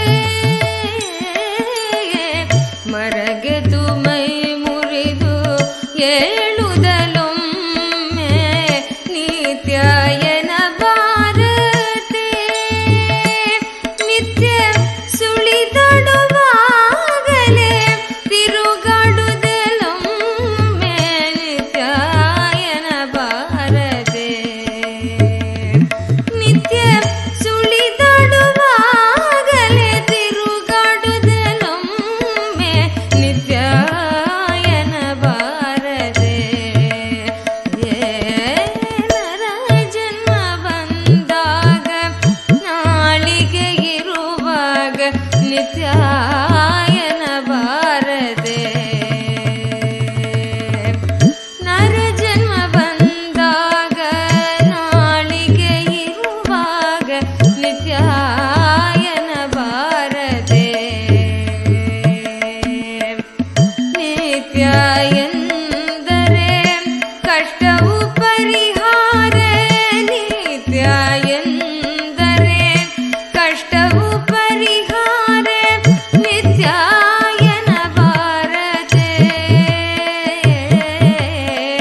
ನಿತ್ಯಾಯನ ಬಾರದೆ. ನರ ಜನ್ಮ ಬಂದಾಗ ನಾಲಿಗೆ ಇರುವಾಗ ನಿತ್ಯಾಯನ ಬಾರದೆ.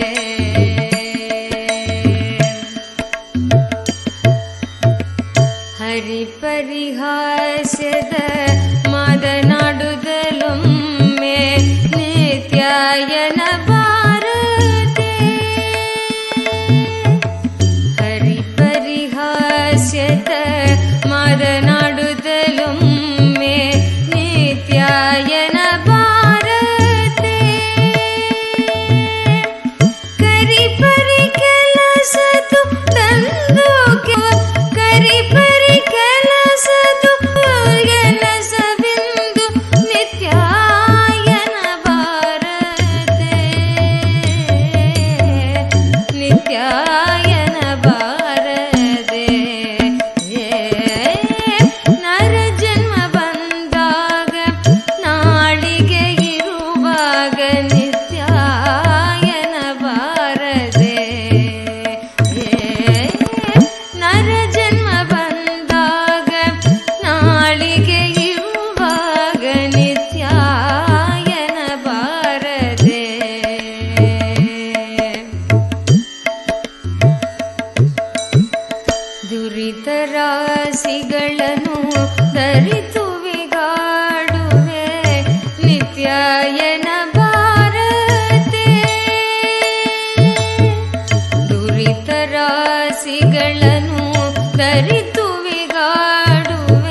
नित्यं मन्त्रं नित्यं यन्त्रं नित्यं तन्त्रं नित्यं सर्वं नित्यं मन्त्रं नित्यं यन्त्रं नित्यं तन्त्रं नित्यं सर्वं तपोयज्ञदानादिभिः शुद्धबुद्धिर्विरक्तो नृपादे पदे तुच्छबुद्ध्या परित्यज्य सर्वं यदाप्नोति तत्त्वं परं ब्रह्म नित्यं तद्वाहमस्मि तपोयज्ञदानादिभिः शुद्धबुद्धिर्विरक्तो नृपादे पदे तुच्छबुद्ध्या परित्यज्य सर्वं यदाप्नोति तत्त्वं परं ब्रह्म नित्यं तदेवाहमस्मि नित्यं मन्त्रं नित्यं यन्त्रं नित्यं तन्त्रं नित्यं सर्वं नित्यं मन्त्रं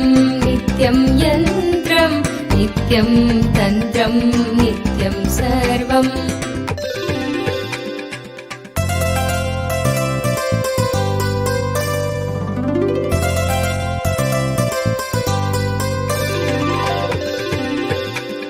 दयालुं गुरुं ब्रह्मनिष्ठं प्रशान्तं समाराध्य मत्या विचार्य ॐ नित्यानन्द परमशिवो